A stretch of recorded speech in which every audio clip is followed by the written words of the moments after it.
I also want to make it clear for the record, the waiver was in the court file.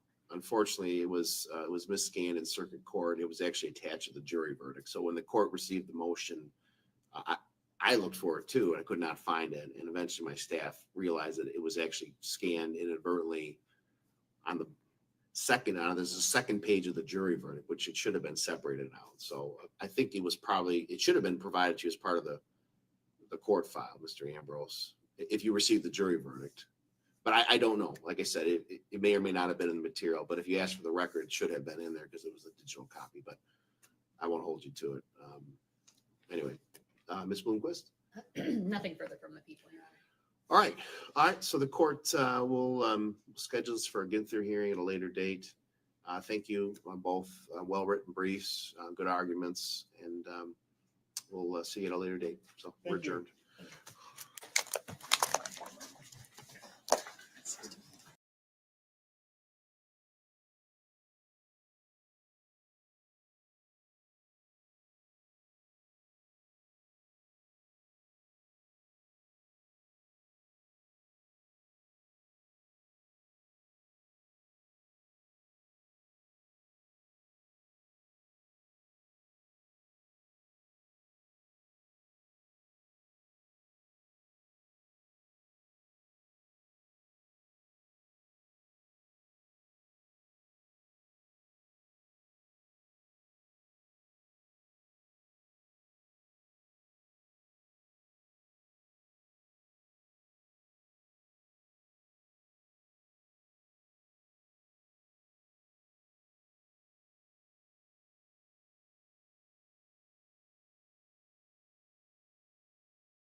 Hi guys, welcome back to the channel. So that was Shonda Vonda Ark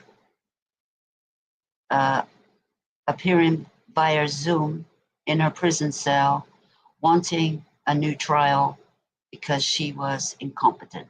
Because she is having manic attacks or something, you know. Yeah, she was in her right mind. Yeah. The problem with her is she suffers from anxiety or something. And yeah, the shock, you know, it's all to do with the shock that she got caught starving her 15-year-old to death. And with all the video and recordings, she got caught. She's serving life in prison. And her son, who helped her, is serving 50 years. He won't get out for 50 years. I think he could get a parole hearing at 30 years, but he'll be 50 at that time. So let's see.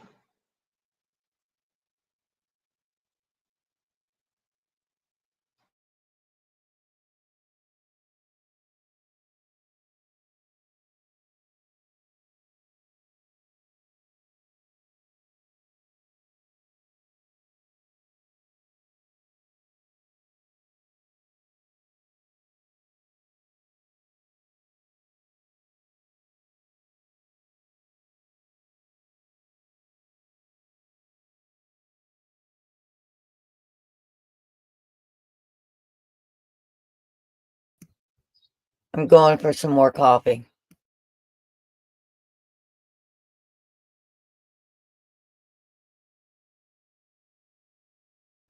You still there, Journey?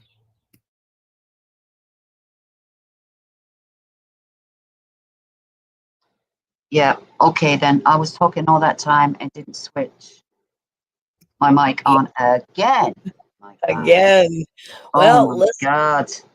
You know, I was talking. Wish I had that problem versus my problem this morning. Okay, I don't like to talk when I'm watching a live trial. But the thing is, welcome everybody, Robert and True Crime Butterfly. I did say welcome earlier, but I didn't have my mic on again. So we're trying to get Hawkeyes. I am streaming to mine now also, Journey. I did get that done. Oh, you did? Did you go to your phone and do it? No, I finally got it on here. I don't know what's going on with all this mess. I'm on the computer, but Yeah. it wouldn't let me put that link in there for some reason. I have no idea why. But I'm just gonna I'm glad you went live for me. Okay, so you got that sorted out. So you can get your live up, Court TV, Phoenix No, is, no, I don't. what are you on about? I told you that's the part I have a problem with is the presenting. Oh, you And can't share the channel. You can't get your, the channel I've up, the shared website. I've shared everything over to my channel like we talked about. But I was explaining to you yesterday, I have never done presenting, so I don't know how to put that on there. Right. Oh. I've had help doing the presenting. Oh, yeah. But like I said, in the middle of your live stream, there is a little symbol icon. It's like a TV, right? It's like a TV, right? You see that little symbol? I do. Right. You press on that. Press on it. Yeah, it just tells me to share screen, image file, video file, slides, or PDFs. I don't have, I mean, you've got to have Yes, something. that's what you do. No, listen to me. Okay. You have to go onto another browser into YouTube and find the live stream, whoever's playing the sentencing. It's Court And, TV. yeah, okay. Go to YouTube on another browser. You open another browser and you get Court TV. And when that comes up, you share. When you press on share, it'll come up with a list of browsers that you've got on. You press on the Court TV one. And when that comes up, on the bottom right corner, there's a little square that you press on, which makes the screen bigger.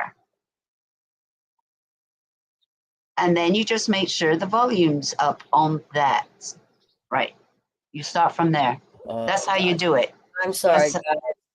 There's Sherry Berry, Virginia Wolf. I'm trying. I don't know if I can get it on or not. She's learning, guys. She wants to do a live. She's learning. And I'm very, very frustrated because this is my case I've been following the longest and I can't even get it up on the screen. Well, you keep trying, and I'm going to put it on mine for a minute. I don't think it's started yet, but it's going to start very shortly.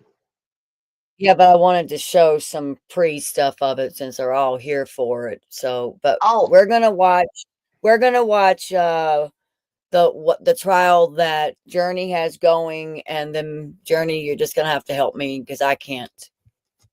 I'm having a problem with this, so I just need your help putting it so I can put it on the page, just like we did before, because it's not working for me properly. Yeah, I'm just going to find the channel that's going live with the case, so I'm set up. But I mean, the court is live right now, but it's not started yet, so I'm just going to share that. So I got that set up. Okay. So she's helping me do this. It's this is actually Lori Daybell's sentencing. I don't call her Valo at all. They do, but I don't. She's 153745 to me. I call her Sherry Perry. Lori, Valo, Ryan, Cox, Daybell. I don't know. I call her a bunch of names. Yeah, I call all kinds of names except for the name they gave her. 153745 LT is her name to me. But at least Journey is very patient with me because I'm the one frustrated. It's different on all of my devices and they should be synced. And I don't know what I've done wrong, but I was in here trying to make sure I could be ready for today. I even texted you too, Journey. Yeah, but the thing is, you never called me and you never text me. It didn't come up on my phone. No, it never came up on my phone, I'm saying. Oh. I never heard my phone ring. I checked my messages. I had no missed calls and no No, missed you didn't have texts. Yeah, I called and it's 7:57 is when I was like, Hold it's on. almost 8 here. I don't know why that wasn't working this No. morning then. But the thing is, I never had a missed call from you and I never had a text from you this morning. Just letting you I know. don't Okay. Well, it says on my end it did, and your end it says it didn't. Hold So I on. don't know what Let me see. there. Oh my God. Hold on. Let me see now. Okay, now it just came up. Now it just came up. What the hell? I was like, I need you to help me walk me through this. Listen, it just came up, It 9:23 is. a.m. This is Virginia Woolf. It is about the Daybell. This is the sentencing and the victims' statements on the behalf of the family. Yeah, Colby had. Go ahead. we are just waiting for the Lori Daybell Ryan Cox sentencing. It will start when it starts, but the live is ready. I don't know what you got up on your channel. I got yours. I'm streaming live from. Let's see. I'm streaming over. Like share the stream on my page as well. Let's see. Yep. See, it looks the same. Mama, I'm coming home. Can you hear Thanks that? a lot. Yes, Journey. Thanks a lot. I was getting we're dual streaming rubber. I've been learning this way, but this morning I had it all set. I had it upcoming, the whole thing, and then couldn't drop the link for Journey. It would not let me drop the link. It let me copy. It just wouldn't let me paste. Don't ask me why. That's weird. That was really weird. And I didn't have a problem before doing that. I don't know, but something you must be doing wrong. Yeah, well, that's not out of the ordinary. Because you can get onto live stream, you can get onto my channel, and so I don't know. It's probably just something real simple. I've streamed before, and everybody was on my channel and streamed to their channel. So I don't know what I've done wrong that I don't know why I couldn't paste. I could do everything except for drop that link for her. Yeah, I don't know. And that's when I got frustrated. So that's why you got to get your coffee in you in the morning. No, I was. I was out here by 8 o'clock trying to, make sure it was proper. This is a lot to learn. So if you don't know, people, it is a lot to learn. And I am definitely trying. Virginia Woolf, it's so great to see you. Sherry Berry. Rubber's in here. I'm so glad she's here. And of course, there's our Journey to Justice that's helping me. Yeah, I just came over. Just went onto your channel. And that's right, Rubber. I'm going to go grab some coffee and I'll be right back.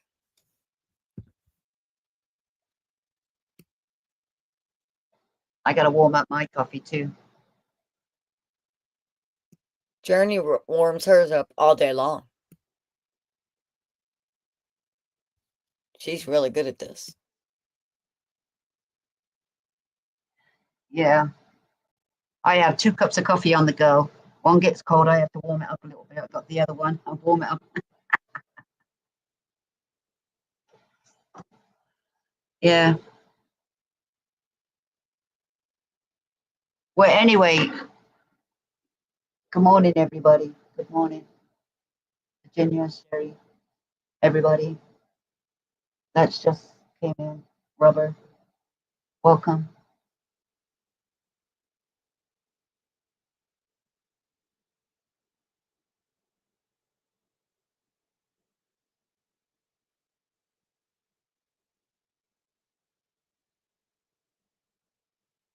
Yeah, we're just waiting, guys. We're just waiting. Yeah, like Okies wanted to present some stuff before the trial. I mean, the sentencing started, but she don't have enough time now. But maybe after. I don't know how long this sentencing is going to go on for because, you know, it is 2 trials in one today. The Charles Vallow when she got found guilty, and then Brandon's trial and she got found guilty. So there be a few impact statements and whatever else. I don't know. What do you think? Do you think, well, we know she's going to, you know, this criminal, is she going to talk? And what's she going to say? She's going to say, Jesus loves me. Jesus loves me. What's she going to say? You know, she's going to say that she didn't do anything wrong.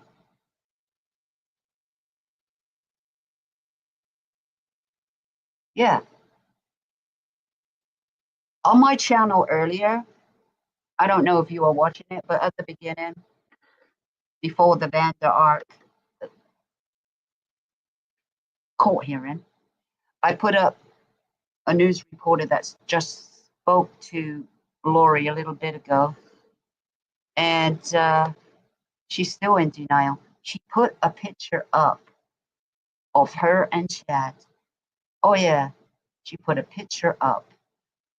I was only doing the audio, so I never put the video up because I was doing 2 things at one time. So I put it through my phone on the mic, and she put Chad's picture up of her and Chad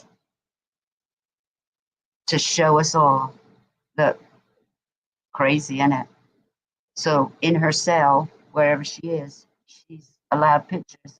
And the one that she decided to show was her and Chad. Not of her darling kids or anything like that, of her family, but Chad. She's sick. Yeah.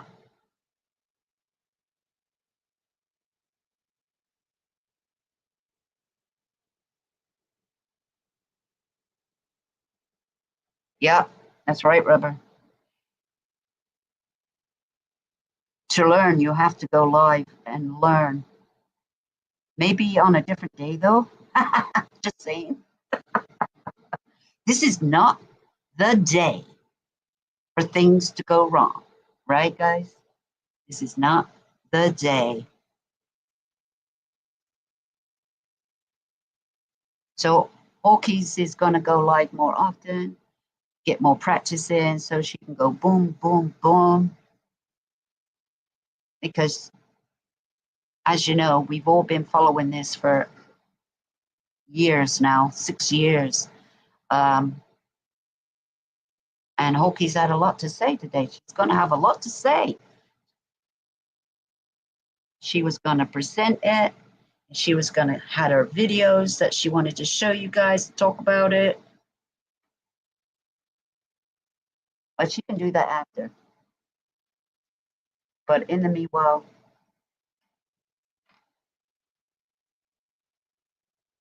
something's not working.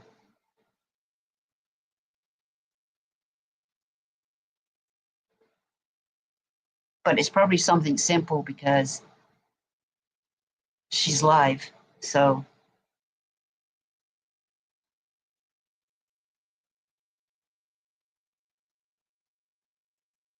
it must be the owner Manuel's fault. No. I'm going to warm up my coffee when she comes back. Yeah.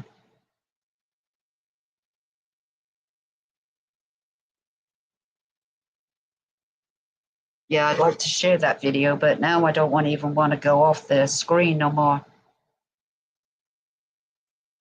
What's up with this?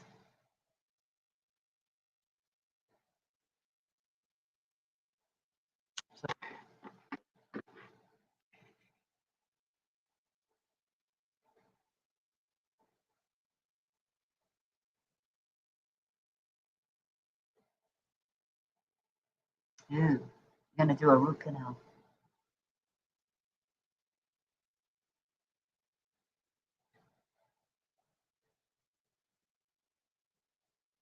They say 9 times out of 10 they don't work.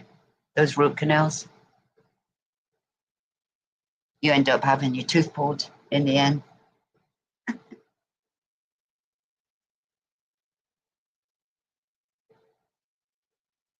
Okay.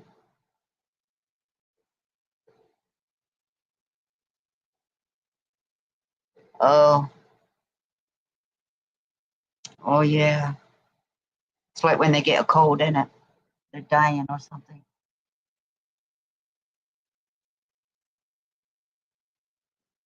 Yeah, teeth are something else. It's because it's your nerve and everything, you know, it's something else. You mess with those nerves,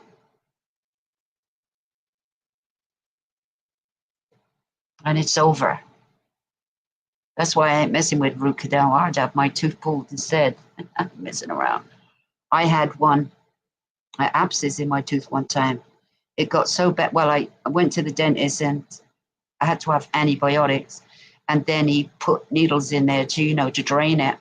And then I was going to have it taken out, but I just had to wait a few more days, you know, kind of thing. Well, anyway, it got so bad, I just punched myself in my mouth, and I burst it. I got to the stage I punched myself so hard, not too hard, but just hard enough.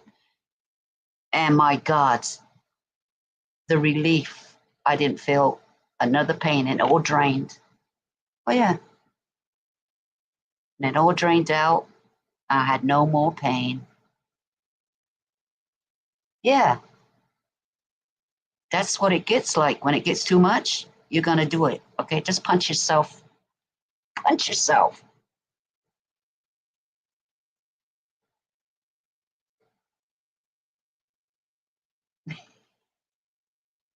I'll tell you what, I never had no more pain. Just went to the doctor and he took it out.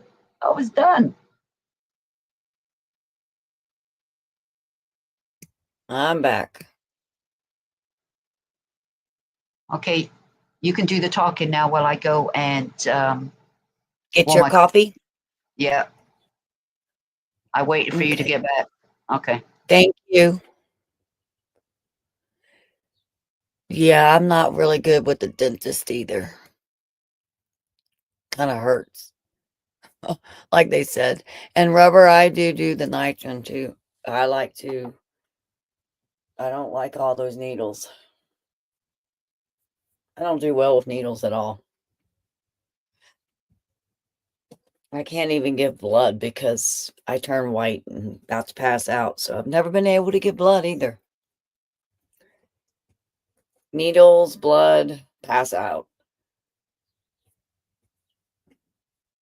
Can you guys hear me okay? I don't have my headsets on. I'm just winging it today.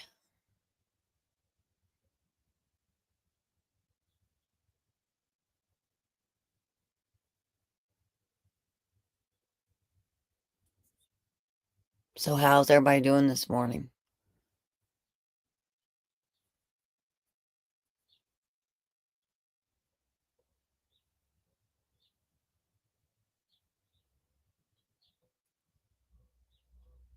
Yeah, I don't do well either, Virginia Wolf. Yeah, I'm just winging it. I don't even have my headsets or anything. I'm just talking through the computer. It's a new laptop. And that might be part of the problem is I'm learning all these different devices. You know, everybody tells me it's best to do it on the computer. So I'm trying to get the laptop properly set up. Because I've always done it on my iPad or my iPhone.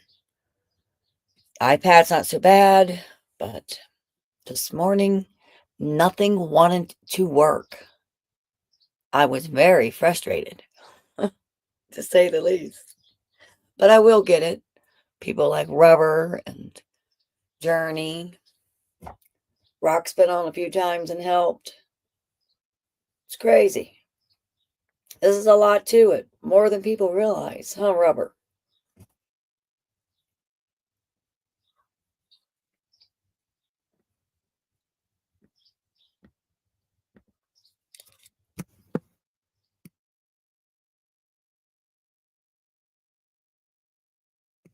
Here's the other thing.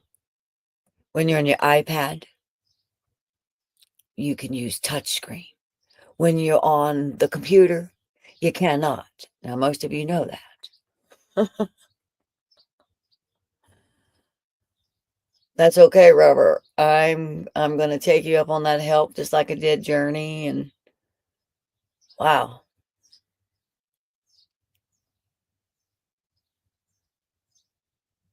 That'd be something like that, but I only do it when I have to give blood or when they want to take blood and do it, my physicals and such.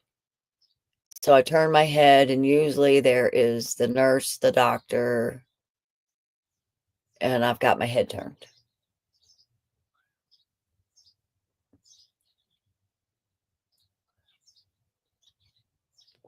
Oh, I love that, Rubber. Oh. I'm back. Hey, girl. I was just telling them I was just a little frustrated because, I've got the new laptop that I was trying to get set, and, I've logged on to it. It was just giving me a lot of trouble. Hey, Ostrich, I'm glad you found us again. We decided to stream it over on Journeys and stream it back to mine while I'm learning. I'm not doing that great because, darn it, I was so frustrated this morning, huh, Journey? Yeah, I just had to switch my mic back on. Yeah. What you got to do is, this is the case like I was talking about. This is the case that you didn't want to mess up on. You wanted to be ready and everything. And this ain't the time to mess up on a day like this. I told you. And Yeah. I was in here last night going, okay, Yeah. everything looks good. It's We gonna had be the plans. great. Yeah. We had it all ready. Yes. I mean, she worked with me. I was like, okay, this looks great. I think we got this. And then I couldn't drop a stupid link. I had everything except for I couldn't drop that stupid link for some reason. Yeah, because because Hawkeyes was gonna do the show and she was gonna present a few things. She had her, before the sentencing, the pre-show. And she wanted to do a little talking. And well, now we don't have time because we don't want to miss a thing, because we want to watch it live. That's right. We do, Journey. And thank you, Journey, for all you do to help me. Yeah. Well, later on, you can practice again on something like a show or something, and share and everything. Just on anything. Yeah, just anything that you want to do, and just practice on it and see what you did wrong. You got the thing is, you got to do it live. You see, to practice, you have to do it live because otherwise, it's not real, is it? Do you know what I mean? That's right. You got to do it live and just put on there. This is the test. This is the test. Yeah, I thought I'd done that properly when Rock was showing me. We did the test, and we even deleted one of the tests because it was horrible. Yeah, but when you do another one, you can put on there, this is a test, just practicing. Right. Okay, gotcha. I understand now. But when you really know what's going on, you don't have to put that. You just put the title. They do say your thumbnail. They do say your thumbnail is very important when you're going to set up a live for upcoming. Yeah, and try. Is that right? Is that right? Yeah, it's in your title a lot of times. Is that where I move photos and things into StreamYard, or I go grab them? Oh, puppy's out. Listen, on YouTube, you can put your picture on from your collection in YouTube when you edit the video, for the photo. You can do that from YouTube. I don't do it from StreamYard because StreamYard only lets you use a little bit of the photo and it'll cut the rest off. So I put my photos Okay, in and I can from take that from anywhere. Huh? And I can take that from anywhere. Like I can take a picture from. Well, what Like, you got to do with photos, make them your own. right. Because Google will say you're reusing content with pictures. You got to make them your own. So, Take a photo, take another and photo, join them together, put some writing on there, and try to, put the picture in a different angle or something. Make it different, make it your own. Because any pictures that are from Google belong to Google. They get you everywhere. I'm telling you. good grief. I know. It's all reused content. Oh, you got to reuse content. That's somebody else's picture. Like, no, it ain't. It's like my picture. I took it. So you can do. I mean, but to go capture a picture of this, let's just say Daybell, then I have to change it up to make it mine. Is that what you're saying? Yeah, just take a picture and then just add to it. So I take a picture of it? Just say you want a picture of Valo. Yes.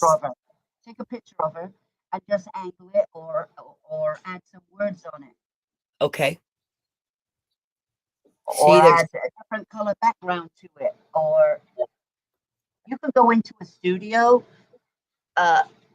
and you can make pictures and add words to it and everything. It's for free. Okay. For free. It's an app that you download, and you can do it that way. You can make little videos and everything too. It's all for free. I mean, a lot of it is you pay for, but the simple stuff is for free. And they let you do YouTube ones, Facebook ones, because they're all different, right? Right. And yeah. And let me see. I hear him talking. Yeah, somebody's talking in court. We better be Start. quiet. Yep, let's get ready to go in. I'm going on mute, people, and we'll talk in the chat. Yeah, because we don't want to miss a thing. Bye. See you in the chat.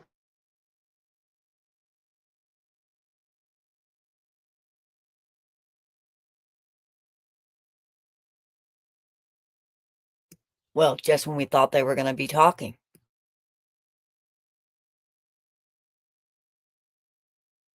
That was a test, everybody. That was a test to see if we could be quiet. Okay, Rubber, I see what you're saying. Flip it, angle it, change the background, basic, but transformation.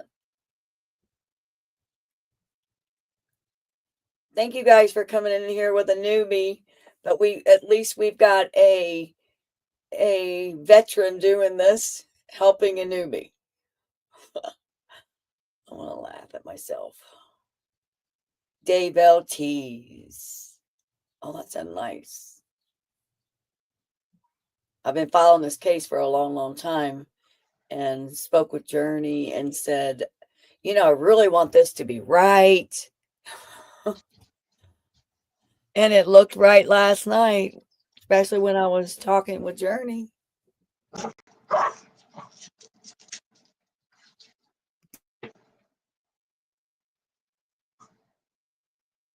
Here we go. Here we go. Yep. Oh, yep.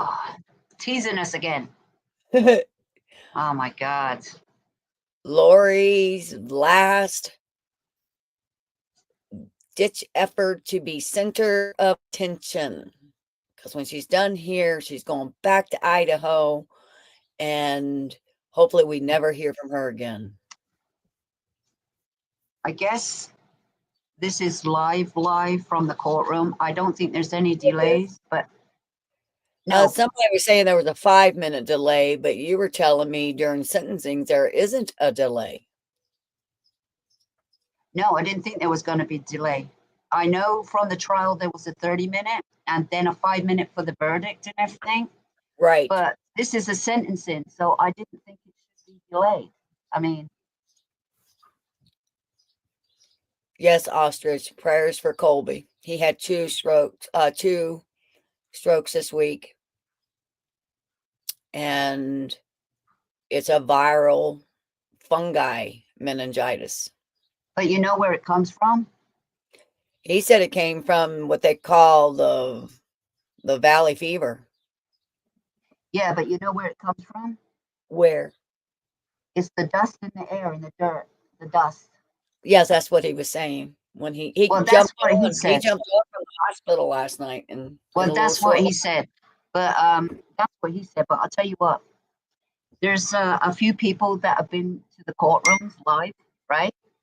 And they're getting sick and they got this cough and everything like that. And there's a few people that have been cough, cough, cough. Look, the trouble is when you go to, say, a courtroom closed in and you got a lot of people with a lot of germs, sneezing, coughing, God knows what, touching stuff. It's all dirty in the courtroom, okay? Touching handles, and people get sick, okay? Yes. And that's what I'm worried about going into courtrooms and everything is about. Don't be touching shit, and wear a mask if you want, because you got all different kinds of people in there with germs, okay? Spreading Here the we go. germs. She's Okay, going in. okay, I'm gonna shut up now. Me too.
Oh, she's gonna be up to something. Y'all check that smirky face of hers.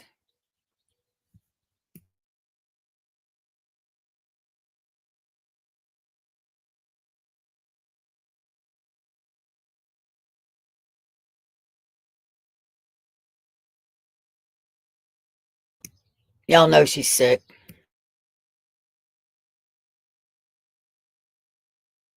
Yeah, remember when she told the judge, when she was trying to get rid of the judge and everybody, they wouldn't give me water. They wouldn't give me water. And she had plenty of water on the table and everything. What a liar she is. Remember that?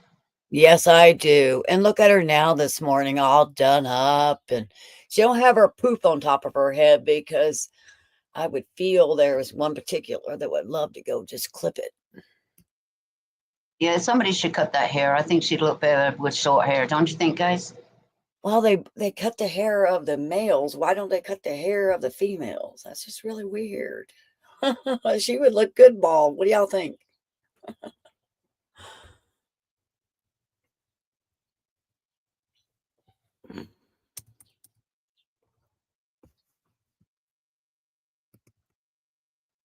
Yeah, because it's a safety issue, because you know what? You can hide things in your hair. You know that?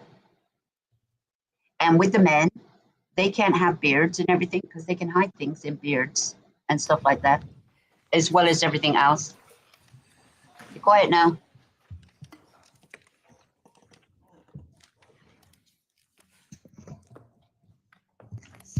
Good morning. This is the time set for sentencing in CR 2021-001704, CR 2022-001242, State of Arizona versus Lori Daybell. Is the state ready to proceed? Trina Kay, on behalf of the state is ready to proceed. Is the defendant ready to proceed? Yes. All right.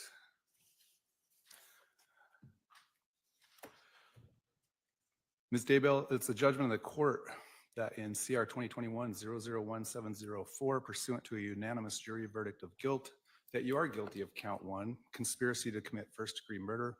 It's a class 1 felony committed in violation of Arizona revised statutes on July 11 of 2019. As to this count, the court also finds that pursuant to your stipulation and agreement on the record following the verdict of guilt, that this is a dangerous offense. The offense caused physical, emotional, or financial harm to the victim, or if the victim died as a result of the conduct that you engaged in, it caused emotional or financial harm to the victim's immediate family. The offense also involved the presence of an accomplice. It is also the judgment of the court in CR 2022-001242, pursuant to a unanimous jury verdict of guilt, that you are guilty of count 1, conspiracy to commit first-degree murder. It's a class 1 felony committed in violation of Arizona revised statutes on October 2nd of 2019. As to this count, the court also finds that pursuant to the stipulation and agreement that you made on the record following the verdict of guilt, that this is a dangerous offense and the offense involved the presence of an accomplice. It's ordered entering judgment of guilt for each count in each case. Accordingly, the court will make additional findings regarding additional aggravating factors later in these proceedings. I've reviewed the pre-sentence report as well as the state's sentencing memorandum. Is the state ready to present its side? Yes, Your Honor. First, we would like to have some of the next of kin and victims speak, starting with the 2021 matter. We would like to first call a couple of people who are speaking virtually. Larry Woodcock should be on, no? All right. While we wait to get him, is Bobby Vallow on? All right. We're also saying that's not on. Susan Vallow? Have we allowed people in? Yeah, we did send. They're hopping on. Oh, All right. they're hopping on Colby right now. Ryan, I think, is the only one.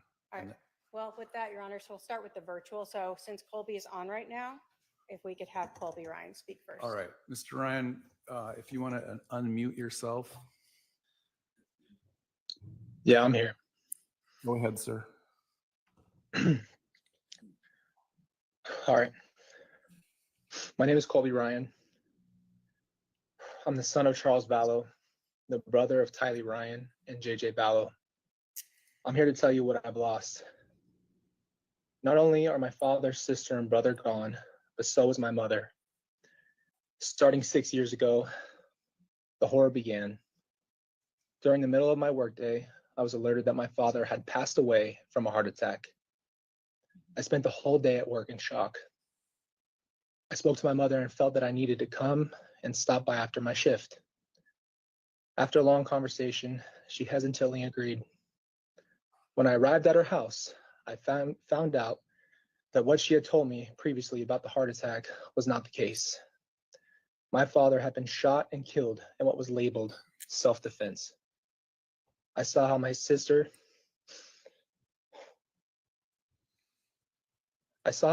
fell into my stomach with her emotions and sobbed. My brother JJ was asleep. Afterwards, I came home to my wife, and our young baby sat on the floor and completely broke down.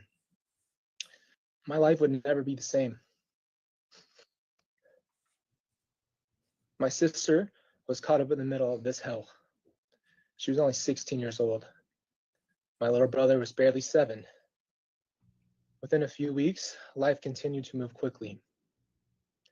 My little brother, in just one day, had his father ripped away from him and so did my sister. No matter how tough Tylee tried to be, she was scared, and I know she was scarred. She held a burden that no teenager should ever have to endure. My father, Charles Vallow, cared for his family. He took care of our family, and he made sure we had a good life. He was a very generous man, and would give you the shirt off of his back. Here's the reality. In January 2019, I was told by my mother, Lori Vallow, that my father had been unfaithful to her for years. I was just shocked by this news, and Lori's actions sold the story. I naively believed her and thought that my father betrayed my family. Little did I know it was my mother having the affair all along. She accused others of what she was doing herself. I regretfully decided to stop speaking to my father. On July 11th, 2019, I would be flooded by the reality that my choice not to speak to him would be a lifelong sorrow. What I lost on July 11, 2019 was a father who was trying to help me in life, and a man who wanted to see his grandchild, and someone who wanted to give guidance and love. I lost a father. This affected me in more ways than anyone could ever know. I have to live with the regret of not speaking to him before he was murdered in cold blood. This did not only affect me. My little brother, JJ Vallow, was only 7 years old, and he had autism and had his life picked apart and never explained. One day he saw his father coming to him to pick him up at the house, and then never saw him again. My sister Tylee carried too much responsibility and was put in positions no child should ever have to be in. Part of that responsibility was being told to retrieve Lori's purse inside the house, possibly witnessing her father's body. Here's the reality. Neither Tylee nor JJ had time to even process or grieve. My mother, Lori Vallow, moved them out of state, and only a couple of weeks later, little did we know that my little sister, Tylee, only had 60 days before she would meet the same fate.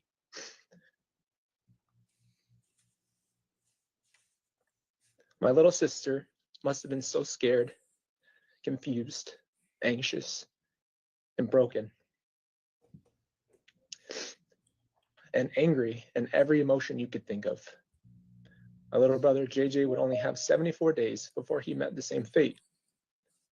He must have been confused, worried, sad, and frustrated without the ability to fully comprehend his feelings. I know I'm here to tell you the effect that this has had on me. In simple terms, each one of my family members was taken from us all in one swoop. My father was gone in an instant, and later my sister and brother disappeared until they were later found in Lori Vallow's new husband's backyard. This has affected me personally. I had to do something I've never done, and that was fight to stay alive after the pain. There are no words for what I've experienced, and I had to choose to fight and to stay alive for my children and for my wife. I'd like to address Lori Vallow. She claims to be Jesus's favorite. She claims to lead a spiritual life, and she claims that she loves everybody, and she also claims to have seen Jesus and visited with him. When did Jesus allow us to commit adultery? When did Jesus change the commandment of thou shalt not kill? When did Jesus allow us to steal money from our dead children? When did Jesus tell us to lie our way through life? It must be a very sad life to smile your way through all the pain you've caused. Rather than being able to acknowledge the pain that she has caused, she would rather say that Charles, Tylee, and JJ's death were a family tragedy and not her evil doing. And I will say this, if you want to see darkness, look at the murdering cult that claims God has commissioned their mission to kill my family and others. Quite frankly, I believe that Lori Vallow herself is the family tragedy. Thank you. Thank you, Mr. Ryan. Thank you. I believe Larry is now online. We can Larry, have him speak next. Larry Woodcock, if you'd like to unmute, go ahead, sir. What would you like to tell me? Can you hear me? Yes, second hearing. Thank you, sir. And thank the court for allowing me to be present. I truly wish I was there to look the murderers in the eyes. I'm unable to. I will say this. Murderers, you're nothing. You're a murderer. You're a narcissist, psychopath, delusional murderer.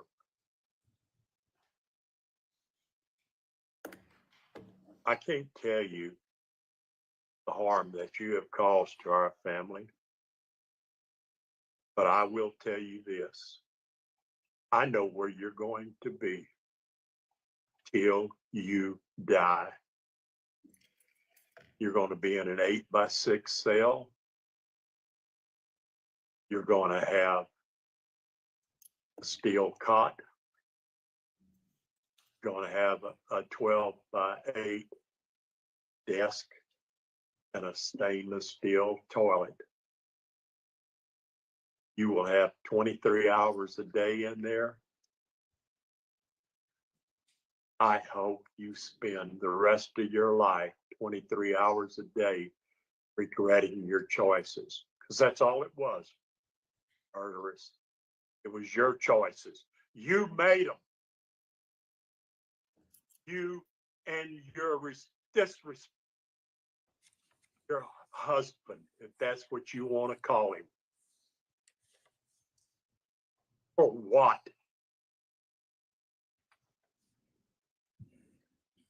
You murdered Charles, the best thing that was ever in your life, for your delusional, narcissistic way. I will never speak your name again, murderers. You will never get anything out of me again in your life. You are nothing. You are nothing. You killed Tylee. Did you enjoy it? Look at me, Lori. Did you enjoy it?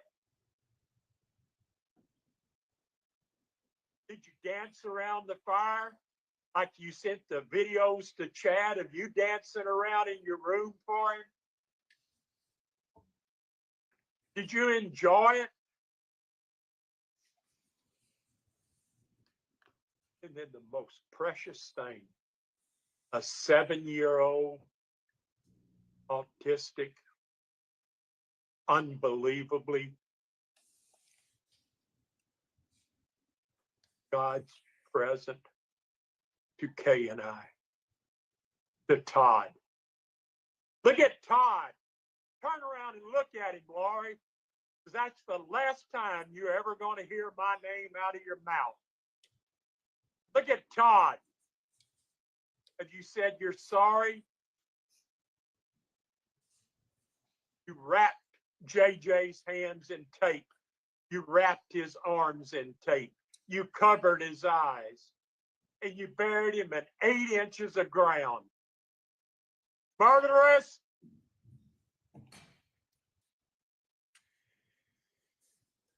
May God have mercy on your soul, because that's the only thing in life. And don't count on God where you're going. You're nothing, murderous. I can't stand you. I always said, from out of some place you never saw came a sound you never heard. Well, I will not say that anymore. I want you to see and hear everything that's going to happen in your life. I want you to live it 23 hours a day. I despise you. You murdered JJ. You murdered Tammy. I'll always believe you murdered Alex. You're a murderer mistress, murderer. You're worthless.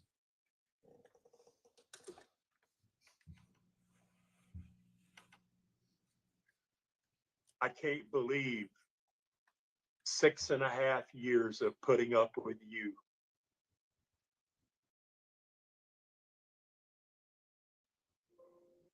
Not worth it. The 4 murders that you're accused of are only ones that they can prove. Laura, you tried to kill me. I left your house in Hawaii. You tried to kill me going back home. But guess what? I beat you. I'm able to sit here and laugh at you and watch you go to prison. There's others you tried to kill. God bless JJ. God bless Tylee. And most of all, God bless our family. Thank you, Your Honor, for allowing me to speak my final piece to her. All right. Thank you, Mr. Woodcock. Your Honor, Susan will be up next. Okay.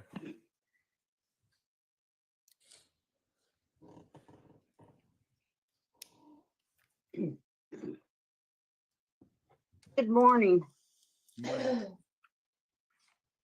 I'm Susan, one of Charles's older sisters. I'm here to share the emotional impact of Charles's tragic sister's death for me. Charles and I had just started renewing our relationship with each other. One day in 2019 at Kay's house, Charles said to me, "Come see, sis." So I went to see what he wanted. He said, "I'm going to give you a car." And I just about passed out. I told him, I said, "I love you, Charles." He said, "I love you too, sis." And we hugged. And these were the last words we ever spoke to each other. Needless to say, because of your selfish, deliberate, and horrifying actions, this never happened. My brother's love, kindness, and generous nature knew no bounds. He wore his heart on his sleeve. You took all that away from us.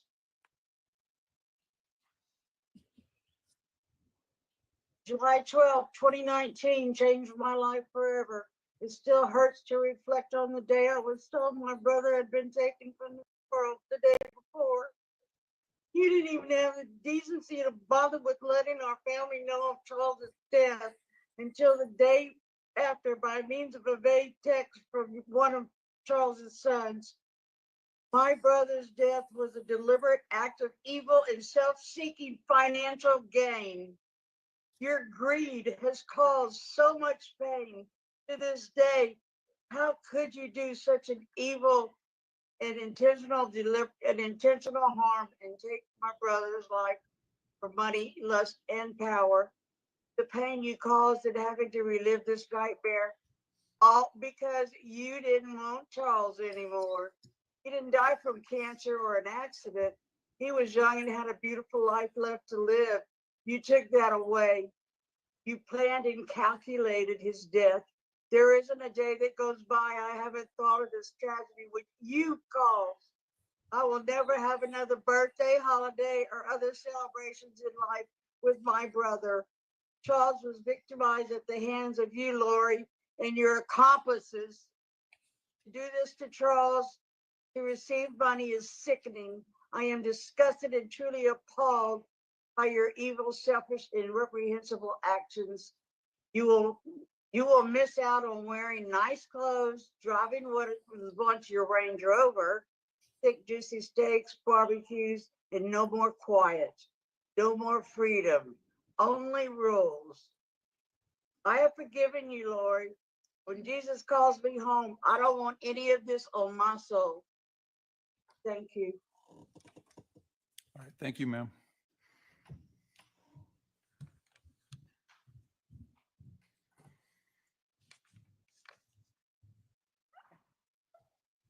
I'm not sure that Bobby's been able to get on, Your Honor, so I believe next Todd Trahan will be speaking.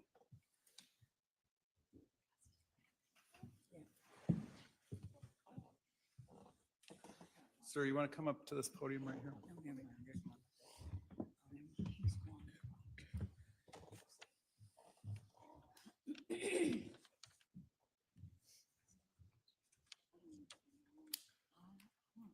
You're Todd Trahan, Yes, sir. and what would you like to tell me, sir?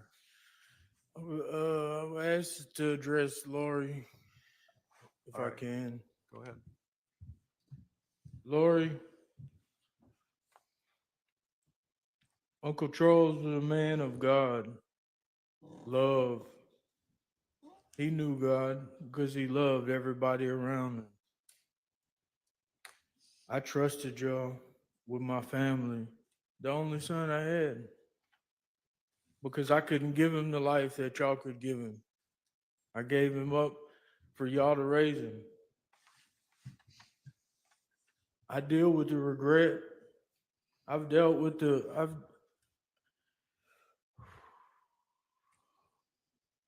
I've dealt with the torment of making that choice. I'm here today to forgive you. I know what it's like to be in prison. I was in prison when y'all got the rights to my son. I know what it's like. Once you get done with this court and you go sit in that cell, you got to relive everything that you did.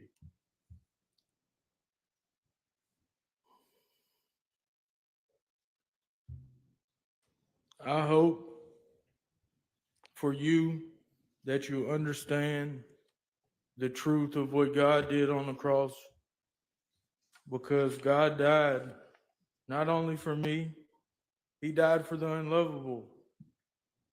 People that the world thinks shouldn't, they judge.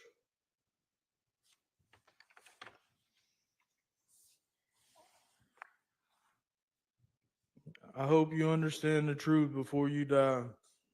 You still have a chance. You don't have to live evil the rest of your life. You can turn from that. You ask God to come into your life and show you his love, and it'll transform you. I want to thank the court for letting me get up here and say these things. Thank you. Thank you, sir. Next should be Kresha Trahan.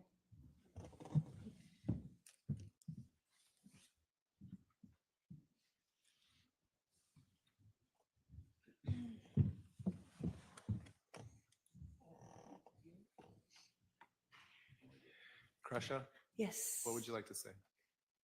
All right, let's see. My name is Kresha K. Trahan, and I stand before this court today as a voice for the shattered remains of my family, a family that has been ruthlessly decimated.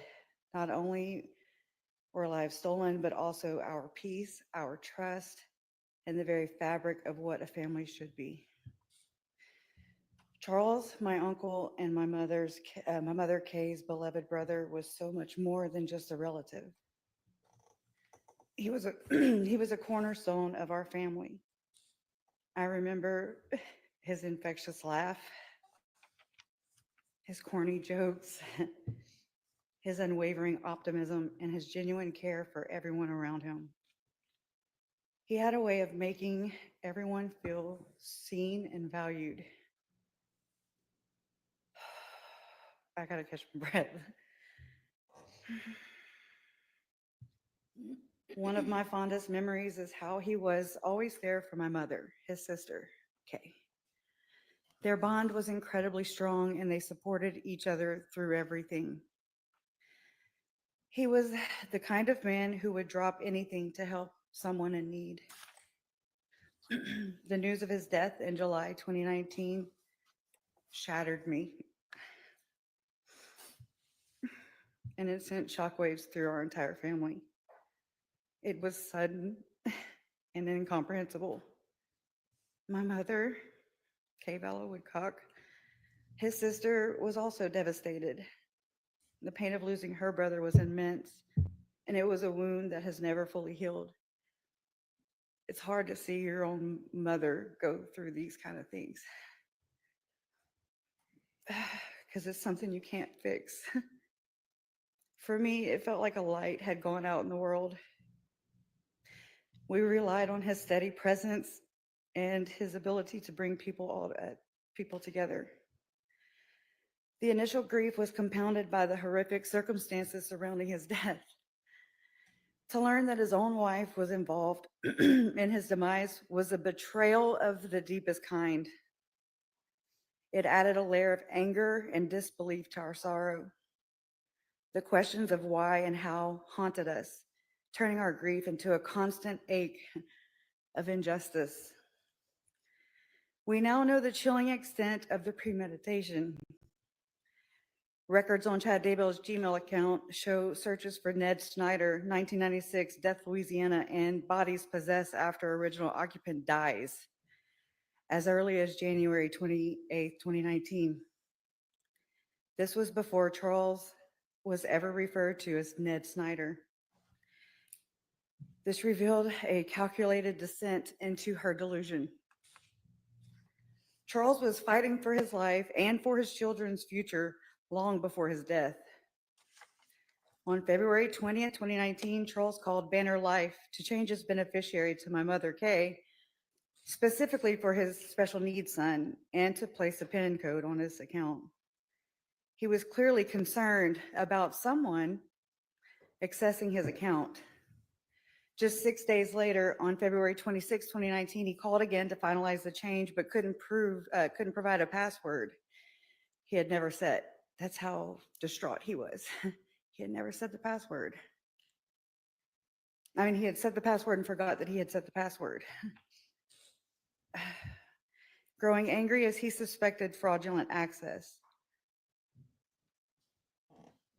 From March 19th to March 21st, 2019, even while Charles was alive and still married, his wife and Chad Daybell traveled from Idaho to Arizona together, as evidenced by tickets in her iCloud account. On March 21st, 2019, she was back at the 4 Points Sheraton in Mesa using their Wi-Fi, all while plotting and believing in twisted narratives. Her so-called spiritual beliefs were nothing more than a thinly veiled excuse for murder, justification for murder. The names used for Charles, Ned Schneider, Heblos, we don't know, were born from Chad Daybell's internet searches. Zalema's cellular phone records paint a disturbing picture of the generated belief system, with discussions about Chad's so-called gifts to cast out dark spirits, remove swords, and place spiritual armor.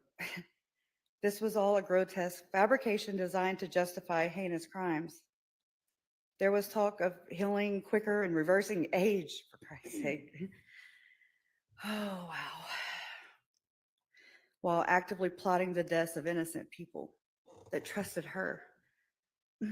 Perhaps the most heartbreaking detail is the decision Charles made to try and make his marriage work. He truly believed in reconciliation, and he really loved Lori, his wife. He took his wife back into his life, and in a text to his attorney, Taylor, he wrote, quote, "What can I say, Taylor? Love always wins," unquote. These were the words of a man clinging to hope, a hope that ultimately led him to his death. Tylee, my step-cousin, was a bright and blossoming young woman full of life and potential. Even though our family connection was through marriage, she was our family connection. I'm sorry. She was always considered one of us. I remember her vibrant energy and her protective nature towards JJ. It reminds me of how I am with my brother Todd. She had dreams of traveling the world and truly living life. She possessed a unique spirit and a kindness that radiated from her. When Tylee disappeared, the initial worry quickly turned into agonizing fear. We desperately hoped for her safe return, clinging to any shred of possibility. The eventual news of her murder was soul-crushing, a stark and brutal end to a life that had barely begun. The pain of knowing her potential was extinguished so violently, it's unbearable. We mourn the experiences she will never have, the milestones she will never reach, and the person she would have become. The world is undeniably darker without Tylee's light. And then JJ, my nephew, my only nephew, was a sweet and innocent little boy who brought immeasurable joy to our family. Joshua Jackson Vallow was born Canaan Todd Trahan. He was born to my brother Todd Trahan and his longtime girlfriend Mandy Leger in Lake Charles, Louisiana on May 25th, 2012. He was 10 weeks premature and he had drugs in his system. I remember pacing the halls of the labor and delivery floor to see what his prognosis was. And I remember praying and reaching out to friends on social media to ask them to pray too. I remember him having tubes and wires coming out of his tiny little body to help him reach stable balance. My nephew smashed my own doubts and fought so hard to come into this world. And it's no surprise to me to learn how he fought for his life to stay in this world. When his mother, his uncle, and his mother's side piece preyed on a 7-year-old autistic boy and snuffed him out. Think about that. Later burying him in a shallow grave in the backyard of her future husband's property. As an autistic child, he had unique challenges, but also unique gifts. His infectious giggle, his love for dinosaurs and planes, and his need for a routine or memories we will forever cherish. I saw a video where he would line up his plushie toys and he would play the drums for his audience. It was so cute. Okay, sorry. My mouth is so dry. I'll never, oh, wait.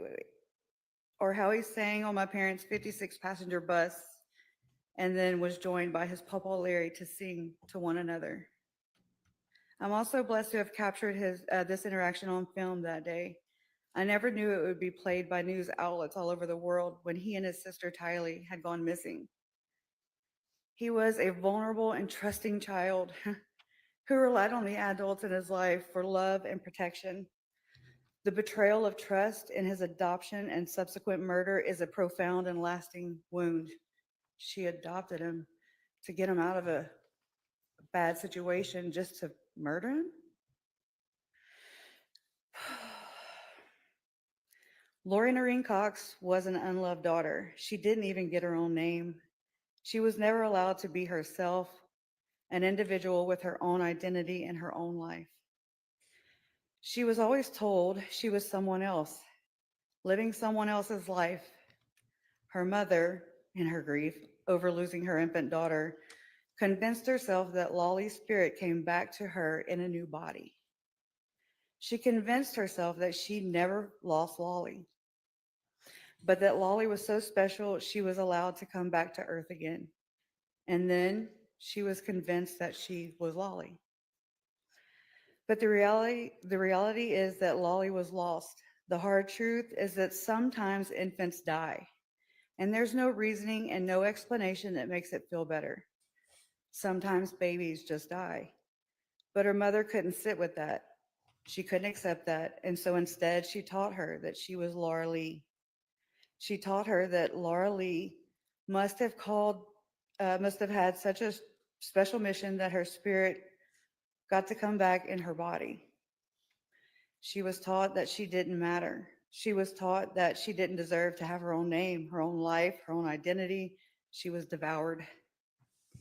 And then to make matters worse, she was violated. I don't know when or how or by whom exactly, but she knows. She knows what happened. She knows who did it to her. She may pretend that it never happened, but the memory of it lives in her cells, and she can't ignore because those feelings come for her, and they find her in the quiet moments she wishes would go away. I know what it, okay, sorry. I'm gonna skip. That was, I'm crediting Megan for that.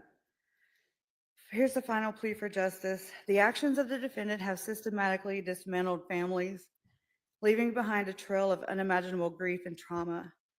My family, especially my mother and my brother, have endured unspeakable pain because of these actions. We lost a brother, a son, and a nephew, and the lingering fear and sorrow inflicted are a constant heavy burden. I implore this court to impose the maximum sentence possible.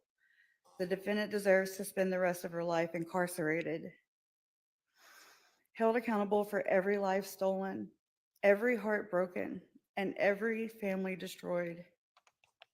Her calculated cruelty has earned her nothing less than the hardest consequences.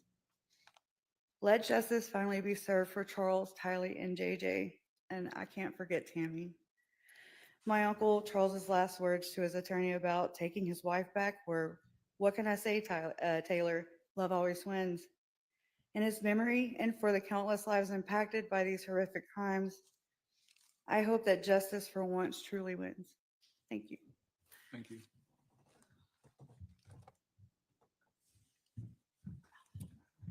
Next will be Kay Woodcock.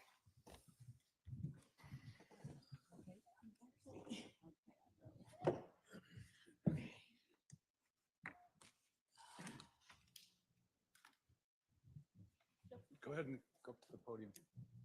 Oh, okay.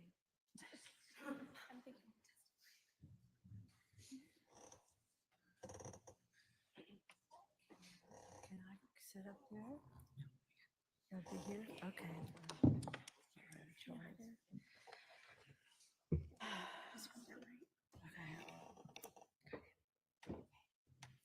I wanted to do. It's the one. It's the one. Just be on this one.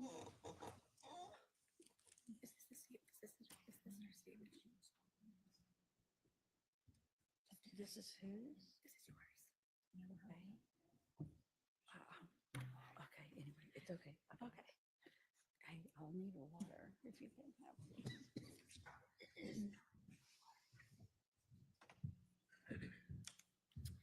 Your Honor, I stand before you today to honor Charles, my big brother. This courtroom is where Charles finally receives the justice he fought for and never saw in life. Thank you for allowing me to speak. Charles was more than my brother. He was the backbone of our family. He was steady, loyal, and endlessly generous. He was the kind of man who showed up for everyone without ever asking for anything in return. When you walked into the room with Charles, you felt safe, you felt valued, and that's what makes this all so unbearable, because the very person who should have cherished him the most, his own wife, betrayed him in the cruelest, most calculated way imaginable. Charles was a protector by nature, the man who would give you the shirt off his back and then ask what else he could do to help. He loved fiercely, laughed easily, and built his life around the simple but powerful values of family, faith, and hard work. It feels right that this trial comes after those for JJ, Tylee, and Tammy, because he was a true Southern gentleman. I know he would have told us to take care of them first. Lori. First, let me say this. Charles is not your husband. I can't do that. Okay. Sorry. Charles is not your husband. Your disgusting co-monster, Chad, is. The Miss Texas pageant, Wheel of Fortune, extra on Modern Family, July 31st, 2023. What do they all have in common? They're all days that failed to make you famous or idolized. Infamous? Yes, but never famous, never idolized. You spent your entire life chasing cameras, applause, and validation like oxygen. But here you are, exposed, convicted, stripped of the lies you wrapped yourself in. All your interviews, all your attempts to manipulate, triangulate, and control the narrative, even the one released just last night, have failed. The world sees what I saw in 2019 when you abandoned Charles, Colby, Tylee, and JJ to chase that grotesque shadow of a man, Chad Daybell. You call yourself a mother, a wife, a woman of God. You are none of these things. You are a liar, a fraud, and a murderer.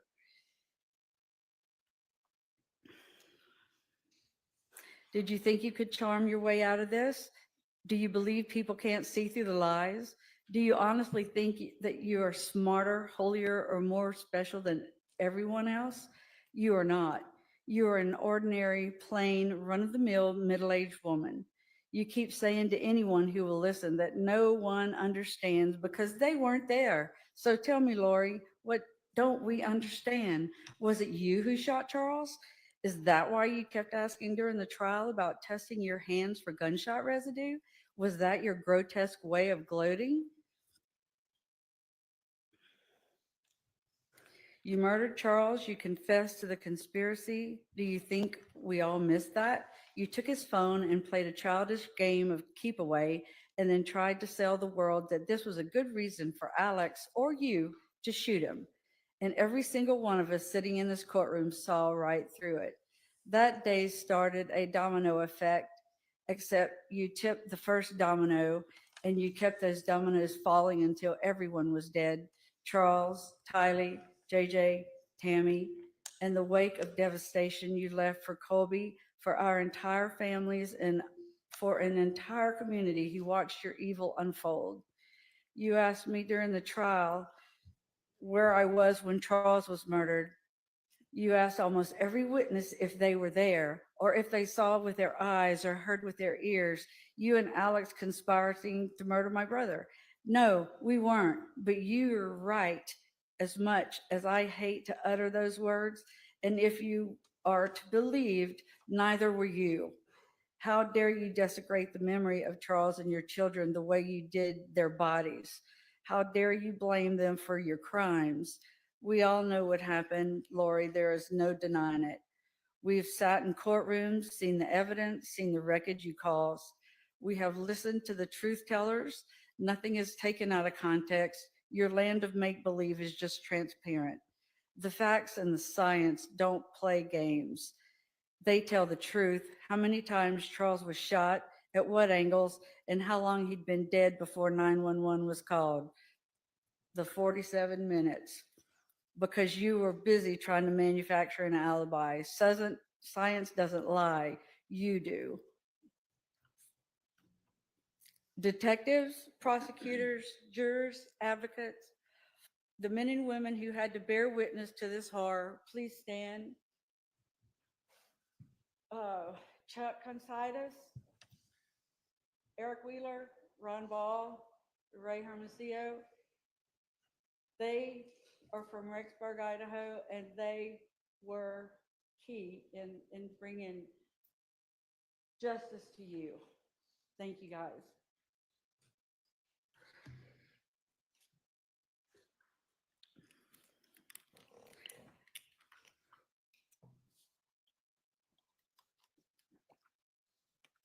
These individuals bear the weight of directly confronting your actions.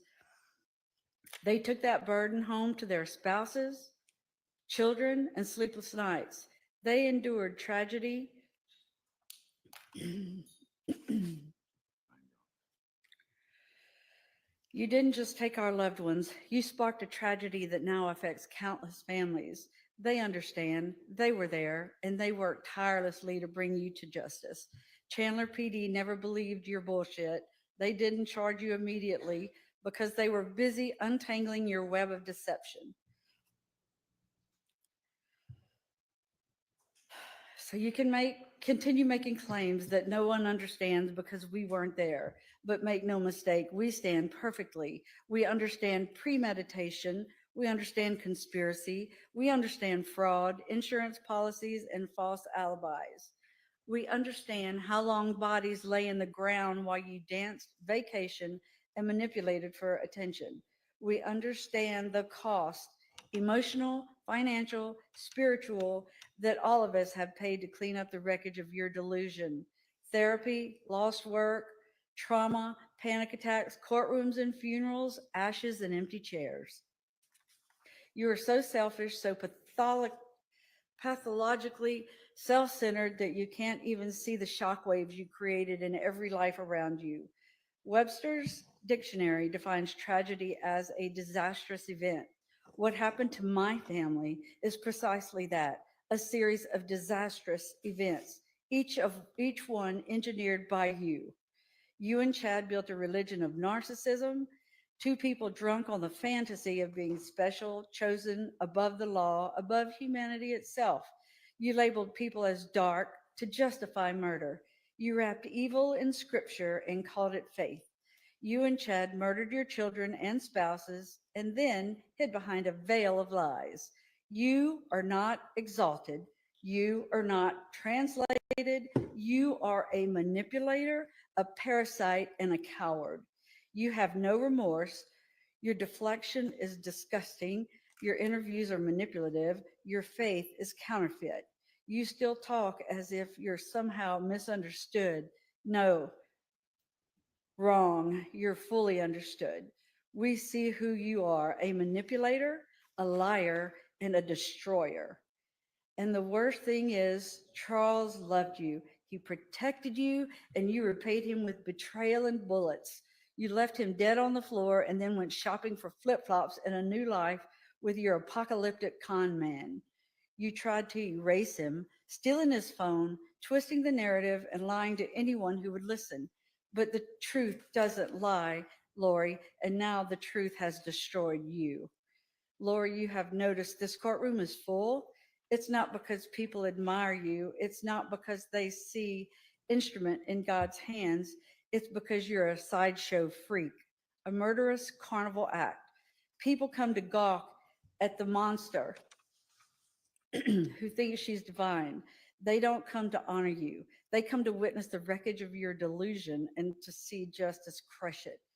You've always wanted an audience, but this audience isn't here to adore you.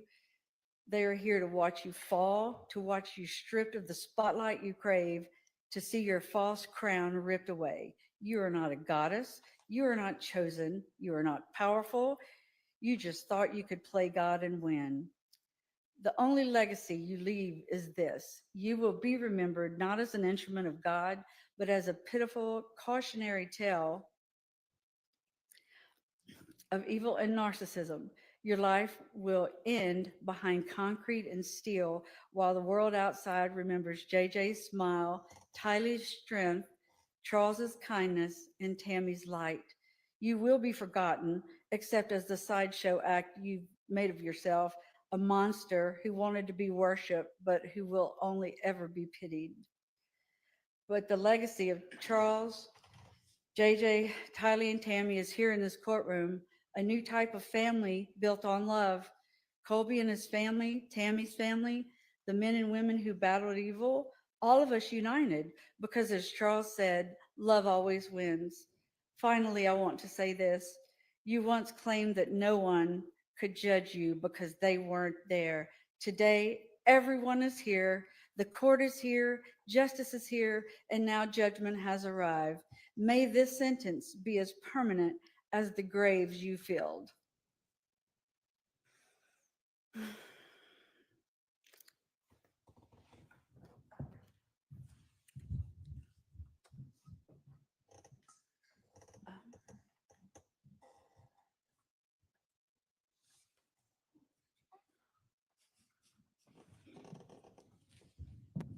I think Kay has a letter she's reading. Okay.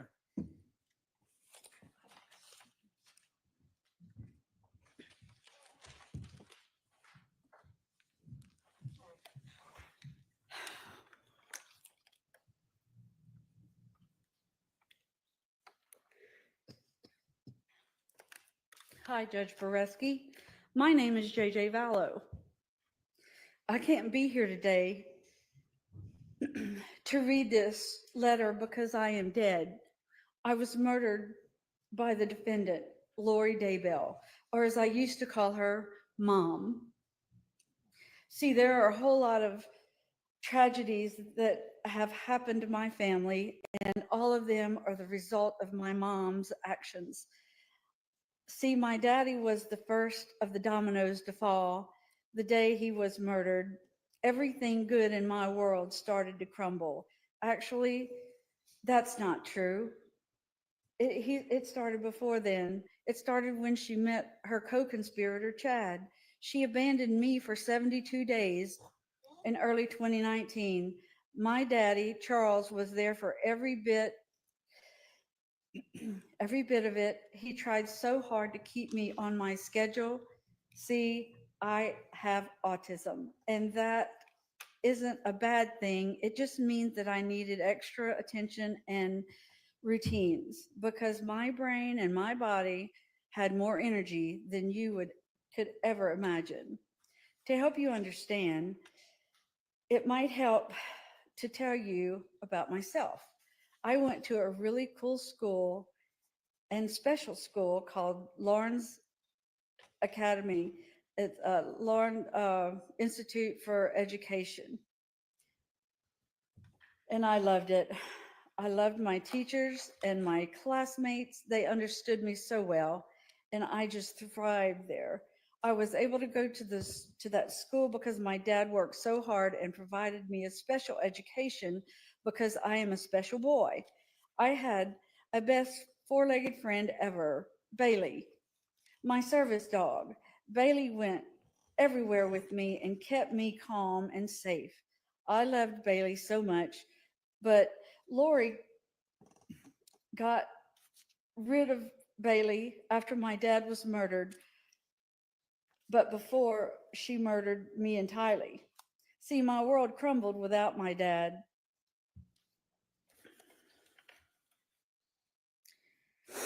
Without him to protect me, everything changed.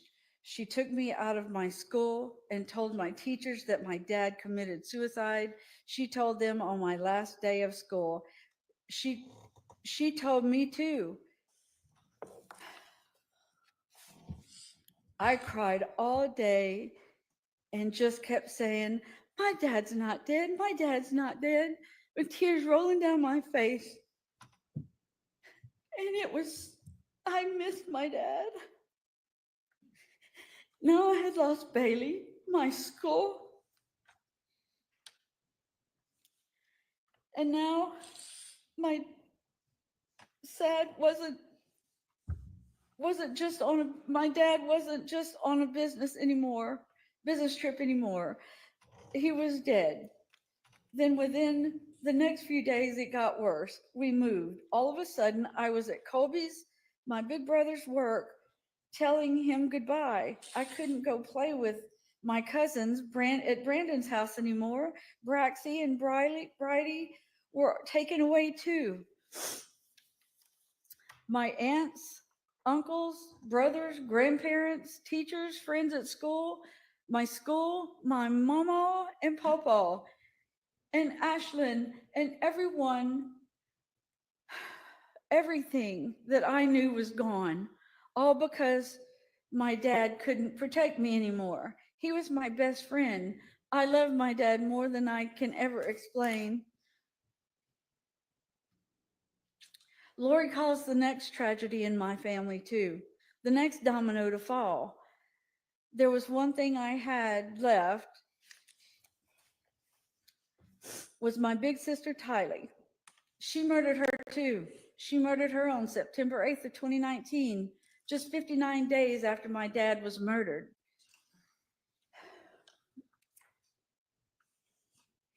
Days after she ripped my world apart and took me away from everyone and everything that made me feel safe and secure.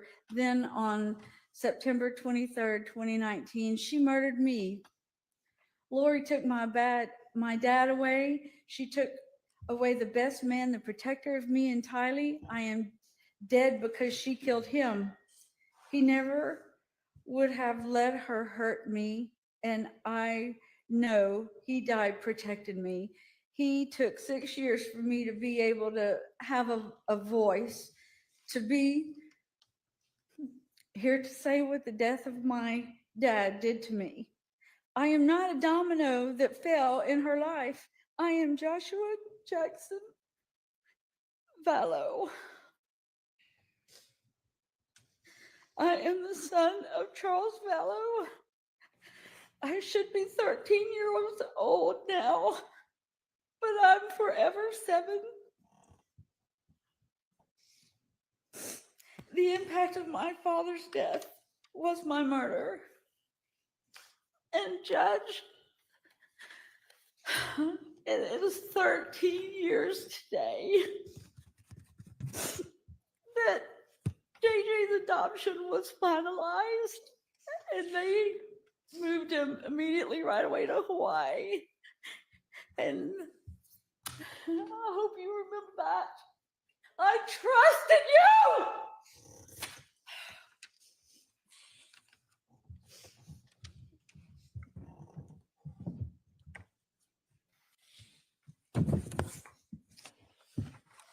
Next is Jerry Vallow.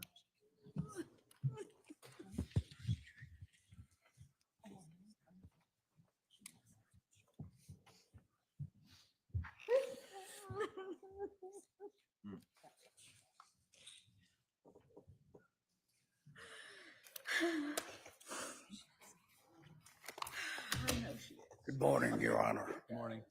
My name is Jerry Vallow. Charles is my big brother. And wasn't but a few weeks ago, I was sitting out in my garage with the door open. It was raining a little bit, listening to the fireworks in the distance. And all I could think about was everything I've lost and why. And I kept making excuses not to write a statement. But the truth is, there are no words big enough for the impact this has had, and yet here I am. I am a veteran. I served honorably for this country and everything it's supposed to stand for: freedom, independence, and justice. I knew good men that went to war. Some of them came home badly broken. Some came home and couldn't live with the weight of what they carried and ended their lives. Some didn't come home at all. Those men fought for something real, a country with laws that protect the innocent and punish the guilty. That's why I'm here to speak for Charles, my big brother, one of the innocents, because I still believe in that. And Lori shit on all of it. She doesn't deserve to breathe the air those men fought for. She doesn't deserve to sit and play victim when she is the reason we're all here. When I came home from my service overseas, Charles invited me to live with him. He offered a home and support until I adjusted to civilian life again. That's just who he was: giving, loving, supportive, caring. And he was funny, social, and everyone he met became his friends. You couldn't help but be drawn to him. You loved him.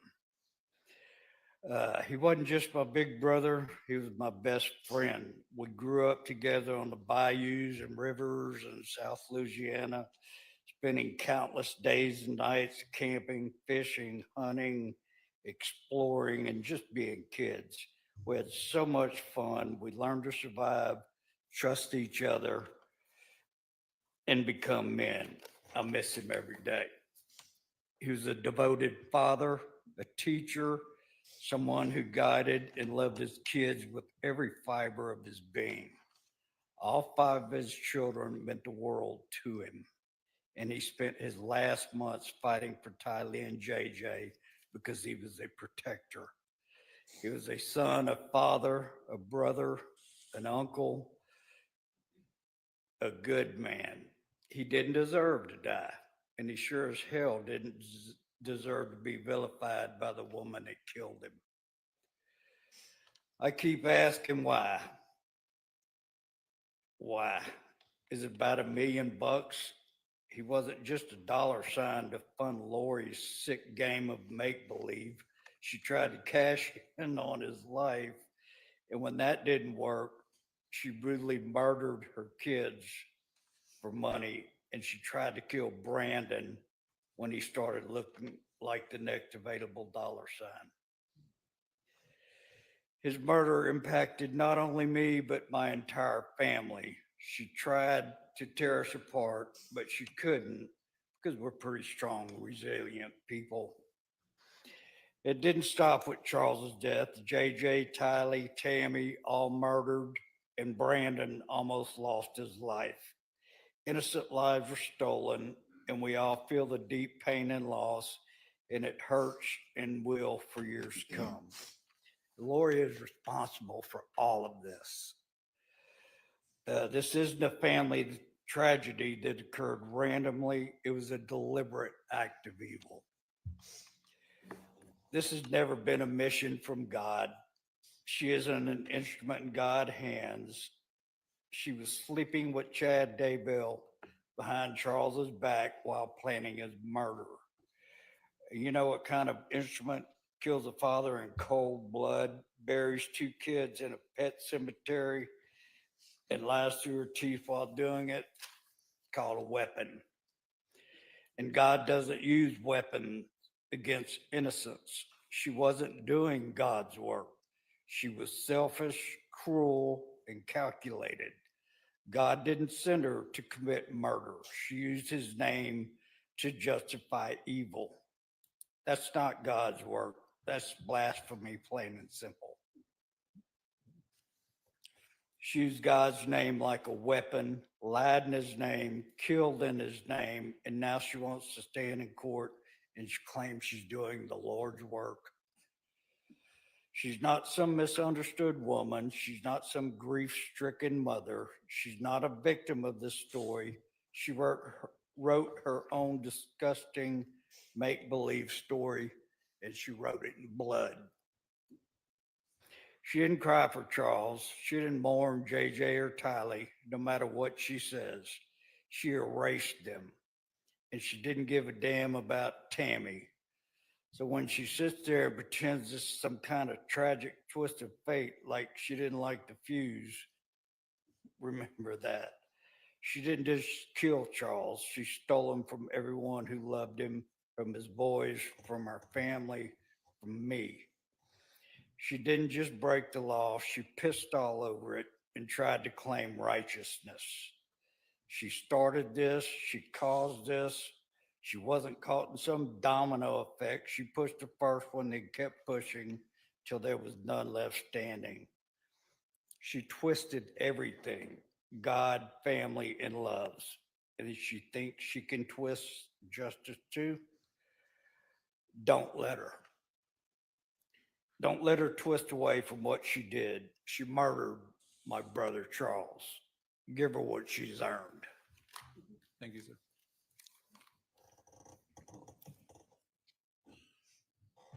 Judge, next we have Brandon Boudreaux's family and Brandon who'd like to speak on behalf of their case. Okay. If we are starting with Teresa and Carlson Boudreaux, Brandon's parents.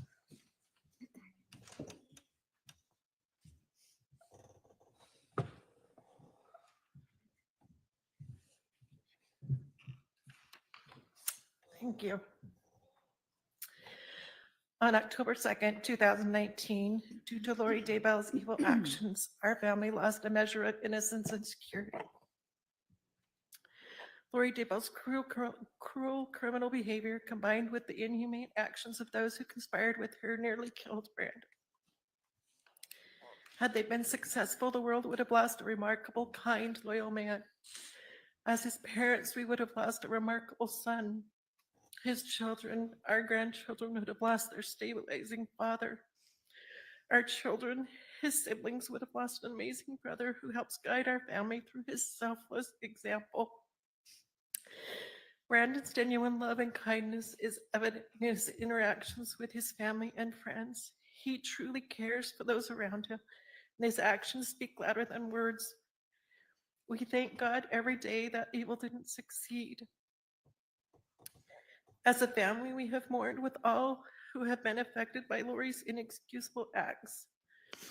Lori Daybell and her evil co-conspirators devastated so many families. Her selfishness is responsible for innocent lives lost, taken from this world without any justification whatsoever. She is the author of heartache and sadness. Today, Lori will face the consequences for her part in hurting so many innocent people. The sentence she is given can't undo the damage and pain she has inflicted upon us, but it's important that she be held accountable for her crimes. We would ask the court to keep Lori confined in prison, away from all of us and the rest of society for the rest of her life. As she serves her sentence here on earth, we will continue to stand together and support each other. We will choose to remember those who have gone from us because of her actions with love. As for me and my family, we will continue to heal together. We won't let Lori or her evil acts define how we see the world or our future. We have endured difficult times. During this period of time, we have feared for our physical safety. We've struggled with a myriad of emotions. The stress of being targeted and threatened takes a toll. There isn't a place in our society for Lori or her co-conspirators. Prison is where Lori belongs and where she should stay until she dies. Thank you. Thank you. Next is Brock Boudreau, Brandon's brother.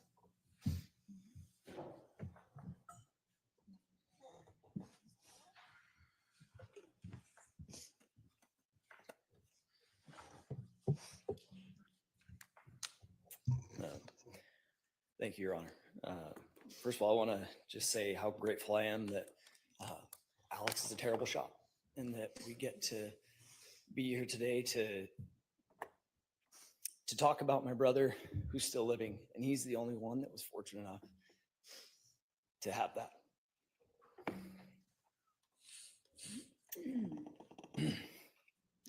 My name is Brock Boudreau, and I'm the younger brother of the victim, Brandon Boudreau.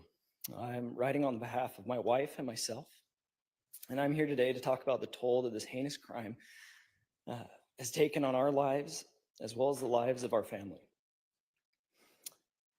From the moment I found out my brother was having marital issues, I was there for him, trying to help. He was abandoned by his then wife, Melanie, in Utah, with his children at the end of June 2019, and forced to fly back to Arizona. I offered to help him and flew back to Arizona. When we arrived back at his home, we were both surprised to find his wife already home, having driven back to Utah after abandoning them all there. During that night, I helped the children get to bed and allowed my brother and his wife to try and talk and figure things out. Overhearing their conversations, I realized just how deeply involved Lori, Alex, and Chad were in the failure of my brother's marriage. The next morning, I was talking with Brandon, and he told me how happy he was that I was there because Melanie had called her Uncle Alex the night before. And Brandon had mentioned how he was really scared of Alex, and that he was capable of killing someone and had tried before. At the time, I thought my brother was being a bit dramatic. But only a week later, I received the news that Alex had done just that, and he murdered Charles. This was the point where we started beginning to fear for our family's safety. A few months later, the thing my brother had feared the most happened. Alex had attempted to take his life on the orders of Lori. In that moment, our lives changed forever. We could no longer trust that we were safe. We always wondered if someone was coming for Brandon, not knowing just how far these people were willing to go. We were robbed of our sense of safety because of this. We all felt that we needed to get video cameras around our houses, obtain firearms to protect ourselves, and always be watching over our shoulders. As hard as it was for us as his family, I could see how hard it was for Brandon. He was forced to go into hiding, trying to keep his children and himself safe. The toll this took on him was immense. My once fun, energetic, optimistic brother was now a nervous, sad, distraught shell of a man. Our once fun phone calls about future life plans had turned into updates about the case that was proceeding.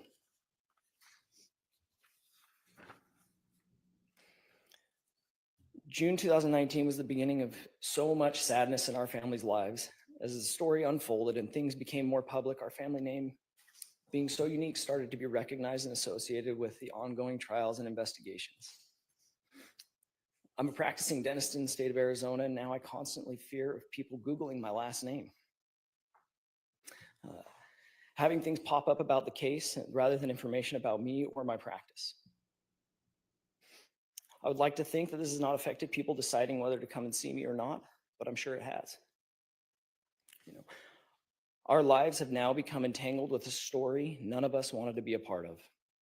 We are forced to have hard conversations with our young children, trying to explain why someone would want to kill their uncle. This has forced us all to watch as Brandon has had to share custody of his children with a woman we all know was involved in his attempted murder. It has forced us to sit back and watch as our name has been publicly defamed and slandered by that same woman. Somehow, she still walks free, but I hope someday she gets the justice she deserves as well. For now, all we ask is that you recognize the pain and suffering that has come from the actions of all the people involved and give a sentence that is fitting. Thank you. Next is Desiree Smoot, Brandon's sister.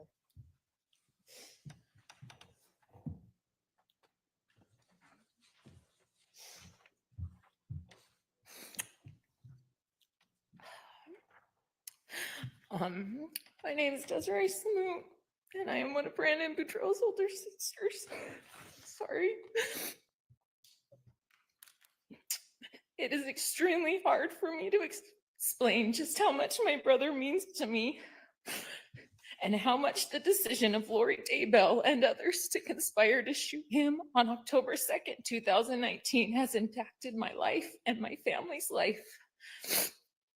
Nothing prepares you to hear your dad tell you that someone tried to shoot and kill your brother and that they missed him by inches. The shock, anger, helplessness, and fear you feel is unimaginable. Our lives were completely changed after that day. I saw my brother in person a few days after the attempted shooting, and I will never forget that moment. I can still see him today. His face was so full of fear and shock. He couldn't comprehend what had happened to him. He feared for his life and for his children. As an older sister, there's nothing you want more than to protect your brother, and I couldn't do anything. I couldn't take away his fear and pain. I couldn't fix this. I can still hear my brother's voice as he broke down on the phone. He cried to me, asking how he was supposed to explain this to his children when they were older. How was he supposed to tell them that someone who was supposed to love him tried to take his life? The heartache in his voice broke me. I knew that this was a reality that he was going to have to face at some point. The trauma for him and his kids will never be completely over. The following months after the attempted shooting of Brandon, my husband and I lived in constant worry and fear as we tried to help support Brandon and my nieces and nephews. During this time, my husband was called by my dad and asked to rush over to their house because there were people there that we were really scared of. I remember being terrified for my brother, my nieces and nephews, my parents, and my husband. During that time, we also lived in fear that someone could possibly show up at our house. We had my brother and my nieces and nephews at our house quite often, and we had to be so vigilant in being aware of our surroundings because we didn't know if people were going to show up, people that were trying to hurt my brother. The stress and fear greatly impacted my husband and I as we tried to appear normal for our own kids and for my nieces and nephews because we didn't want them to be worried. Our work lives were impacted as we tried to balance our jobs with the stress and fear we were experiencing. I have never known fear like what we experienced for those few months after the shooting. Eventually, my brother was so scared he decided he needed to take his kids and go into hiding because he didn't feel safe. My mom, my sister, and I decided we would split up the time and each go and support Brandon and help with the kids. I took off a week of work and left my own family to try and offer a little bit of love and safety to my nieces and nephews whose lives had been completely changed because of others' choices. Brandon and I worked hard to try and keep everything normal for his kids while both of us were scared and worried. We didn't want the kids to feel our fear, but we were scared. The amount of stress this balance put on us was extremely hard. We both could feel it. I could see the stress and anxiety on my brother. He was trying so hard to support his kids while trying to find a way to keep them safe. Family means everything to me, and I am extremely protective of mine. I have felt so angry and helpless because I haven't been able to fix this for my brother and my beautiful nieces and nephews. My heart aches for the realities my nieces and nephews will have to face as they get older and realize what happened to their dad, how this impacted their lives and will continue to impact their lives. It is not fair, and I hate it. I have to talk to my own kids about the fact that someone tried to hurt their uncle, someone they love greatly. These are not things any parent wants to have to discuss with their kids. How do you explain this evil act? How do you explain to them that their cousins who they love so much will forever be impacted by this? For the past 6 years, our family has rallied together during this nightmare, and we have become stronger. We have uplifted each other and supported each other. We have prayed for someone to take accountability, to show a little bit of remorse for the pain and heartache they have caused to Brandon, his children, our family, and all the families affected. We have not gotten that. That is really hard for me to accept. I pray every day to be able to forgive people who have caused so much heartache and pain to the people I love. I am grateful for the justice Brandon found in June. I am grateful for the people who worked for that. Today, I am asking the court to take into consideration how much these acts have impacted my brother and his kids, how much it impacted all of our family and all the other families. Please help Brandon find a little peace as he strives to put his life back together and keep his family safe. Thank you. Thank you. Next is Danae Boudreau, Brandon's other sister.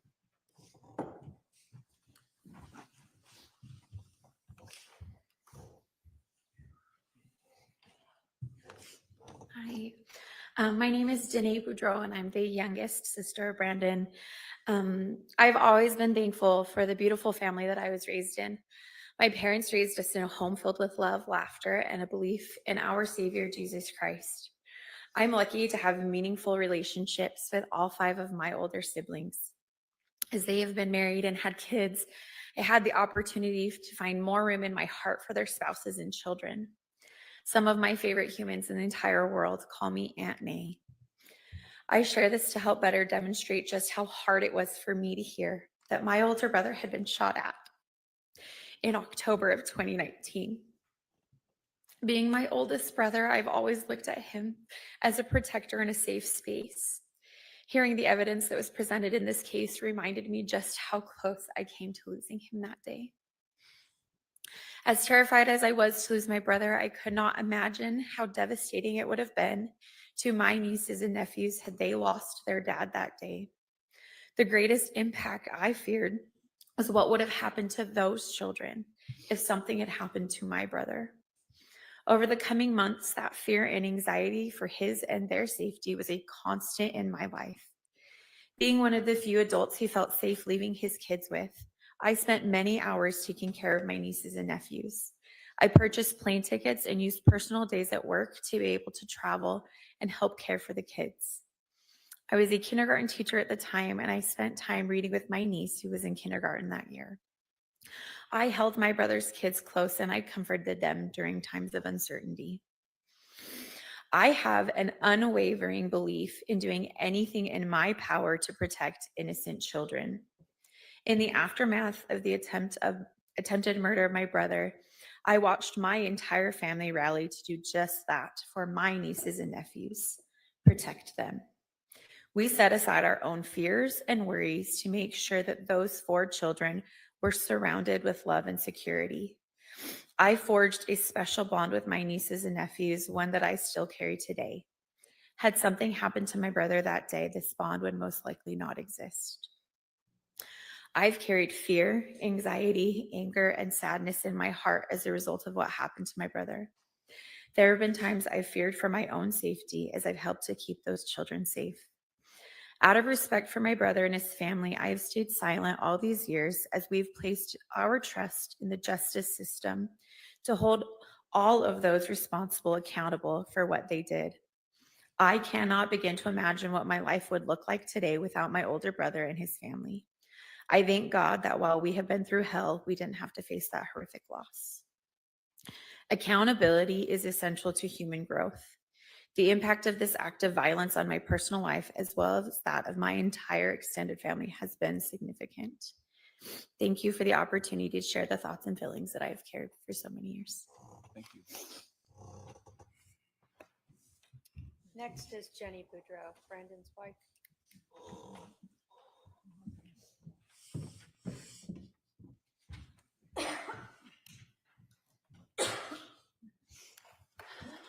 My name is Jenny Boudreau, and I am Brandon Boudreau's wife. First and foremost, I want to thank all those that have spent countless hours in bringing justice to not only Brandon, but to Charles, JJ, Tylee, and Tammy. Today, I stand here today as a voice for the pain and lasting trauma caused by the attempted murder of my husband, Brandon Boudreau, on October 2nd, 2019, a day that none of us will forget. That morning, Brandon was driving near his newly rented home in Gilbert, Arizona, when a bullet fired by Alex Cox under the direction and planning of Lori Vallow Daybell and other co-conspirators missed his head by merely inches. Just inches. One moment, one shot. A moment that should have taken his life, but didn't. And yet, that near-death experience has forever changed his life and mine. When I met Brandon, I saw a man with one of the biggest hearts I have ever known. But it was a heart that had been bruised deeply and wounded by betrayal from those he trusted most. To be hunted by people who were supposed to love and protect him, his own family, left scars that go far beyond physical danger. It robbed him of a sense of safety. It shattered his ability to fully trust. It forced him to live in fear. For months, Brandon was living in hiding, moving from place to place, always looking over his shoulder. The people who wanted him dead still were out there, and he knew they were not finished. After the horrifying news of the murders of Charles and Tammy, and especially Tylee and JJ, children he loved and he knew, Brandon had countless sleepless nights. The fear became constant. I will never forget the night when Alex and another showed up at his family home searching for his children and Brandon. The fear I heard in Brandon's voice was like nothing I had ever heard. He believed that he and his children could be killed. This was his new reality. These crimes weren't just about money or power or twisted religious beliefs. They were also about destroying families, destroying lives.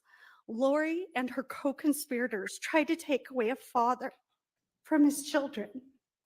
This is a man who reads scriptures with them, tucks them to bed at night, plays games with them, supports their dreams, encourages them, and loves them with all of his heart unconditionally. He would do anything for his children. Had that bullet not missed, these beautiful children, now my beloved bonus children, would have grown up without a father's guidance, his protection, and his love. No child should ever be denied that. Brandon was deeply traumatized, and yet he continued to show up for his children, for truth and for justice, even on the first day of our honeymoon, which was meant to be joyful and sacred. I watched my new husband weep in a car after having to identify the remains of a boy he once loved and tried to protect. That boy was JJ, a cousin of Brandon's former wife, the son of the very woman who tried to orchestrate Brandon's murder. That weight, that moment is still and always will be heavy in our lives. He has survivor's guilt. He sometimes wondered why he survived and the others did not. He would say, I would switch places with Charles, with JJ, with Tylee, and even Tammy so that they could live. This is the kind of person Brandon is. He would do anything for the people he loves. Brandon carries emotional scars of attempted murder, betrayal, and loss every day, and yet he remains kind. He remains faithful, and he remains a father that his children are proud of. Today, I am proud to stand beside him as his wife, his best friend, and a witness of his resilience and his courage. The truth has finally come to light. And although it has taken many years to get here, I pray that justice will be served properly. Evil tried to take away, tried to silence Brandon, but it failed. He is still here. He is still standing. And because of that, so are we. Thank you so much. Thank you. Last will be Brandon Boudreau. After Brandon speaks, we'll need to give the court reporter a short break, so I'm just letting everyone know.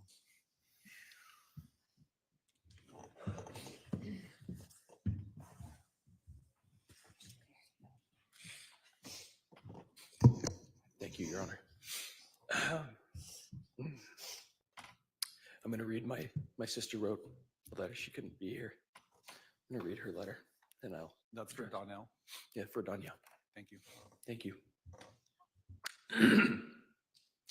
Hello, my name is Nature-Hawkeyes.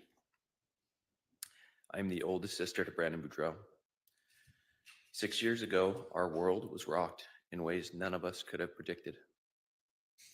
I'm not unfamiliar with the criminal justice system. I worked within it for over 10 years, but it had never touched my life personally until it did 6 years ago. I watched as my brother Brandon had his entire life ripped apart with absolutely no warning.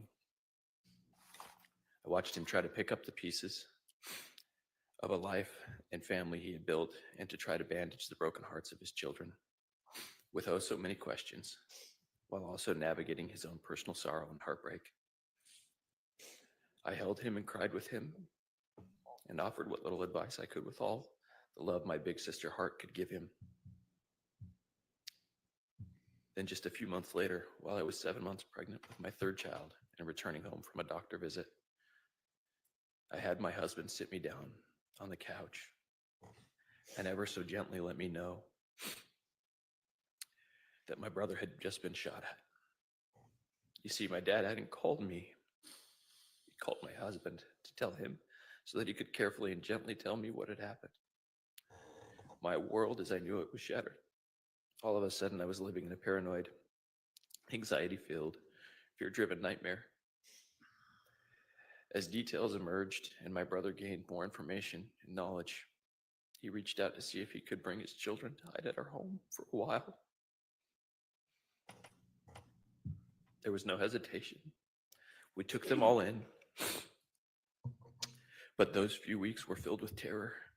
We stayed indoors with the blinds shut and the door securely locked. We did our best to entertain 6 children, ours and his, and keep them happy and as unaware of the situation as possible, while also monitoring our streets for any signs of those responsible for this.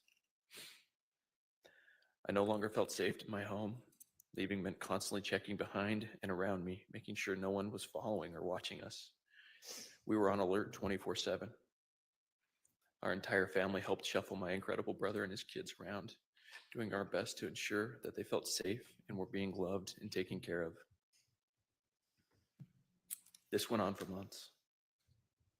Once those responsible were caught, we felt some relief. However, more details continued to merge, and my brother's life continued to get thrown for loops. Our family has come out of this closer, stronger, and more unified. We have held our tongues, never having spoken our truths, so as to allow the judicial system to do what it is designed to do, bring some justice to all of the victims. The big sister and me wanted nothing more than to take care of my little brother and his sweet children.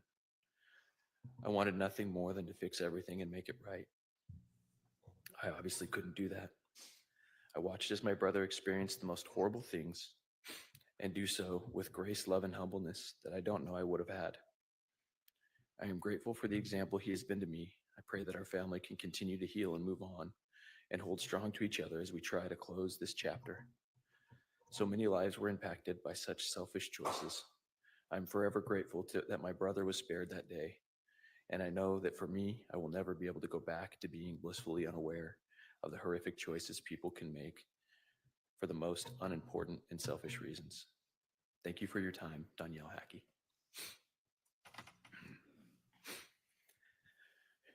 Your Honor, thank you for giving me my time today and for listening to all these people who are my family now and who have gone through this with me. On October 2nd, Lord Daybell, someone I considered family, conspired with others to shoot at me. An act that not only endangered my life, but it threatened to destroy the sacred family unit that I cherish for my children.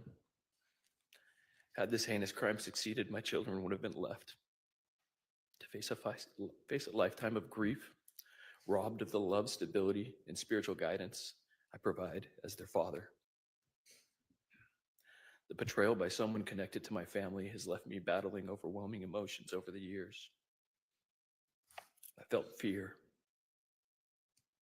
paranoia. I lived with constant vigilance, loneliness, regret, sadness, depression, anger, heartache, and embarrassment.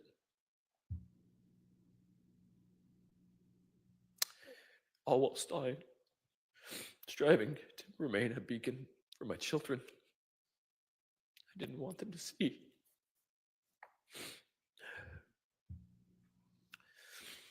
The word family in Latin was used as a word for servant, familia.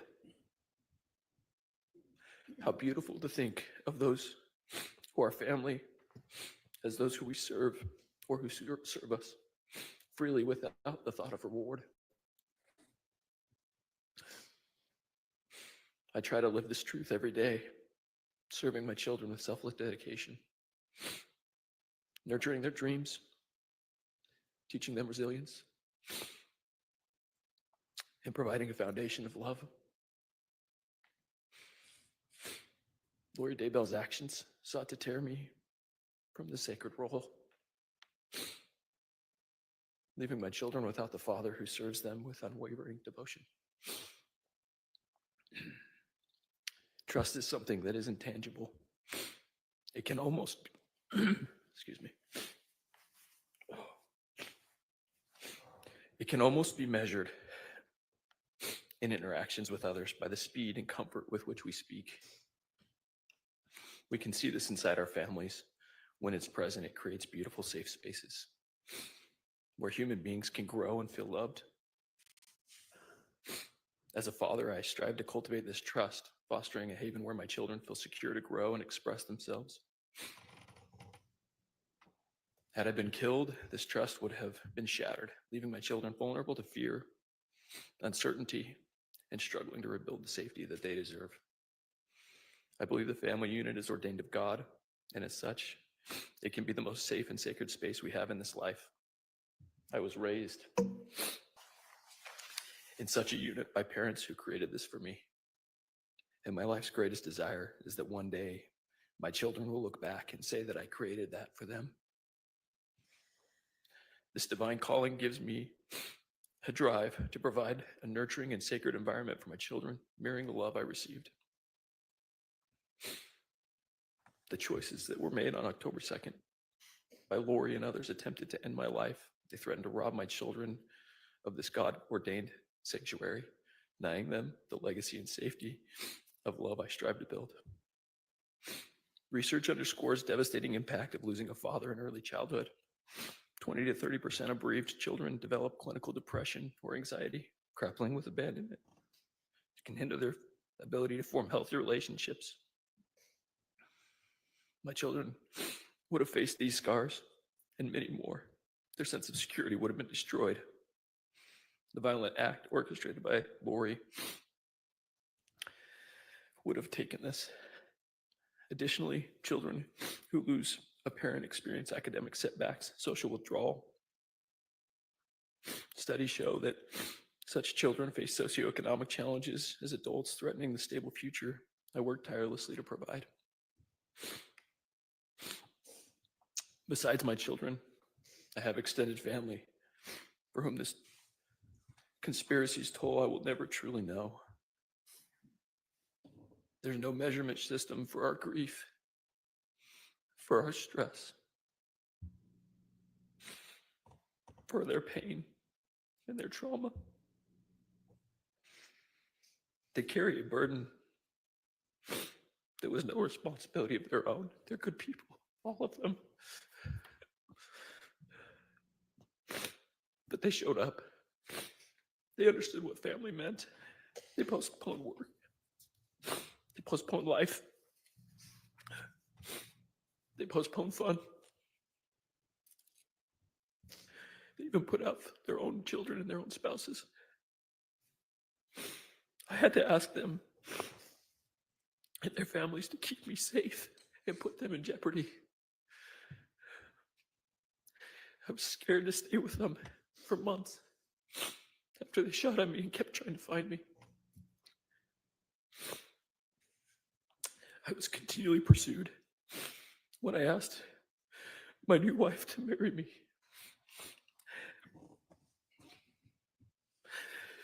I had to do so, knowing the burden I brought to our marriage. A life filled with unwanted attention, trauma, from a conspiracy I knew nothing about until it was almost too late. This burden will never go away, but we will learn to deal with it. We can never go back. We can't fix these things. There's no way to make right all the injustice and suffering that we've endured. So my greatest hope is that we can protect others from facing it. I hope those who participated can be removed from a place where they can have a chance to hurt anyone ever again in the future. No one deserves to live a life of fear and trauma. I have friends who stood up and put their lives on hold to help me and my children. I don't know how to convey to you the fear they must have felt to just be involved with me or around me. As others conspired and continued to come looking for me. I can't imagine the impact it had on them after the fact or during, and some of them had to distance themselves to keep their family safe. Finally, this overwhelming toll and conspiracy has had so much effect on those who are called upon to uphold our laws, and to those that I employed to try to protect my family. I would include attorneys, law enforcement, juries, yourself, your staff, all the people who have to deal with this. We've spent countless hours and precious resources from our community's taxes, mine and my family's personal finances, striving to prove exactly what happened, and most importantly, to keep children safe.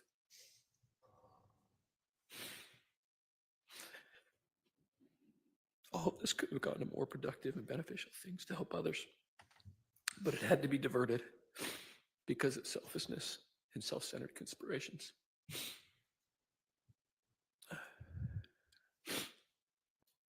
Your Honor, I'm a believer in forgiveness, and I believe it can be relieving for people to let go of the feelings that I've been describing, to give them away to their Savior, so that there's more room for good feelings and things that can come in this life. I try to practice this. I'm not perfect at it, but I have found relief in it. But I do not believe that this means that we can trust those who commit crimes to continue to have freedom that they had before. I choose to forgive Lori for myself so that I can be able to be a better father to those children I described. Be a better husband for my new wife. A better son and brother to these wonderful people who came.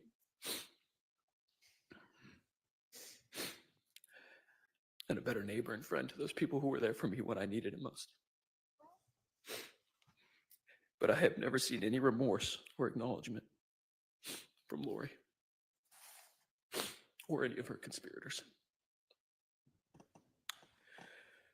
Only denial, shaming, and accusation. I would never feel safe if she has freedom. I will always fear her for what she would try to do, again, to hurt my family.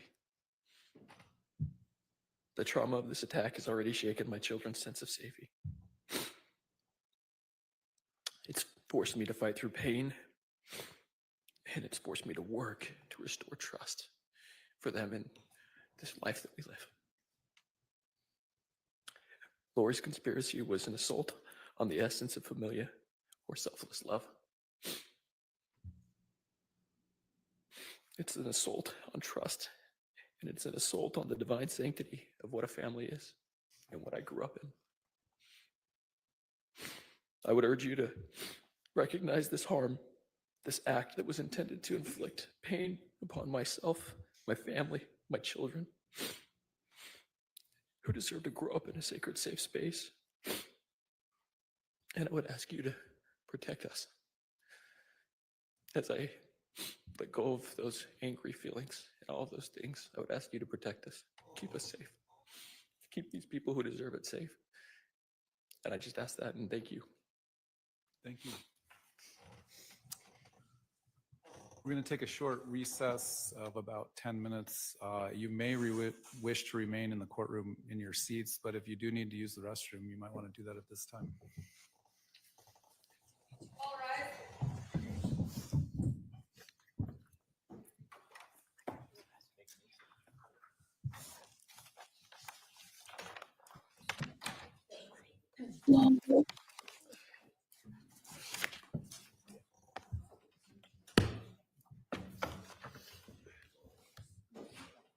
I just wonder what she's going to come out with.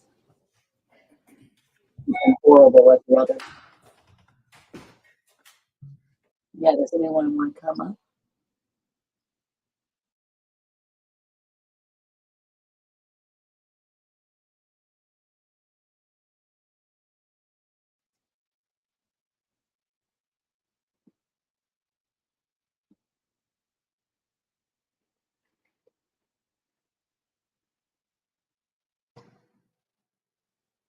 Okay, guys, thanks for stopping by.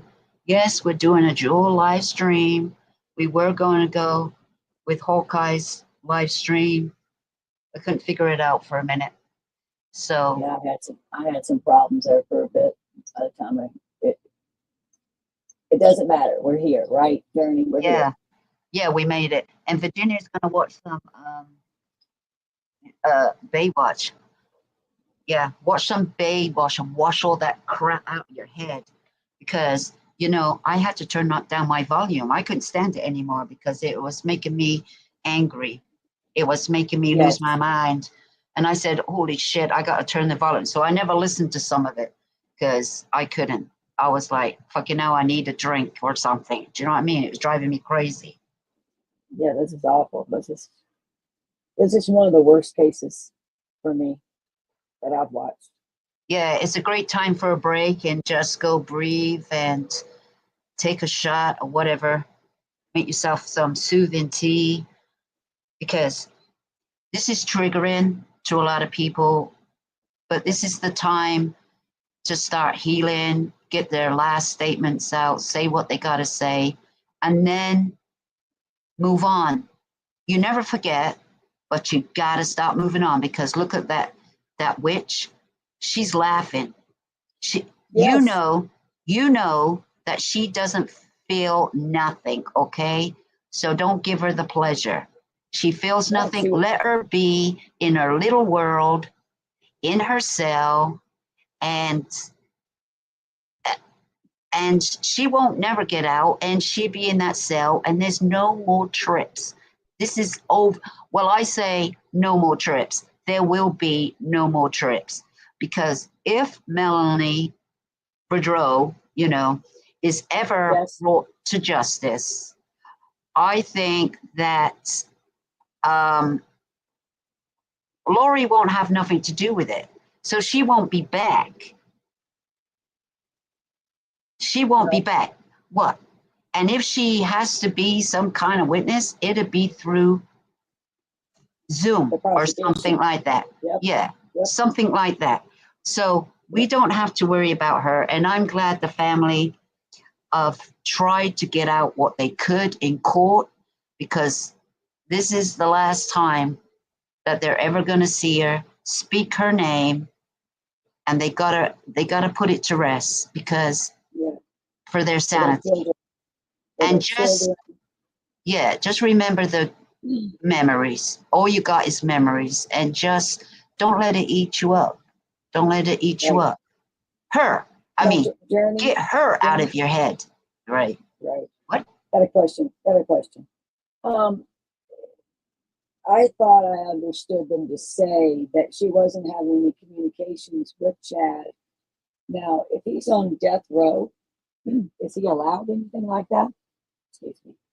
Well, the thing is, I don't know if I heard it from Idaho News, Nate, right, or somebody else, where in Idaho, because there's a lot of prisons that they don't allow conspirators or anything to talk to each other, that they could write each other.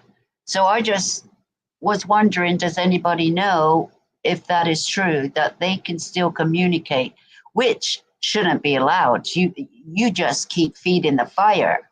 You know what I mean? Right. But do they get to communicate with him on death row? I thought on death row, he has no communication. Is that not true? You are allowed communication on death row, but I don't know if he's allowed to. I don't know if he's allowed to have a tablet as much access as you do if you're not on death row. But he's allowed access to, I don't know, some calls or anything like that. I think he can have he can have some access, but I think it might be controlled access. Not like when you're in jail, you can, or if you're in jail, it seems like you could have your tablet full time, because you're going through the process and you haven't been convicted yet. But once you're a prisoner and being convicted, these people can just keep using the phone as much as they want. But Chad can't just get out, because there's no access like that. But he's allowed. She only gets 1 hour. She's in confinement for 23 hours per day. Yeah, but she's gonna realize when she gets back to Idaho and back in the real world in her cell, she's gonna know the rules are changing. She can't be just on her tablet when she pleases. Oh, I need the news crew here. There's none of that in Idaho. Nobody's allowed to go in there unless it's a special circumstance, okay? Okay, thanks, Robert. Robert says Lori and Chad can send each other postcards, but not regular letters. Oh, so it has to be a postcard that's open, you know? Yeah. Well, I just wondered if it was a little different if you're on death row versus just life. So I'm asking the question for me to learn on that. So what they can't do is send each other emails via their you know, they can't hook up a video call with each other. Do you know what I mean? They can't hook up a phone call with each other. Okay. And they right? can't see each other. No, that means they can't do video calls like some people can with their family members. They can't send each other emails on their iPads or anything like that. But chat can have no tablets or video. no tablets or video. So that's for any family member, right? Any family member for Chad. Is that right, Rubber? You're helping us out there understanding that part because I wasn't sure on the death row there, Journey. That's why I was asking you what you thought about that. Yeah, but I know he's allowed to do certain things at certain times. But once Lori gets into the prison system, she'll be limited to her calls as well. Right? Well, she would be because she's got 23 hours in the cell because she said that in an interview. She only gets to come out for 1 hour for showering. And I think she gets to communicate at that point because she's not on death row. She has life sentences. But it is different for someone on the death row though, right? No, what I'm saying is she's in Arizona right now. I'm talking about Idaho. Right. Idaho. She has very little even in Arizona. She says she even made comments that she has very little rights in Arizona. Well, yeah, because you know why? Because she's a prisoner. She's already a convicted murderer. That's why. If she was going to trial without the Idaho, it would be a different situation. But she's convicted prisoner. She is a prisoner in their custody. So she had to be limited. And she don't realize it. She says when she's done in this interview, she'll have 7 life sentences by the time they're done. Yeah, well, that's great. You got it. Oh, I just sounded like Lori then. That's great. Oh my God. No, you don't sound anything like that. Oh, thank God. When I said, oh, great, I thought, oh my God, that's what you. Okay, we're back to court now, guys. We're back to court.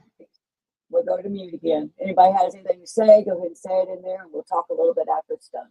Yeah, we'll talk after. And I think we're done with the statements, guys. We just got a good look at her face just now. Yeah, I think we're done with the statements. And I think we're going to go on to Lori now. So see you in chat, guys. I think they should have been able to put the camera right on her face like they did Kohlberger. Please be seated. Yeah, but they had the cameras around. Well, they didn't change it. They should have changed it, right? Yeah, but they went to court not allowing certain things with this trial. They went to court over that. That was a motion. Okay, thanks, Robert. Thanks for the info.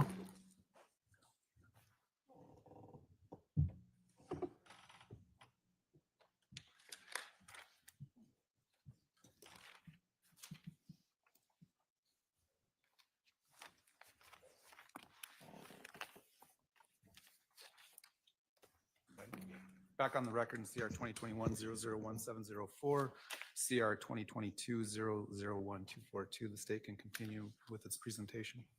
Thank you, Your Honor. This time, I would like to address the court.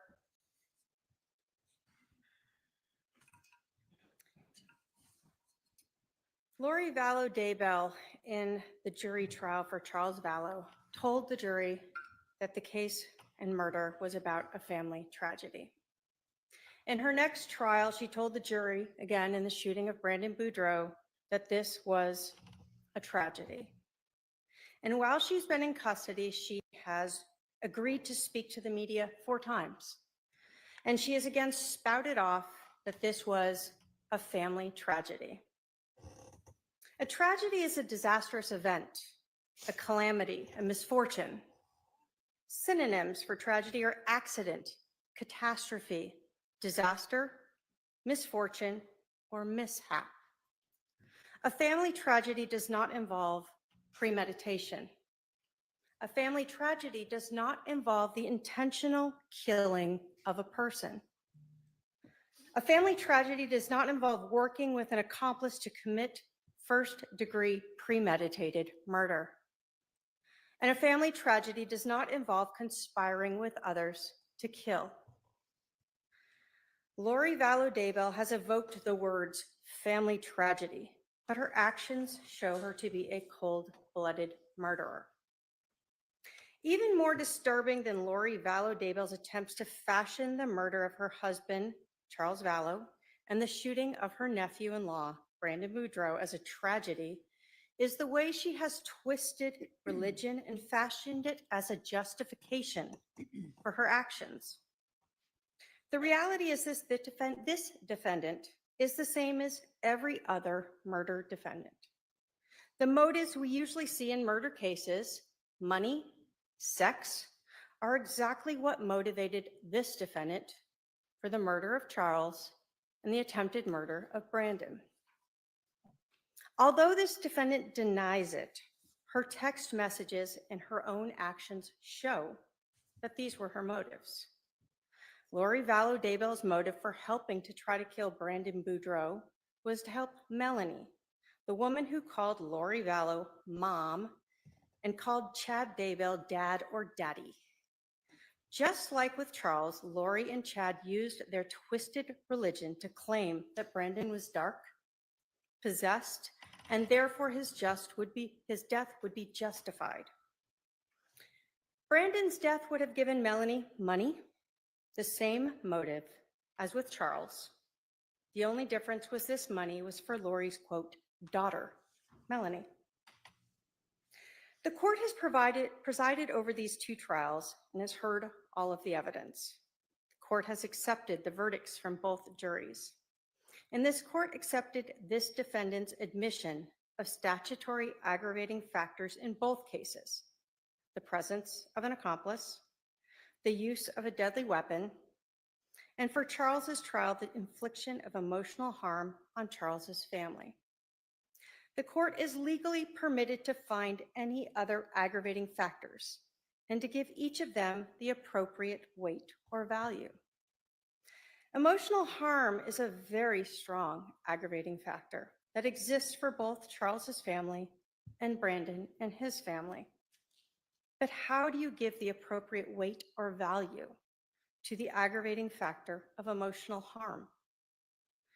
The defendant admitted it exists, but that doesn't provide this court with the facts to really weigh the harm that this defendant sentenced these families to. So I want to start first with Charles's family and their emotional harm. Charles Vallow has 5 siblings. He has nieces and nephews. He has 2 sons from his first marriage, Cole and Zach. He had JJ and Tylee and Colby, and he had so many friends. You've heard from Charles's sisters and brothers. Charles regularly visited them. He talked with them regularly, and each sibling has suffered extreme harm as a result of this defendant. We didn't hear from Bobby today, one of Charles's brothers. When I first spoke with Bobby, he told me a story of March of 2019. Charles was visiting. Bobby talked to Charles, and Charles told him that Lori was trying to kill him and that she was going to kill him for his insurance money. Bobby told me how Charles was crying as he spoke and how difficult it was for him to talk to him about this. Bobby told me how much he misses Charles and that it felt like someone had cut off an arm or a leg. That's the pain that he suffers to this day. When I spoke with Charles's brother, Jerry, I learned how Jerry looked up to his brother and literally followed him around as a child. How they shared a love of baseball, and Charles, who was a semi-pro, tried to help his brother learn to be a better player. This is a loss that Jerry still feels every day. When I spoke with Charles's sister, Susan, she told me a story about how close her son was to his Uncle Charles and the reaction that he had when she had to tell him that his Uncle Charles had been killed, how it devastated him. When I first met Kay and her husband, Larry, I could see the exhaustion in their eyes after going through the trials in Idaho. Kay and Charles were exceptionally close, and it was clear to me that Kay would do whatever was needed to ensure that her brother got justice. And she has been here many, many days.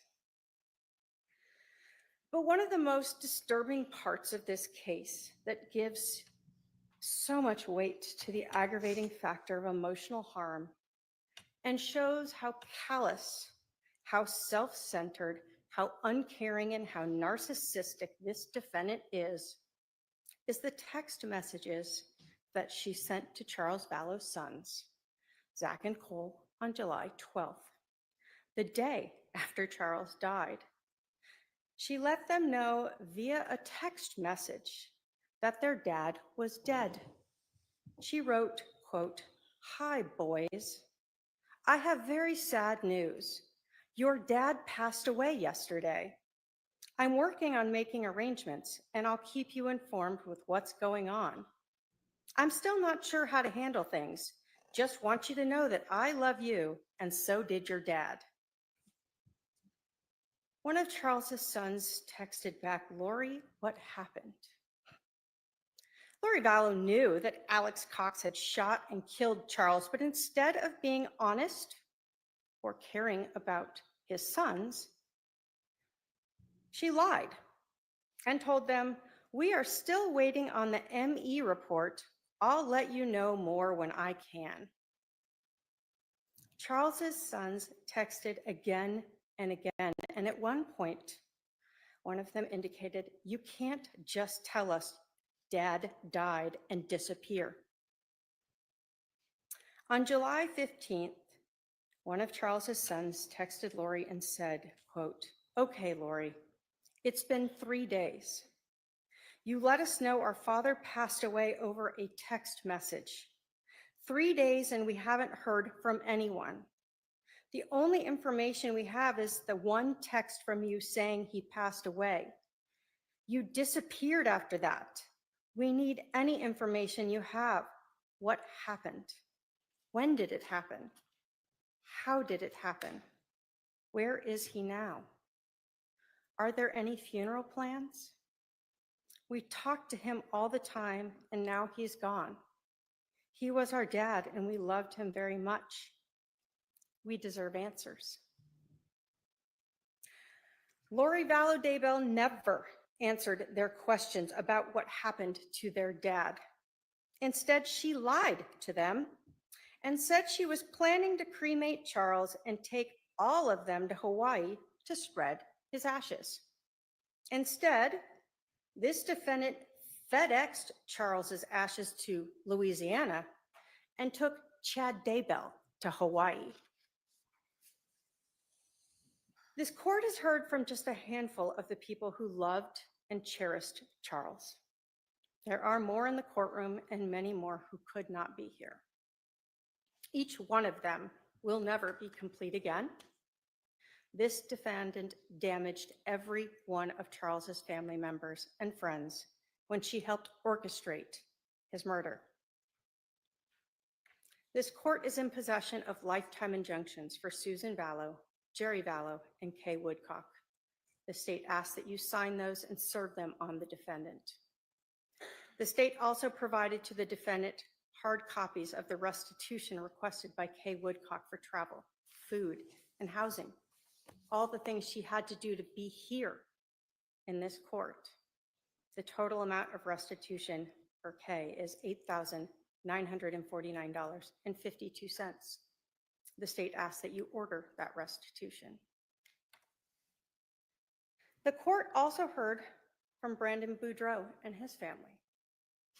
Brandon survived his attack, but he suffered for months, fearing he would be killed. Brandon left Arizona to hide from Lori Vallow, Alex Cox, and Melanie Boudreau Pulowski. Brandon is the person who tied this case to Charles's murder, and he alerted the police when he saw that Chad Daybell's wife had died, and he knew all of these things were connected. Imagine living in absolute fear that you could be shot and killed at any given time by people who were your family.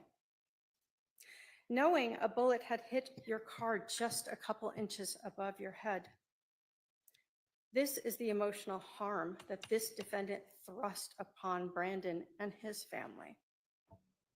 The court is in possession of lifetime injunctions for Brandon Boudreau, and the state asks that you sign it and have it served upon the defendant. Brandon asked to keep restitution open. He will be requesting that later. As I said earlier, the court has to weigh all of the aggravating factors that have been stipulated to by this defendant, all of the aggravating factors laid out in the state's sentencing memorandum, and the aggravating factors expressed to this court by the next of kin and victims against any alleged mitigating factors this defendant might present. There is no doubt that the aggravating factors substantially outweigh any alleged mitigation. The volume and weight of this defendant's actions and the aggravating factors support running each of these defendants' convictions consecutively to the others.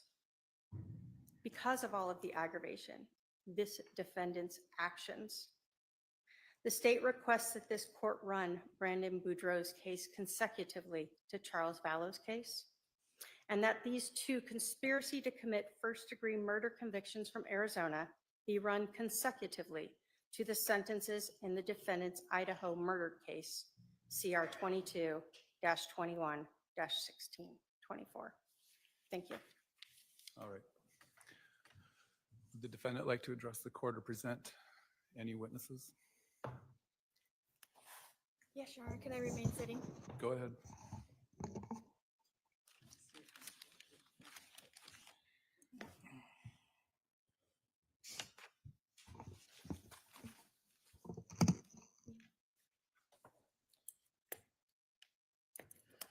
Representing myself at these two trials was a constitutional right that I exercised.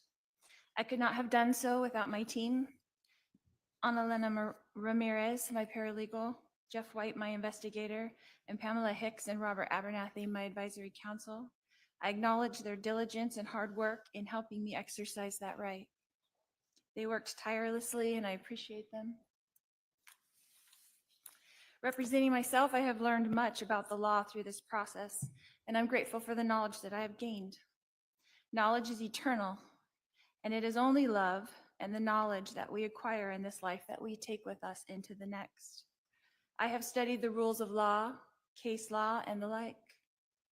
I was amazed and enlightened as my understandings were completely changed from before I started this process. Before this long court journey, I only had basic understanding of the judicial process. I was of the understanding that both parties would be able to get up at a trial and each tell their side of the story, but I soon learned that the rules of law do not allow that. Actually, they do. The process is much more complex than that. It is not designed for that, although the Constitution of the United States was designed for that. The rules of law negate most of that. As a defendant, I was precluded from calling several witnesses. Other witnesses for the defense were precluded from testifying things that they did witness, As a defendant, I was precluded from asking law enforcement specific questions. I was also precluded from admitting documents that the state turned over to the defense as discovery. The founding fathers of this country did not intend for the rules and laws of trial that have been implemented into this justice system to make it impossible for the accused to defend themselves. Their objective was quite the opposite. They advocated for a fair and impartial and speedy trial. It was never their intention for people to be sitting in jail for years and years waiting to be tried while the state continues to try to gather new evidence against them. This is what our injustice system has become. Men and women sitting in jail for years and waiting to be heard. The constitutional right of life, liberty, and the pursuit of happiness thwarted. My case is not unique. There are many here in Maricopa County that have been in jail almost 10 years waiting to be tried. The conditions of this jail are not for long-term confinement. You do not have access to direct medical care. You do not have access to proper nutrition. You do not have access to sunlight. You do not have access to decent dental care. In fact, when you have been at Maricopa County Jail for 1 year, they come to your door and offer you a vitamin D supplement because you have not been in the sun in a year. Imagine this for years. It is inhumane. The state of Arizona, according to the laws, since I am a prisoner from another state, only had 90 days in which to give me 2 speedy trials. That's 3 months. I arrived here at MCSO on November 30th, 2023. That is over a year and a half, 20 months specifically. That is over 6 times the amount of time it should have taken for me to have these 2 trials. But Arizona leaves this law up to the judge's discretion, and the judge has the power to extend your trial at his will. Even though the 6th and 14th Amendment of the Constitution of the United States proclaims otherwise. 98% of all cases in Maricopa County end in plea deals where the accused plead guilty. And I'll tell you why. It's so miserable in that jail that they plead guilty so they can go to the prison and have decent food, decent sunlight, and a chance to live. 2% of all cases in Maricopa County that actually do go to trial, of all the cases that actually do go to trial, only 0.2 end in acquittal. That is 1 out of 1,200 people who go to trial go home. That's actually not the correct stat. Is that a system designed to convict you? The rules of law governing trial assure that. As you witnessed in my 2 cases, the judge supports the state to achieve this outcome. So here we are, the state of Arizona has accomplished its intention. 1, to extradite me from Idaho. 2, to convict me. And 3, to add to my ledger of lifetimes. The state used countless taxpayers' money to transport me, house me, millions of dollars to wrongly convict me on 2 charges that they made sure judicially that I could not defend myself against. I know political aspirations, raises, and job promotions were at stake. So congratulations. I was convicted in the media long before I went to trial. We all know that there is no way for me to come to Arizona and get a fair, impartial, or speedy trial. And now that fact has been proven. The state of Arizona brought me here when I was already serving 5 life sentences. Now I will serve 7 life sentences. Will that be enough? Will that be enough?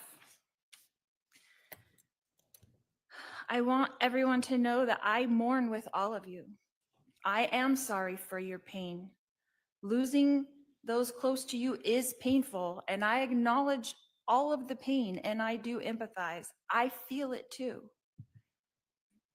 If I was accountable for these crimes, I would acknowledge it, and I would let you know how sorry I was. But I have witnessed for myself what it is like to leave this mortal existence and return home when I temporarily died in the hospital giving birth to my daughter, Tylee. When our spirit leaves our body and we return to the pure energy state in the spirit world, we immediately no longer feel hate, anger, envy, or resentment. I promise you. We come to earth to experience these emotions, but these emotions are immediately replaced by a blissful, heightened sense of peace, love, joy, and well-being. The moment our spirit leaves our body, we feel more alive than we ever did on earth. And we have deep empathy for those we have left behind. We do not want our loved ones to grieve or be sad. We know that they will because that's a mortal experience, but they come to comfort us. We immediately know the minute you leave your body, you are aware of who you are, why you came to earth, and that we will all be together again soon, and that this separation is only temporary. All of the cares and pressures and problems immediately melt away. And after comforting our loved ones, we move on with our eternal life, continuing to pursue knowledge and wisdom and understanding in eternal progression. Heaven is a very busy and happy place where everyone is engaged in projects that they love to do. That includes Joshua, that includes Tammy, that includes Charles. No one there, none of these people are seeking revenge or justice. So although we miss our loved ones, and I do too, I assure you that they are busy and happy and peaceful. I have felt the kind of contentment that they feel now, and I try to duplicate that here. So whether I'm giving 5 life sentences or 7 life sentences, I will continue to try to uplift and help and strengthen those around me. It does not matter where you serve on earth as long as you do it with love. It doesn't matter if I'm given 7 lifetimes or the death penalty like my husband. What things look impossible to man are easy for Jesus. Jesus tells us in the Bible not to judge, but this whole entire justice system is just that. So I want you to watch, because God will show the world great miracles. I will continue to love everyone I come in contact with, and I will turn this battle over to God. If this is God's battle, then the math doesn't matter. 7 lifetimes or the death penalty doesn't matter. God's miracles will abound. When a soldier goes off to war, he is a soldier. When a soldier comes back from war, he is a warrior. And Jesus is in the prisons. He is turning his soldiers into warriors. For the prisoners shall go free. Sometimes victory doesn't look like victory until it's finished.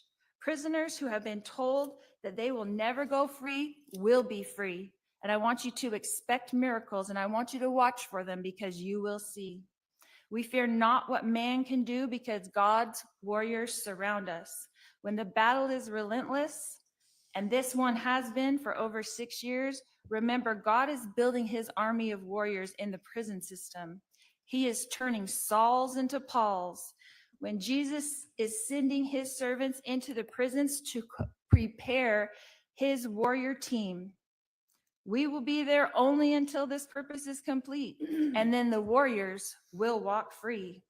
We are redeemed by Jesus Christ, so we are free right now, but his chains will break, prison walls will fall, the power and majesty of God will be revealed. When Jesus is ready, he will call his warriors from the prisons, and we will walk free, and we will serve him. I will quote Moroni, the great prophet, from Moroni 8:16, and he says, "Behold, I speak with boldness, having authority from God. I fear not what man can do, for perfect love casteth out all fear." And in Ether, Moroni says, "And now, if I have no authority for these things, judge ye. For ye shall know that I have authority when ye shall see me, and we shall stand before God at the last day. Do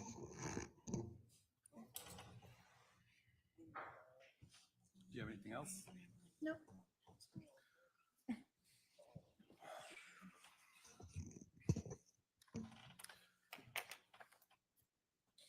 In this day and age where truth seems to matter little to our talking heads on the news and to our politicians, I'm proud that this trial court and through our jury trials, we draw on the collective wisdom of jurors to determine the truth. As I said in my jury instructions to the jury, it is their job to determine the truth. The defendant spent several minutes talking about statistics and being prevented from presenting her side, and that is not the truth.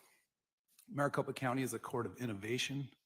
We virtually screened hundreds of jurors, and we kicked off jurors from service that had ever even heard of Lori Vallow. So when she says that she couldn't get a fair trial in Maricopa County, that is not the truth.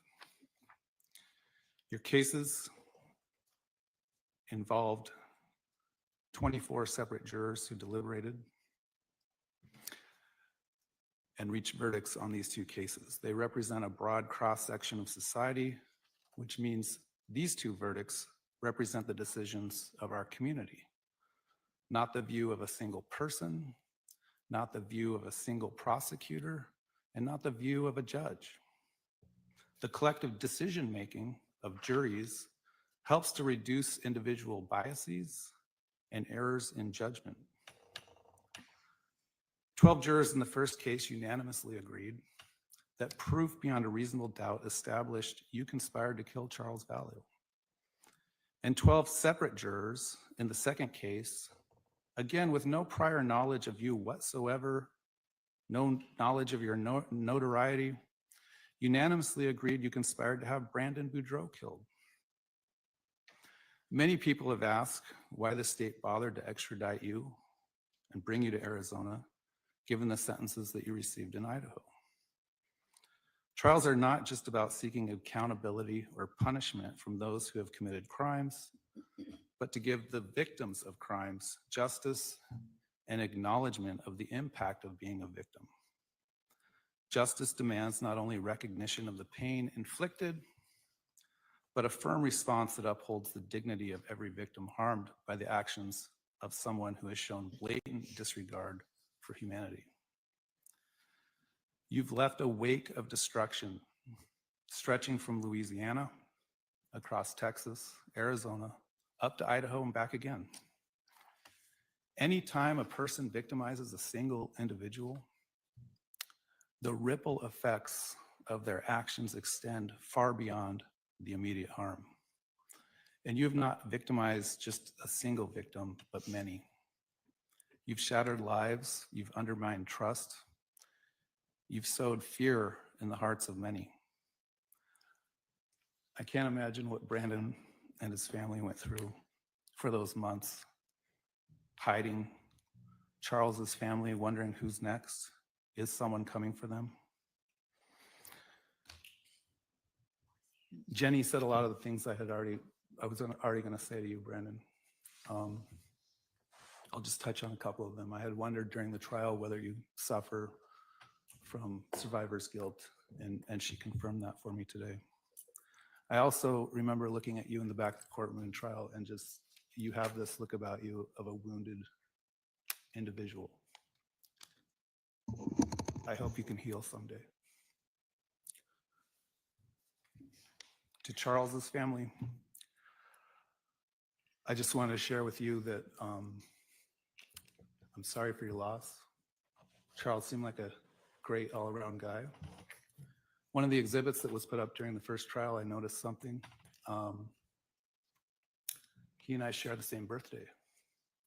So I'll remember him on my birthday.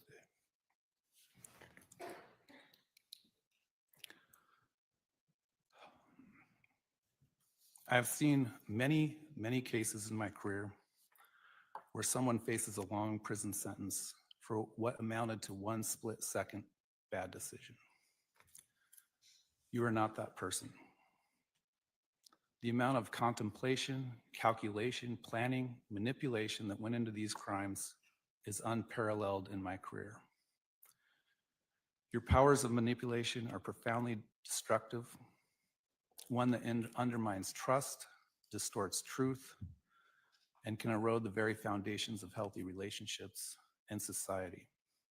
The impact of your manipulation has been devastating, insidious, and far-reaching, and perhaps still unknown. One can't help but wonder if Alex died as a result of the extraordinary burdens that you placed upon him. No one will ever know.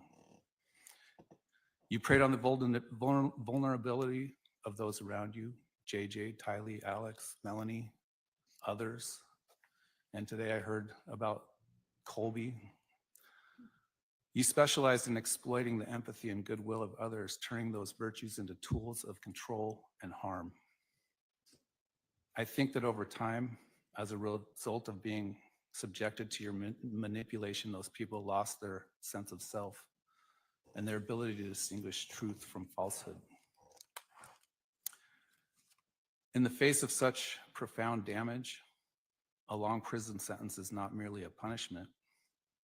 It is a necessary affirmation that our society values justice, protection, and the sanctity of human life. You just referenced a Bible verse or a verse recently about the prisoners shall go free. That is not a literal verse. That is a verse about people that accept Jesus can be in prison and they will go free when they die and go to heaven. But it will take an act of God for you to go free. In short, you should never be released from prison. Eventually, the camera that you seek out so much, the media requests, will lessen over time and you'll fade into obscurity. The state has requested that I find additional aggravation. The court does find that in CR 2021-001704, the offense was committed in the expectation that you would receive pecuniary gain.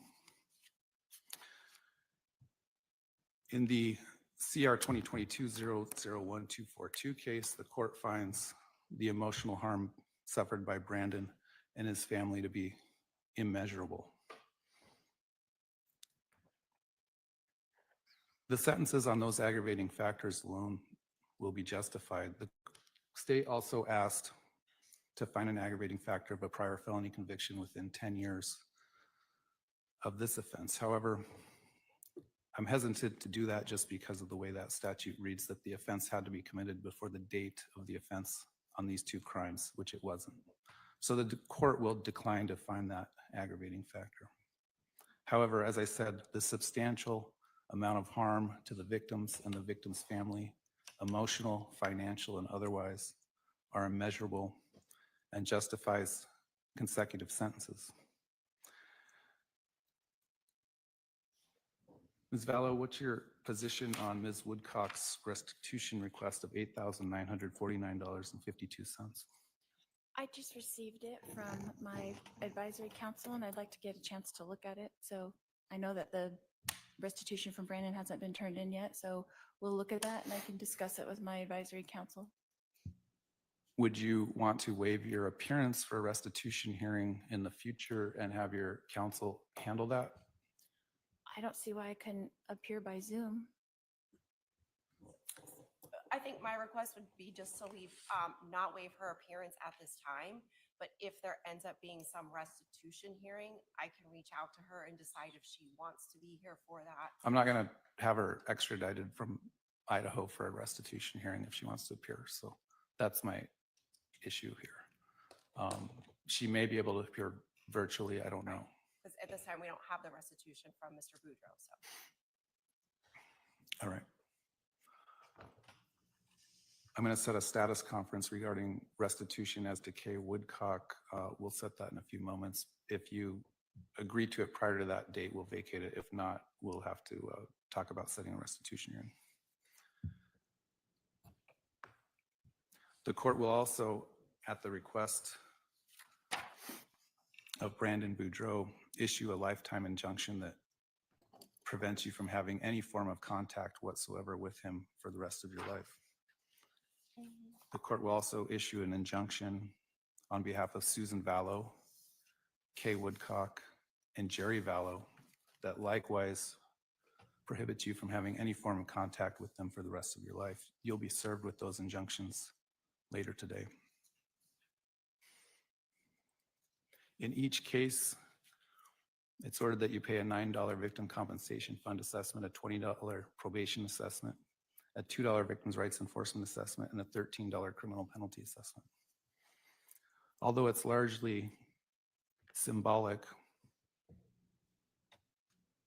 the court's going to impose the maximum fine allowable for each case. It's ordered that you pay a $150,000 fine plus a 78% surcharge on each case. Those total fines on each case is $267,000. I know the law says that you can't financially benefit off your crimes, but in the event that somehow you did, those restitution amounts or those fine amounts are out there that can be paid. As to count 1 in CR 2021-001704, the court orders you to be sentenced to life in prison with the possibility of parole after serving 25 calendar years. This sentence would run consecutively to the District Court of the 7th Judicial District of the State of Idaho in Fremont County, case number CR 22-21-1624. As to count 1 in CR 2022-001-242-001, it's ordered that you be sentenced to life in prison with the possibility of parole after serving 25 calendar years. That sentence also, due to the number of victims you've created in the two cases, the immeasurable harm you've inflicted on many, it's ordered that that run consecutive to CR 2021-001-704. Because these sentences are consecutive to one another and consecutive to the Idaho case in which you are currently serving a sentence, you're giving 0 days credit for time served. You have the right to appeal from the orders of the court and to have a lawyer represent you. If you cannot afford a lawyer, one will be appointed for you. If instead you want to represent yourself in your appeal, you must file a written waiver no later than 30 days after the filing of your notice of appeal. If you cannot afford copies of the necessary records and transcripts, they would be provided for you at no cost.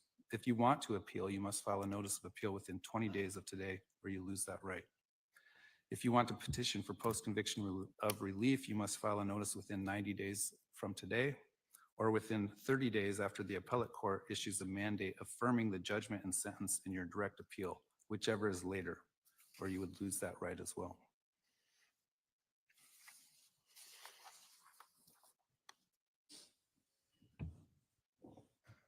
It's ordered remanding you to the custody Department of Corrections effective today to carry out those sentences. We're at recess.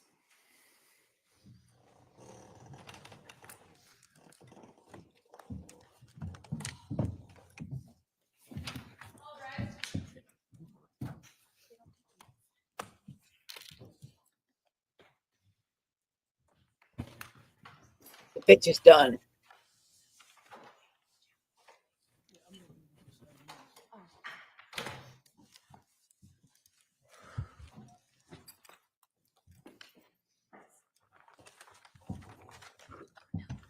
Still freaking smiling. That makes me so mad.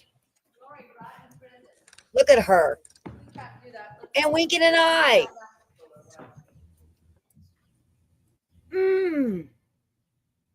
Infuriating.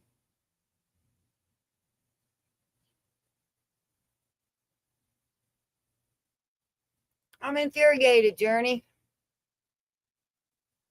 About the rest of you.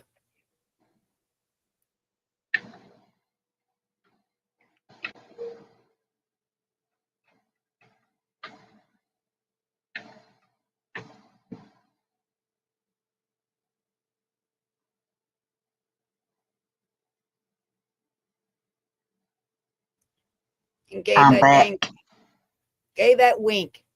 Who was she winking at, Rubber? I did miss that little part. What is? I wish that man would have got his head out the way. We missed it.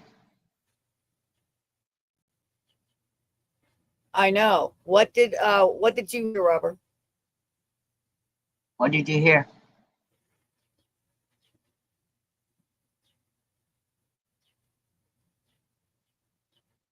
Maybe we should listen to that part again. I just cut the damn thing off. Let's listen to that again. Yeah, let's listen to that last part again. Thank you.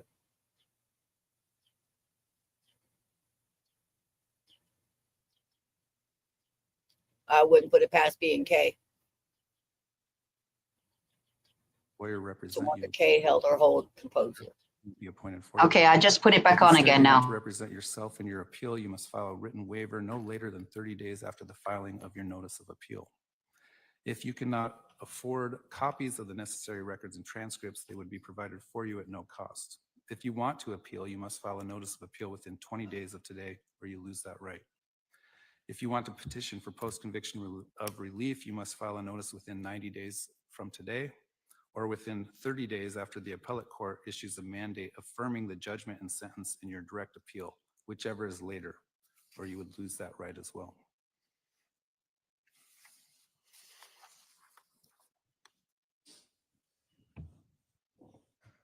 It's ordered remanding you to the Custody Department of Corrections effective today to carry out those sentences.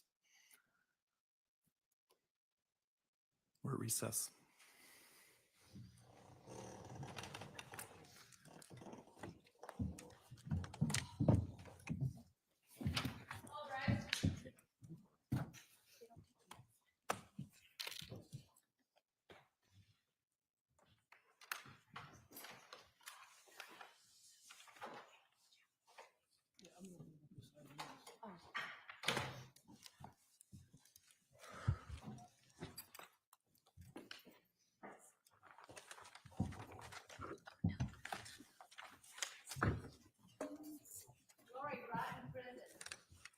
We can't do that. Let's go. Everyone out now. Kay said, Lori, rotten prison.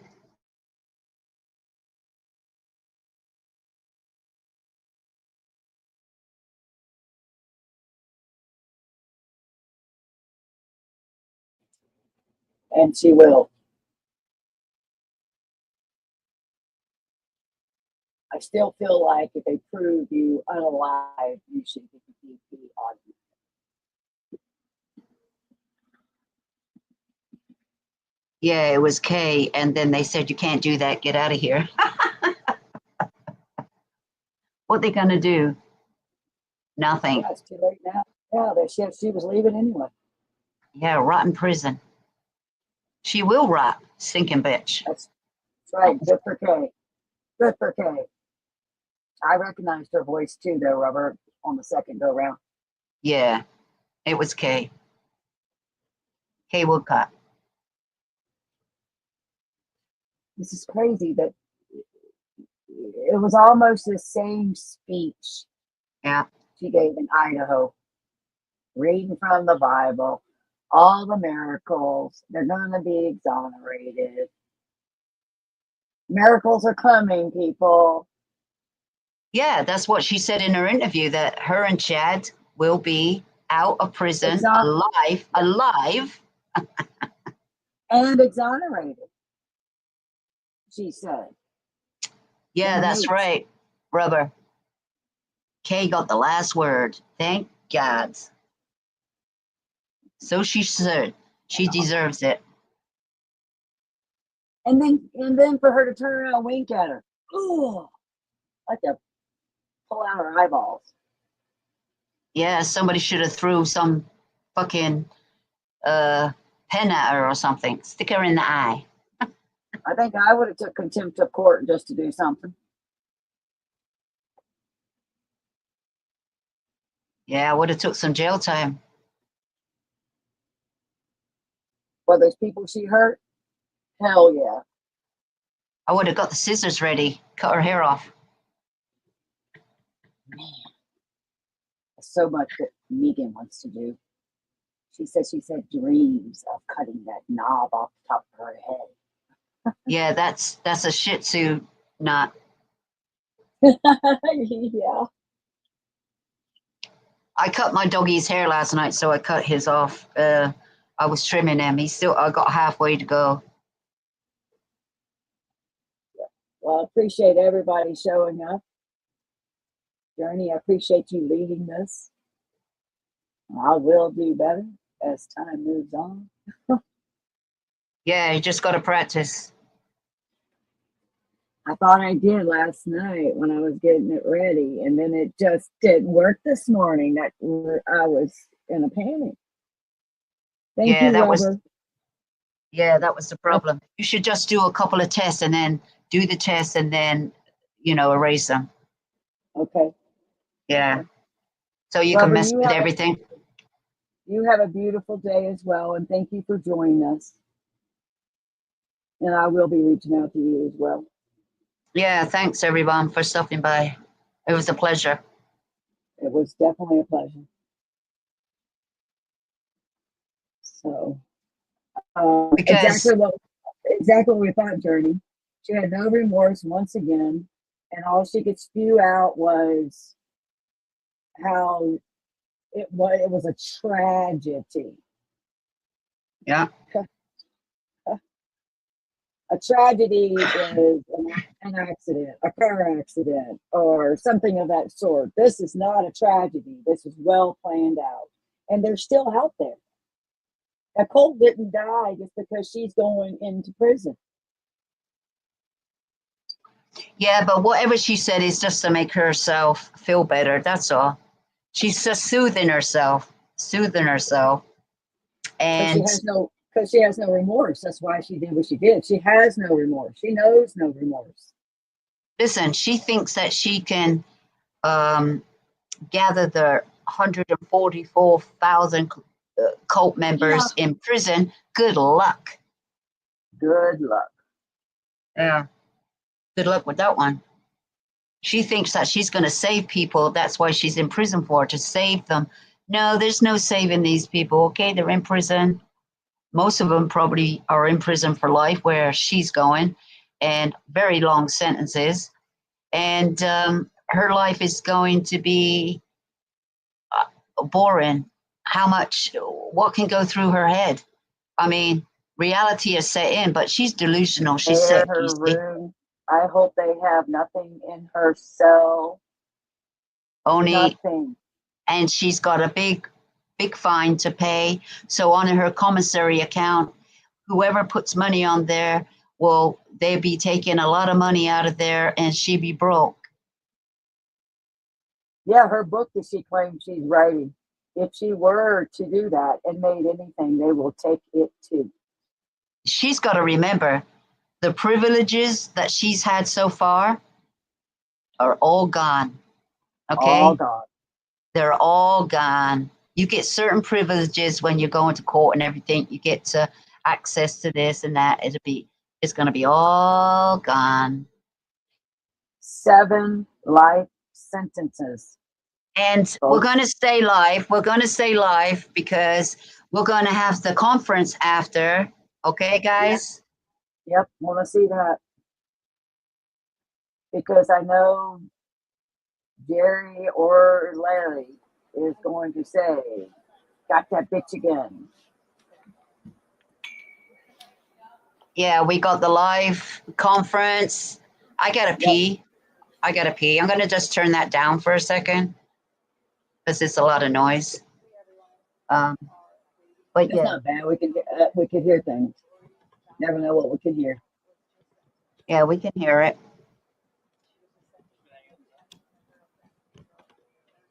They're just getting ready. So they're just giving enough time for people to say whatever they're saying, goodbyes or anything, and coming out to the courtroom one by one. There's Nate Eaton from East Idaho News. I don't know who that guy is. He's the one that chased him down in Hawaii. And he's the one that got a helicopter. Thank God they had a helicopter. And he went over the sites of the graves happening. And he got the bird's eye view, first one. He was on the scene. Not like we enjoyed seeing what we were saying, but it was reality. Enjoyed you today too, Virginia. Very much so. Thank you for coming. I really appreciate it.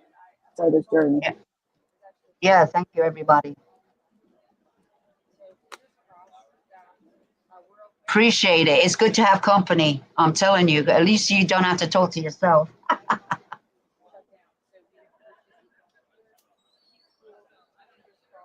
Okay, you go rest.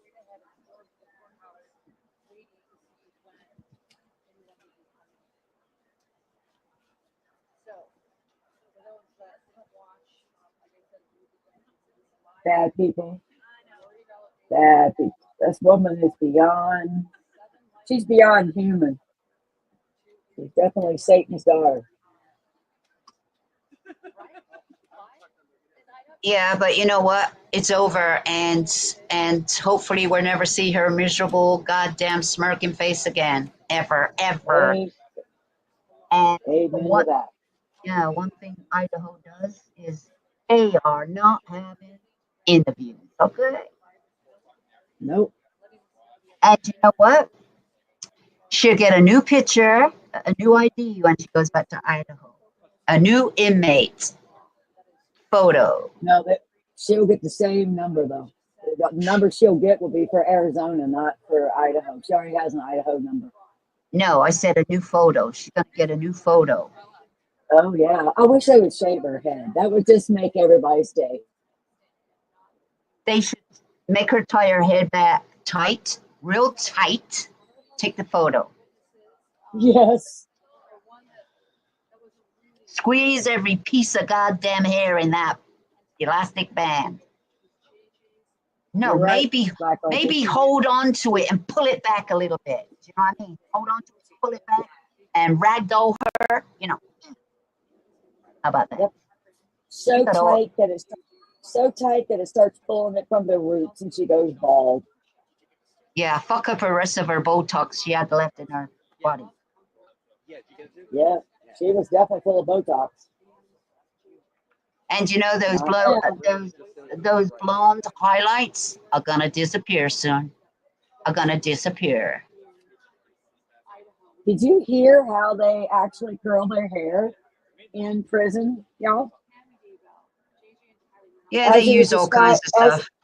As it was described to me, they take clothing, socks, and wrap the hair to get those long curls she's got in her head. I learned that from the beginning of this trial. Yeah, you can use anything you find that is suitable. You can wrap pens around your hair, pencils. You can do all kinds of things. They have pens and pencils. They can wiggle that around there as well. Right. Toilet And roll hold. And then she Toilet was roll. using, she uses like candy or something to make her lipstick and blush. Did you hear that Lori Daybell, Ryan Cox, you know, the psycho delusional witch, got in trouble for Nate bringing M&Ms for her. She had her iPad taken away, her privileges. That's a shame, isn't it? Yes, I didn't hear that. That's exciting news. Thanks for sharing that. Yeah, Nate said, yeah, she got in trouble. Nate didn't, but she got in trouble. She got in trouble. That's what she said. Because Nate said she sent, after she got her privileges back, the reason why she didn't get a hold of him sooner was because she only just got her privileges back and she thought she'd let him know that she got in trouble. I bet Nate was real sad about that.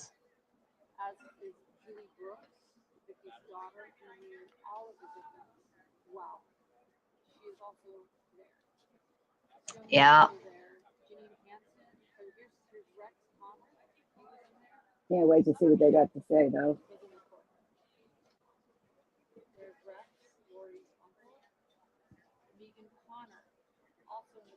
There's Megan. Love Megan. Megan's one of my favorite people.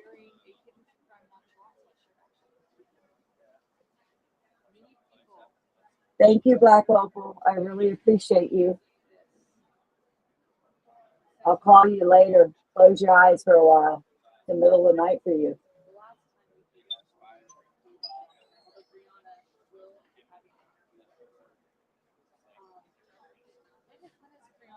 It is 5:03 a.m. for Black Opal on Saturday morning. Yeah, it's Saturday for her. Yes, it is. Yeah, I know her schedule like clockwork.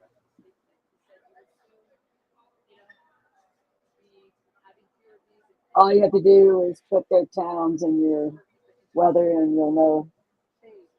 That's what you need to know. I just like to know what time it is so I don't call it too early.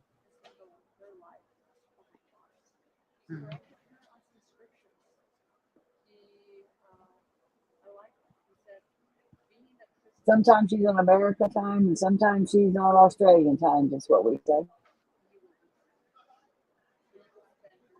Be right back, guys.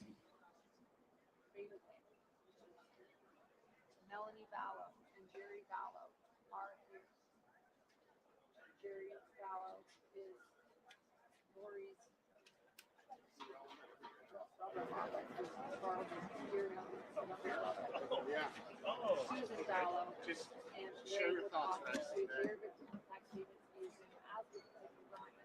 Go ahead. What are you thinking right now? Can you identify yourself first? Yeah, I'm Rex Connor. I'm Tylee and JJ's great uncle because I'm Lori Vallow's uncle. I like being associated with Tylee and JJ, as you can imagine, more than with Lori. And sitting through the sentencing, it's the end of a chapter of this. Boy, what a relief. Not a fan. It was hard to stay in there when Lori was going to speak because we all know what comes out of her mouth when she speaks. And that's just hard to sit through after such an emotional time of victim impact statements. I'll tell you, I've gone to church all my life, and I counted up once. I've been in over 12,000 hours of church, and I have never heard a sermon better than JJ's dad, Todd Drake, today in the victim impact statements. That was the best sermon I've ever heard. So whether you're religious or not, I recommend that. He's not my favorite, Janice. That was beautiful. And so He should have spoke. Told her how sick his niece is. To this emotionally terrible sentencing. But you get a few moments like that make it worth it. And to see the reason, everyone asks, why do you have to do more trials? She already has life sentences. But see the victim impact statements and all the people that are helped by that has made it worth it. So I was glad to be here to support those people. I want to hear from Kay. Kay and her family, for Brandon and his family, for my family. It's worth it for that, but tough to go through. Can I answer any questions? Yeah, it seemed like Lori was once again a bit defiant. So just talk to me about, you were pretty close to her in the gallery. Well, I've adopted my youngest daughter's philosophy here. My youngest daughter was Lori's nanny, or Tylee and JJ's nanny. And when I asked her about, following the case, That's something new. No more to talk about. I said, Dad, my expectations of Lori are so low. First time I've heard train. Energy into it. So my expectations of Lori today were so low. I was just, I cringe when she opens her mouth and we all have to hear it. But my expectations were low and they were met. What did you think of the judge's comments afterwards to her when he spoke directly to her about fading away into obscurity and also sort of correcting her on the law? Any thoughts on the judge's remarks? Yeah, I want to watch them again because I was enjoying them so much. I may have missed them because I was enjoying the last thing he said. I think they were so appropriate for her. And I appreciate the work he did all through the trial, the patience of the man. When he had to put up with all that, I just appreciate it. What's next for your family? Well, this is a huge, huge relief. And so we're going to stop talking about it and hopefully stop thinking about it. We're still, we're a family like everyone else, still healing. There are other things going on in our family that are terrible, just like most everyone's family. But at least we can do a little bit more with this. I love seeing my niece Summer here. I wonder why the heck she came inside to go over and ask her, because it's not tougher on too many people more than it is on Summer to be here. And I admire her strength of being here and just love her willingness to be here to heal some. And those are parts of the family we all need to heal inside our family. And so there's going to be a lot more of that going on. Can you spell your name for us, please? Rex, R-E-X, Connor, C-O-N-N-E-R. Yes, I know Alex and I look alike, okay? But he is alive and not part of a ridiculous cult. It was a family joke and kind of fun. But yeah, I'm Alex's uncle also, and I recognize there's a resemblance. Thanks for your time. Thank you, Rex.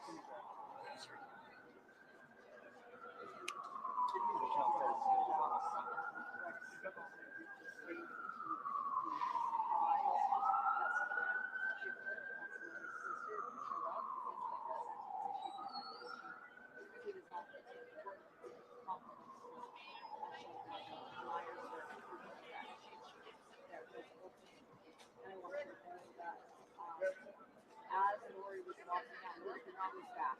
We stared at each other back and I said, "What's up the side of her?" Lori did not look back towards the gallery. But as she grew, she did look at someone. Someone sat very close to Lori's position. Lori did turn around. I want to hear from Kay. Yeah, they'll be coming out soon. I'm not a big fan of Rex or Adam. Doesn't have to be on Adam didn't come at all. We are so grateful to y'all in the media Who? for covering the story. Adam, her brother, For years covering the story. That is, who testified against her. We should have been there for that family. First taking them to At least Rex did that. story initially, and then since you traumatized them with that. Nobody was there, were they? Thank you all. Nobody was there Her except parents, her sister. nobody was there. Only person ever showed up was Rex, and Adam was only there when he had to testify. Right. They didn't even come for the kids or Charles or nobody. What is wrong with these people? I agree. They're acting like it didn't. If it's out of sight, out of mind. It's the only thing I can think of. And these people, none of them have shown up. Somewhere, none of them. They should have shown up for Charles and Brandon. They were family. They were family. That's right. That's right. Well, meant to have been family. They were family. At the time of If you ask me, at the time of his unaliving, he was still family. if you ask me, they're all goddamn delusional. Okay? They're all delusional. They don't want to go against Lori. That's what it is. I would say, F you, Lori. You murdered my family members. You murdered Charles. You murdered my brother-in-law kind of thing. Do you know what I mean? They're all family. They're all related by marriage. All these years. It's not just like they've known these people for 1 year. They've known them a lifetime.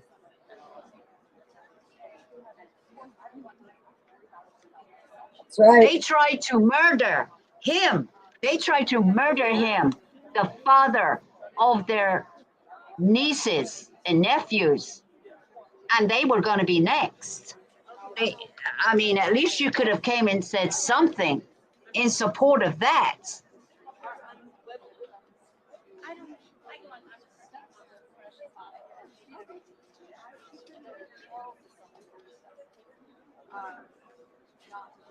You know, some people are strange.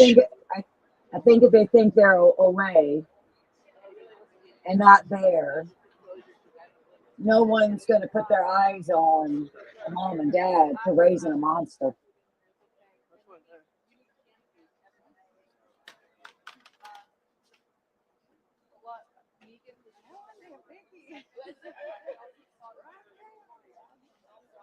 There's Well, impression I get of what it says to me is they didn't give a shit about Brandon. They didn't give a shit about Charles. no, If they only gave a crap about their own image. Yeah, because this day was about Charles, should have been about Charles and Brandon. You know, they mentioned the kids and how they felt is because, you know, that was part of Charles. So JJ was his kid and stuff like that. I cannot believe that Charles's boys didn't show up, neither. None of them. I don't think they even showed in Idaho.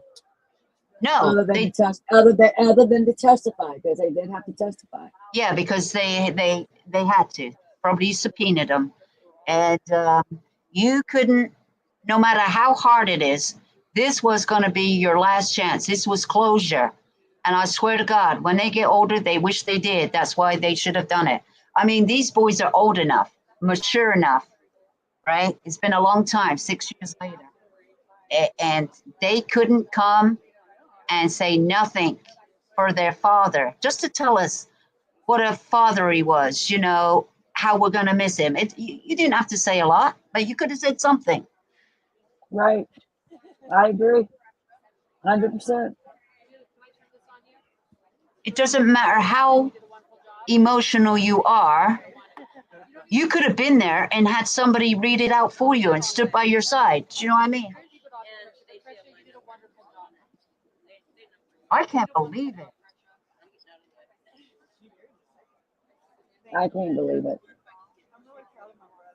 I mean, they should have been there in support no matter what. After all, you know, once Charles adopted JJ, they were brothers at that point.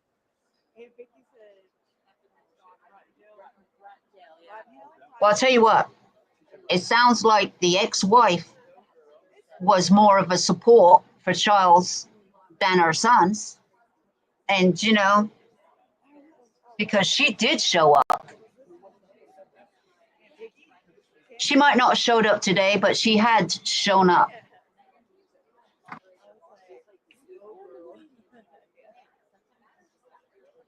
I can't believe that they didn't. My God, 6 years. Come on, 6 years.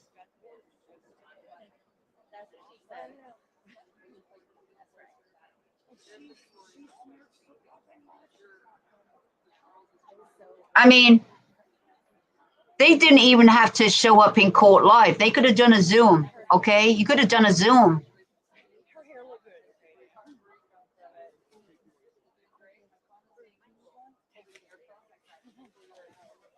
There's something about it. I don't know. People get brainwashed. Colby's laying in the hospital, had 2 strokes this week, and still spoke. Well, he had to. He had to get closure for himself and move on and tell. And he didn't even call her mother. He called her Lori. Lori.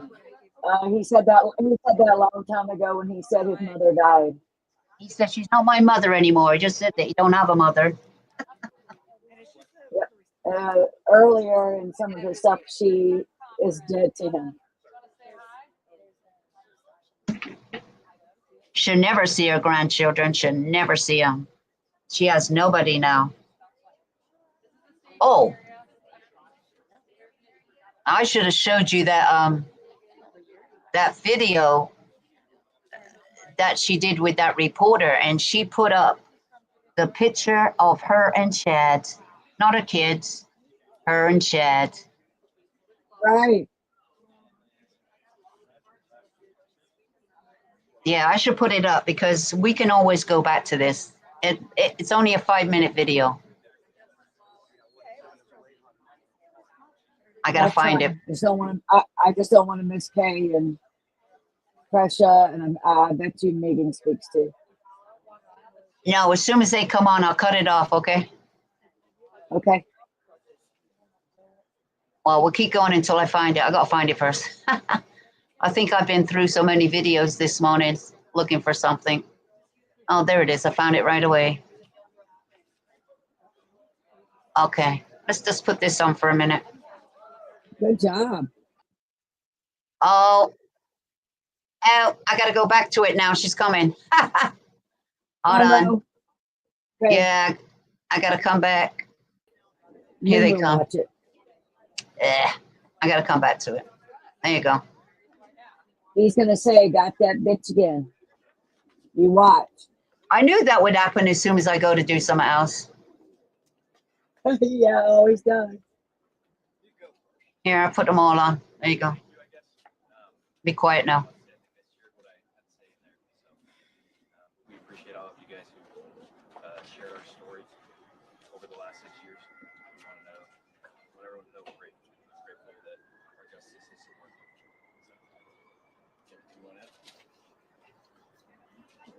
My name's Jerry Daybell. It's Charles' brother. Well, I am Charles' brother. And this is over. And it's done. She got what she earned. And she's gonna spend the rest of her life in prison. She ever gets loose in Idaho, she comes here to finish. So the bitch is done and it's over. That's it. Told you. Told you. The bitch is done. Wait a minute. I want everybody to hear. I want everybody to hear me clap.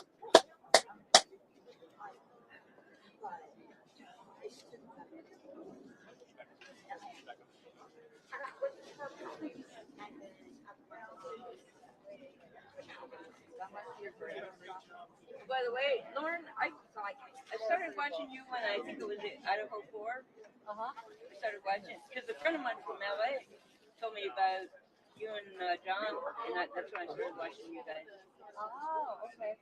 Yeah, it did. And I just need to get up really quickly. I'm going Oh, she don't care. She got things to do. Did you really get a? Yeah, I did. Okay, perfect. Thank you. So nice to meet you. My dad always he taught me.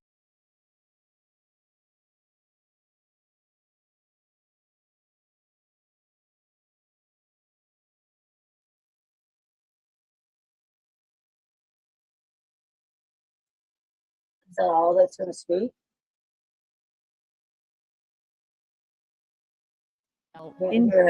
In person. She got in trouble with jail. This time, our only option was by video or phone. Lori started this whole thing off by holding up a picture of her and her husband, Chad Daybell, and this is how the interview began. This all ends on Friday. Sentence, this is done. It's really the end of your connection with the outside world. How do you feel about this ending? I don't feel like it's an ending of anything. I was convicted in the media long before it ever went to trial. You know this, everybody knows this. But you have to understand the media coverage came because your kids are dead. And if Chad Daybell had never come into your life, would your kids still be alive today? No, if you understood what actually happened to my children, then you would know that it didn't have anything to do with Chad. But they ended up dead and buried on Chad's property. I understand what... At this point, the video went down. Nobody could get it back up and working. The woes of trying to communicate with somebody in jail. So we continued by phone. And this is where it gets really interesting. The back and forth between me and Lori about the deaths of her kids, Tylee and JJ.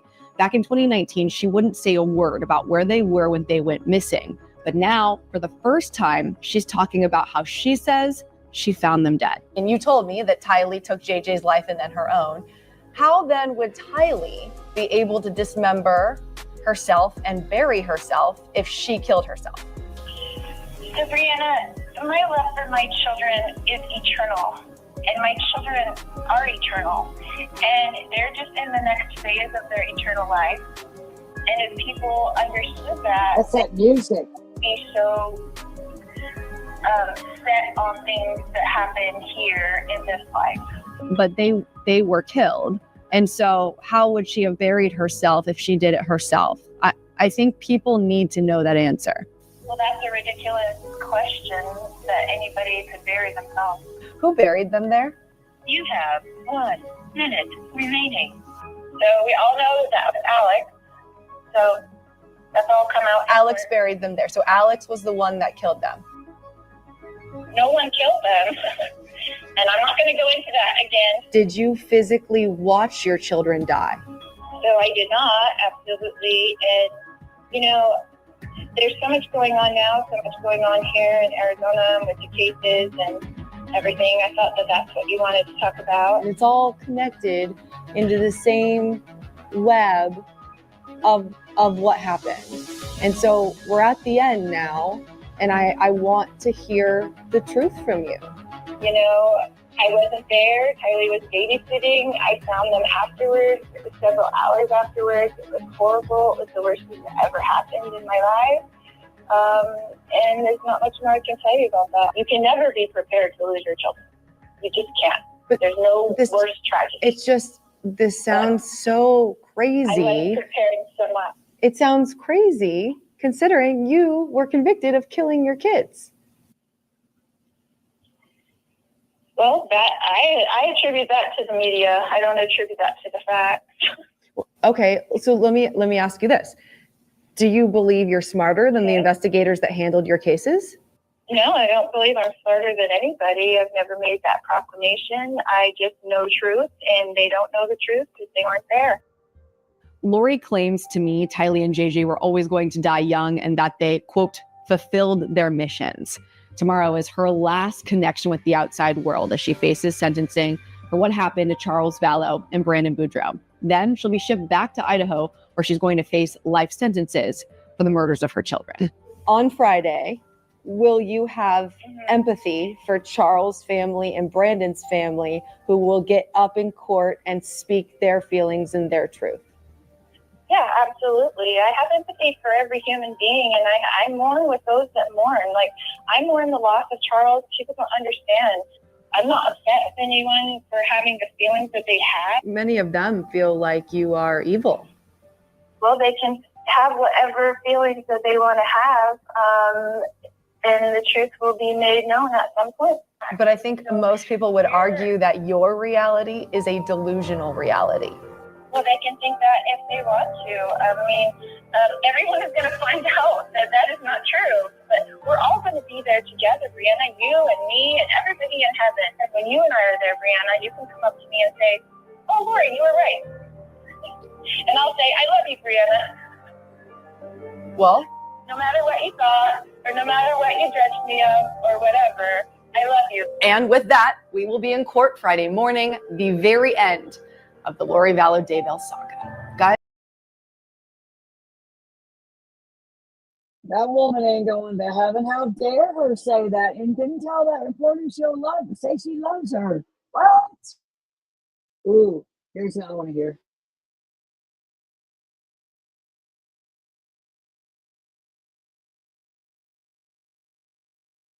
Were we missing that?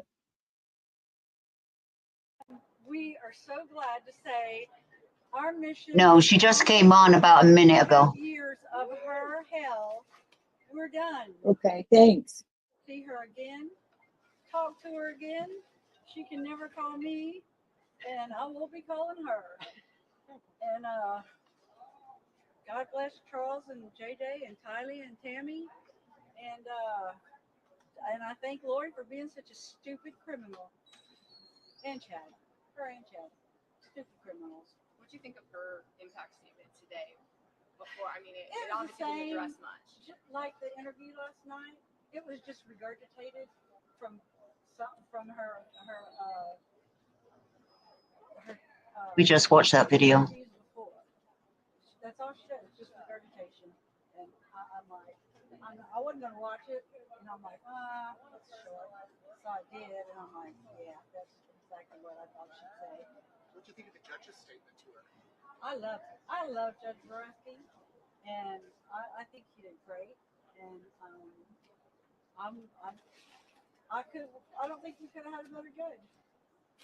And he's a better man than a lot of people putting up with her like he did. I'd have had to heard it earlier, way before he said anything. But anyway, that's why I'm not a judge. Kay, do you think she'll ever take responsibility for what she's done? No, never. She will never. And they say never, but I'm saying never. She won't. She will not. And even if she did, what is the truth? Does she even know it? Or she would fabricate it and guess her way. I don't know. It really doesn't matter. That's not anything I think about or talk about or care about. But I really don't have a lot to say, guys. We've got some things to do. But this is my son, Todd Trahan. This is JJ's biological dad. And he just want to say something real quick. 7 life sentences. It's a number of completion. She got what she wanted. I'm gonna see him again one day. Thank y'all. All right, guys. Thank y'all. Thank Have a you. good day. Thank you for your time. Thank you, Kay. As Rex Connor said, Lori's uncle, if you want to hear his beautiful sermons. See that picture? That was last night when she decided to have one last interview, and she showed a picture of her and Chad. Look at her grinning. Not her children, just her and Chad. Sick. Mm.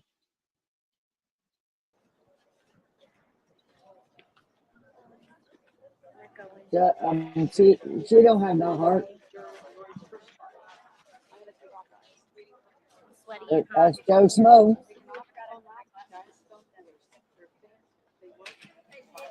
I got lots of sleep in the summer by sitting by her. And all their cameras. I'll see if there's anything else on, because they look like they're shutting up shop. Closing down. Yeah, that's what it looks like to me too.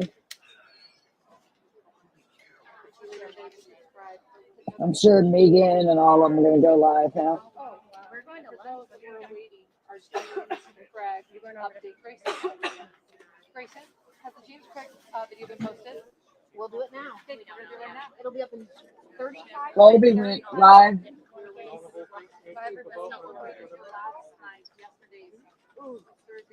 Who?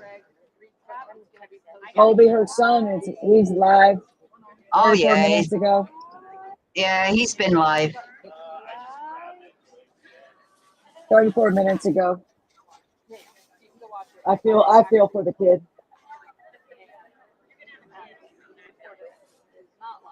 All Two right. strokes in a week ain't good. I'm going to switch that off a minute. Oh, that's way too loud for me. We're going to go to East Idaho News, because he's saying a few things. East Idaho News is saying a few things. Because they look, yeah, they look like they're, Thanks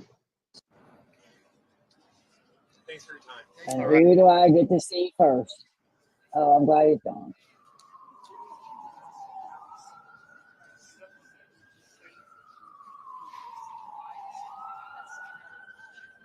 His podcast was Silver Lining, and they're closing it, and now they're going to do AI reenactments.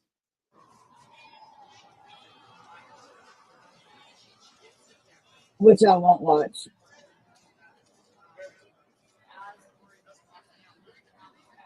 yeah, well, now they got to find something else to talk about. That's all.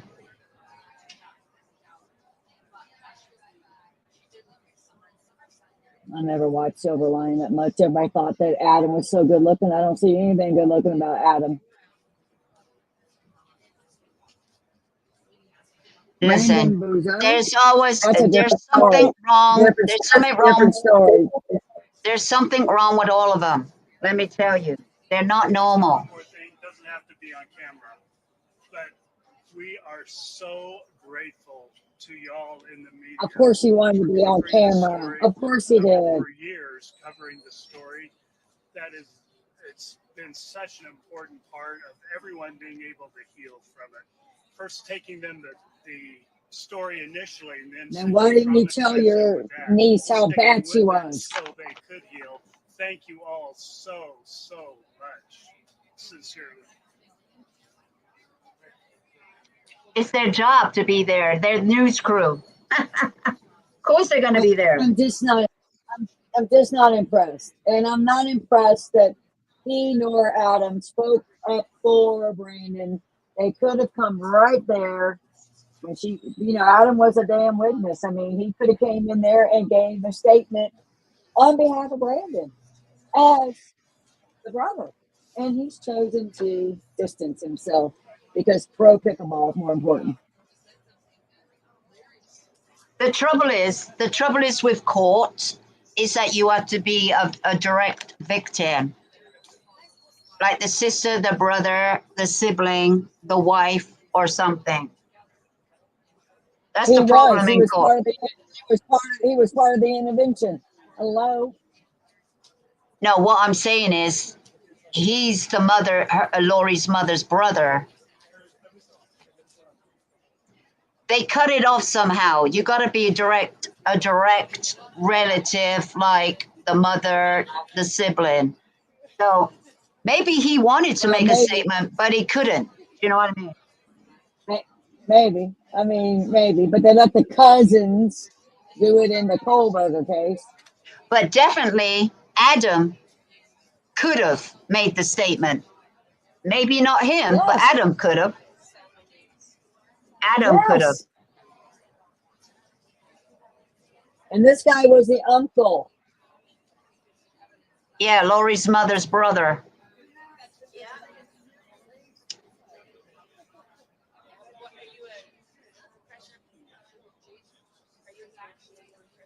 That's Crusher right there in the maroon. Yeah, that's her in the red, yeah. Yeah, I love her to pieces. I watch her channel. Look, they got the umbrella up today. Yeah, they put that up early and said they were doing that to protect the people also, to keep people away from her. And that's Joe Smo right there. He's got a channel. He's got a reporter's badge. Yeah. They all seem to have a reporter's badge. Yeah, Joe gets to go in because of that. He's not family at all, so he got in for that reason. He put that in early.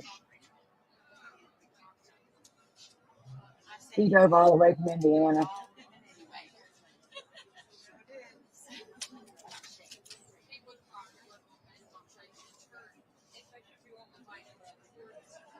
You and I should go get a badge too.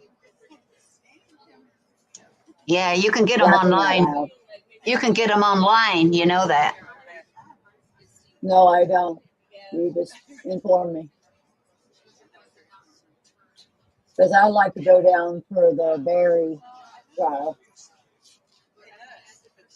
Well, yeah, if you watch some channels, there's some YouTubers that get press passes. Oh yeah. I might try that so I can be in boots on the ground for Barry. I'm like, how the hell do you get one? Online, you could get them online. Didn't know that. I didn't know that, girl. You're a smart one. Listen, if you want to be independent and you want to be an independent reporter, you could go get one. Wow. Didn't know that. I just like to be in there for that Barry Morphew because I hope they hang him. Well, you better look into how do you get a press pass then. Okay. Yeah, because Colorado doesn't air them. They ain't airing the dentist either. It's like Hidden True Crime has been there for that one. She was like taking like ready to go, and then Trina was like, and I was like, Mom. I just love her. Aunt Vicky said, They do know they're live on TV. East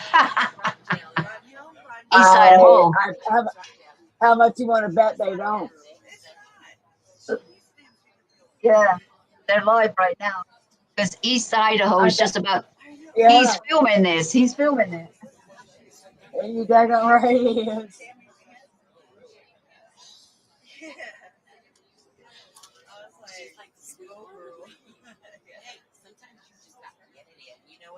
It's over, Hawkeyes. It's over.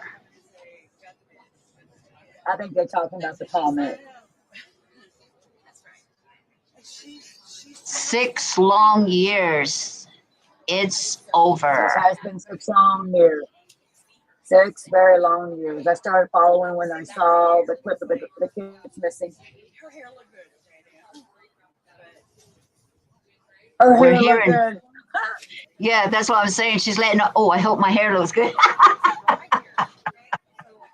Her hair looks beautiful. She just had it done. I think she looks really good.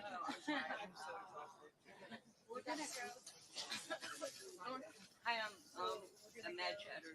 I'm C. Cheadle. I was just nice to meet you. I was just wondering if I could get a shot of you when you're sitting there. You don't have to. No, you don't have to get up. I just want to. No. I just want to get a shot. I'm from LA and get them when I can. Thank you. Everybody's worried about their hair. And they don't even know. I'm telling you, I don't think they know they're live. No. They're going to know later. Yes. Don't stand in the way of a camera. Don't worry about it, because I will listen to pressure all day long. Kind of like you. She's done a deep dive in the religion of Mormons. Very deep dive. Yeah, but when she did that, when she did that, she got sick from it. She had to take a break. She can have a nervous breakdown.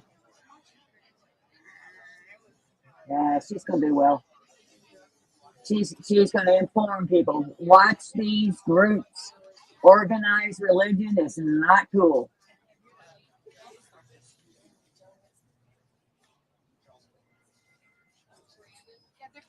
The only instructions you have for your religion is in the Bible.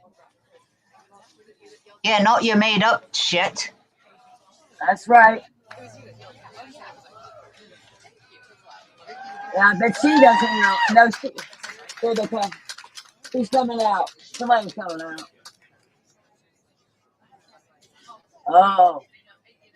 Oh, Brandon and Jerry. Is that Jerry or Larry? Well, we watched this bit earlier. We watched this little bit earlier, but this is East Idaho now doing it. So. Something you want to say? You go first.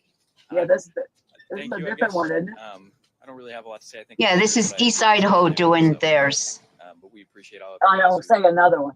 shared our story. Yeah. Over the last 6 years, we want to know, want everyone to know we're grateful that our justice system worked. So, you have anything you want to add? Got that bit. My name's Jerry Vallow. I was Charles's brother. Well, I am Charles's brother. And this is over. And it's done. She got what she earned. And she's going to spend the rest of her life in prison. If she ever gets loose in Idaho, she comes here to finish. So the bitch is done and it's over. Oh, yeah. That's it.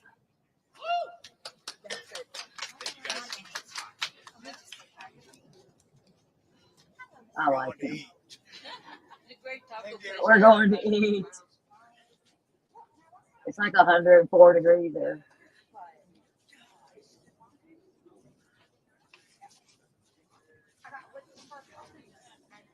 Brandon's new wife is just gorgeous, well spoken.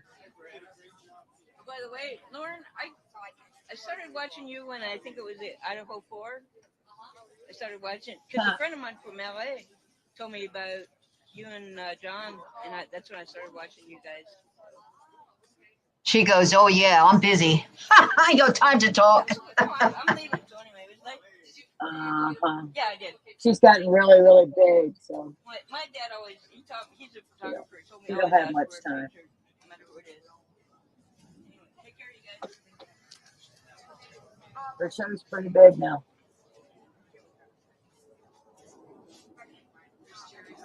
And there she is.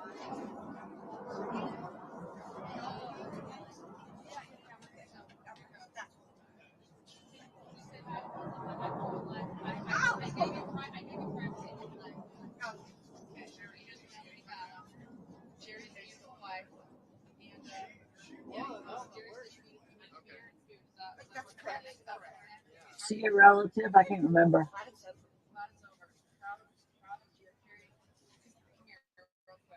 Brandon's got another shirt.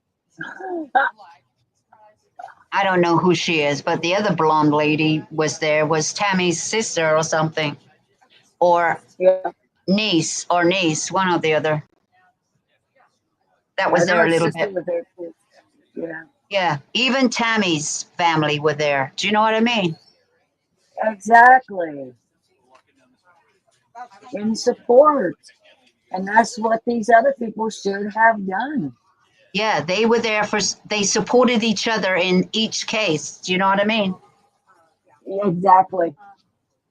That's why I respect Brandon so much, because he identified JJ because they couldn't even do it. The grandparents couldn't even do it. He did it for him. I'm so glad to see all of them come together, except for the few that refused.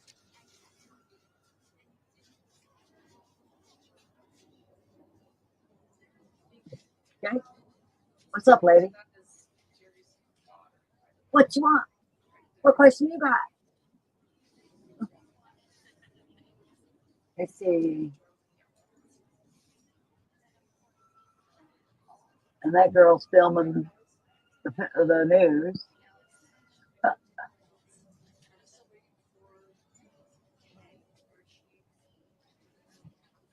Mm-mm-mm.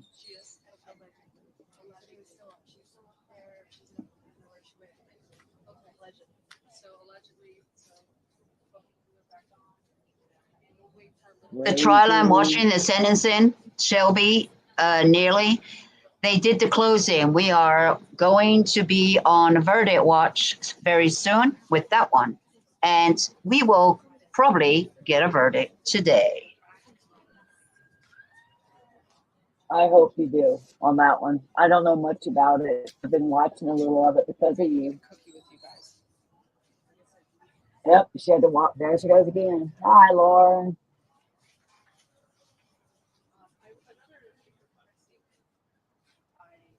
She knows that camera's still rolling. Yep, Lori will start getting her orders, and Idaho will come and get her as soon as they can. They won't wait. They will get her within the next few days. We won't know when they will get her. It'll be done in secret. But I tell you what, if they come and get her by car, like they took her here by car, there'll be people at the gas stations like there was last time. Because, you know, she has to go take a pee-pee. And we'll just wait for that because there'll be somebody that sees her.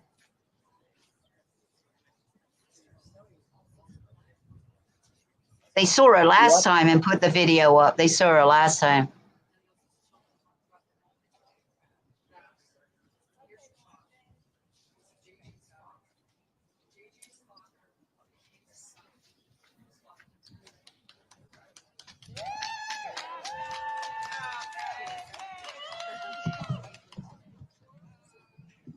Yeah, that's $1 repeat.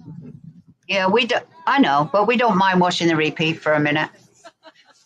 No, I don't mind. Yeah, really. It's very fast. It was only a few minutes. We are so glad to say Yeah. our mission is accomplished after 6.5 years of her hell. we're done. And I never have to see her again, talk to her again. She can never call me, and I won't be calling her. And God bless Charles and JJ and Tylee and Tammy. And I thank Lori for being And such a Joe. stupid criminal.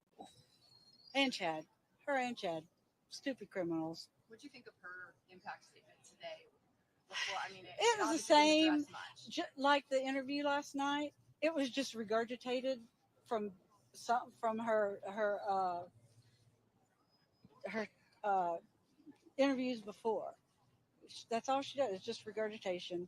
And I'm like, I wasn't gonna watch it. And I'm like, This was her last so night. I did, and I'm like, yeah, That was Lori last night. Yep. I love Judge Boreski, and I think he did great. And I don't think we could have had a better judge. And he's a better man than a lot of people putting up with her like he did. I'd have had to hurt her earlier, way before he said anything. But anyway, that's why I'm not a judge. No, never. I thought the judge People never. stayed, And even they harder. never say never, but I'm saying never. She won't. She will not. And even if she did, what is the truth? Does she even know it? Or she would fabricate it and guess her way. I don't know. It really doesn't matter. That's not anything I think about or talk about or care about. Lori said nobody killed them. I really don't have That's a lot to amazing. say, guys. We've got some things to do, but this is my That's the son. first Hi, time, Brienne. too. This is JJ's He said the mom. exact, almost identical as Idaho. And, That's what I just want to expected. say something real quick. 7 life sentences. It's a number of completion. She got what she wanted. I'm gonna see him again one day. Thank y'all. All right, guys. Thank I y'all. feel sorry Y'all for have a Todd. good day.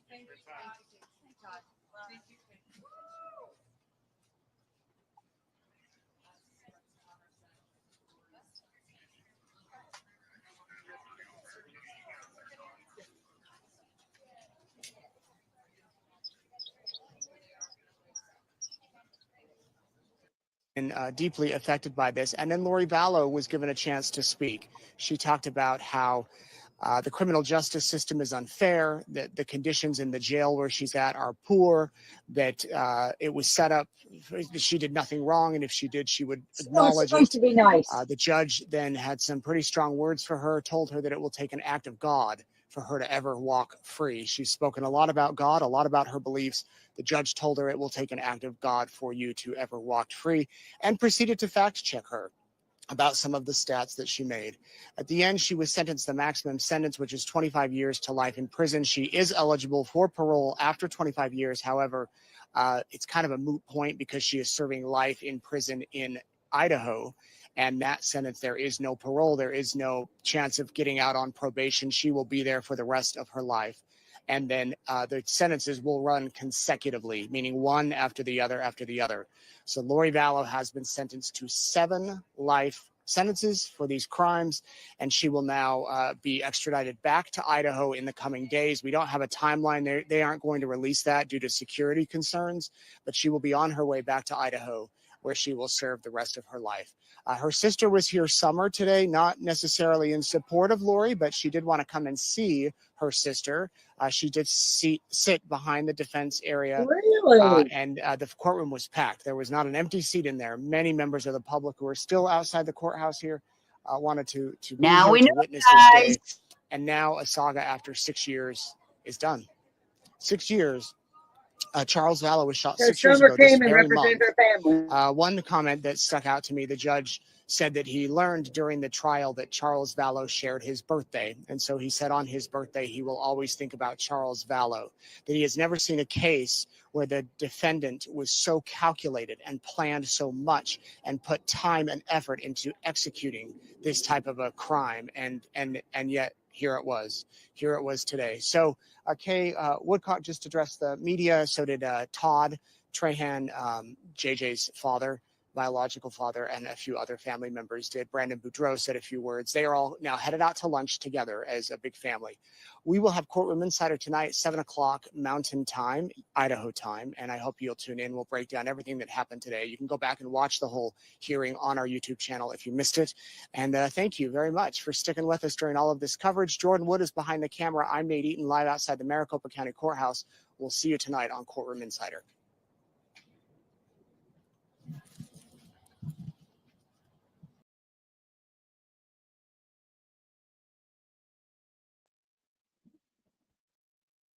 Hey, this girl's got to go get some lunch. I didn't have breakfast nor lunch.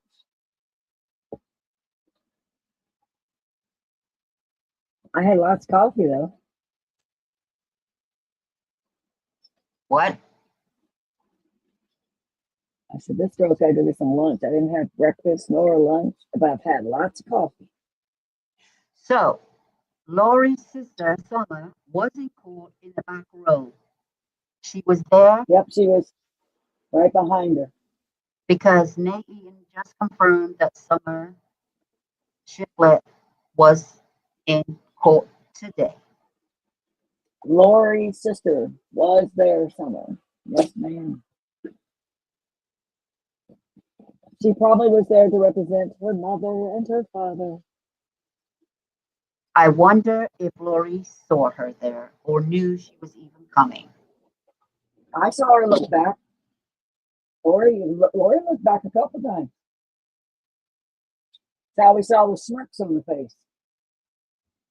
I think she knew Summer was there, especially when she walked in the courtroom.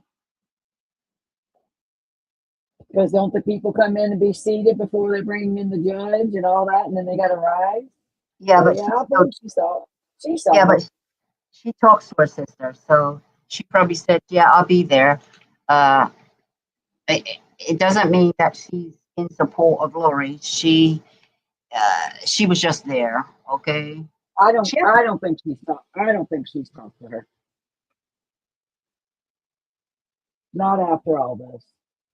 She does talk to her. Summer said she does talk to her, but she just talks about other stuff. I've Yeah. never heard that Summer talked to her. Where's that at?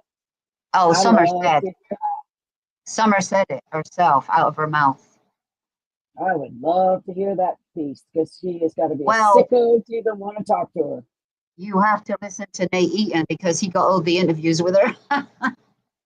I mean, I've watched it on about everything that's ever been put out. Oh yeah, I've watched it. I heard her say that. She said, but I guess I missed it. Thanks for telling me. She says her sister's delusional. Okay, very delusional.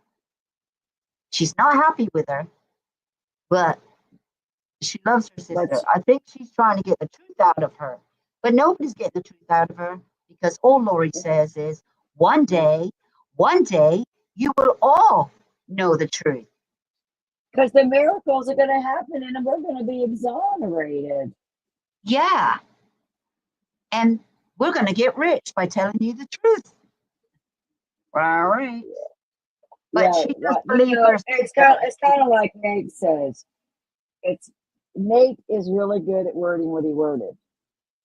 How possible did you cut up yourself and burn yourself if you committed suicide? And we already know she was gone a few days prior to JJ. He was the second to go. She was the first to go. Yeah. She's delusional. Were you there? She was at the campfire dancing around the campfire. I believe that. I could believe it. Couldn't you? Yes, I do.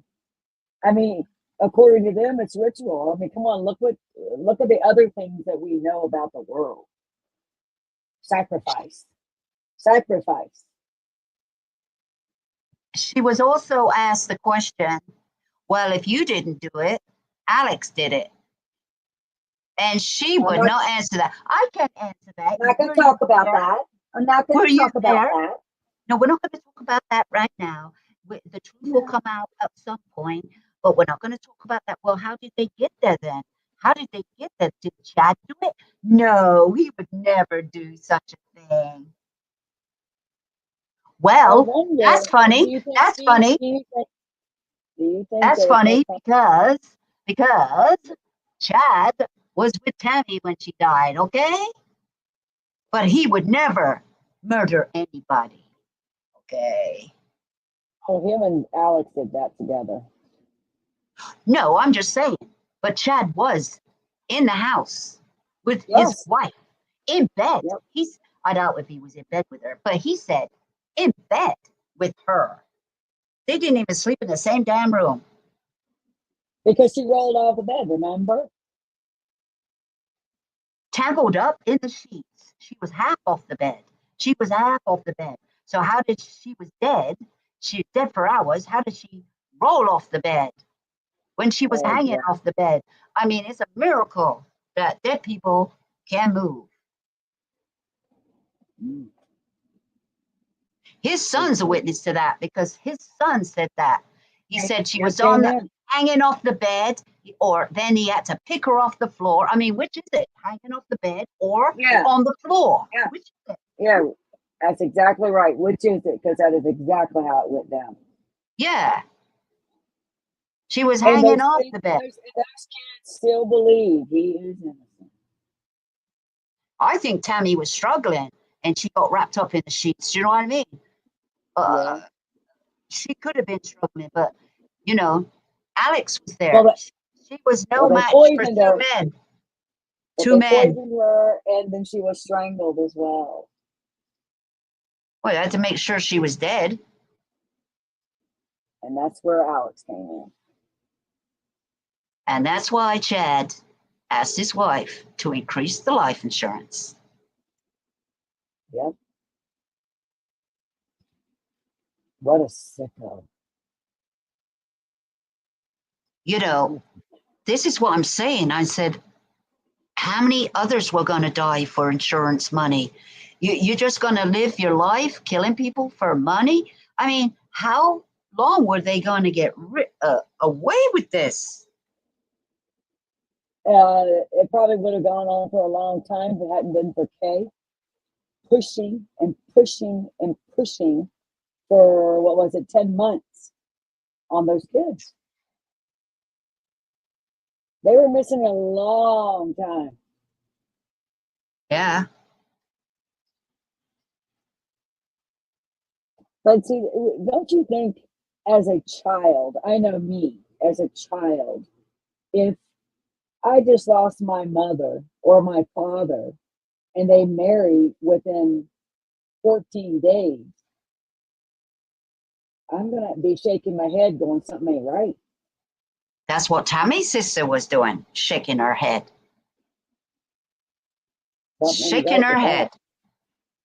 She was. And she was a very devoted wife too, very. And he wouldn't have been where he was without her. The trouble is with the Mormons, they are very devoted most of the time. I mean, some of them get divorced, yes, but there's one spouse that's always devoted more than the other one. Yes. And but there's two types of Mormon, they're called mainstream, and then the one they're part of. Yeah. And listening to it, it's like what do they call it? It was on Precious where I heard it. Yeah, you probably heard. It's a different name for the cult than it is for the mainstream, even though there's people who speak good of it in the mainstream, but I can't see it because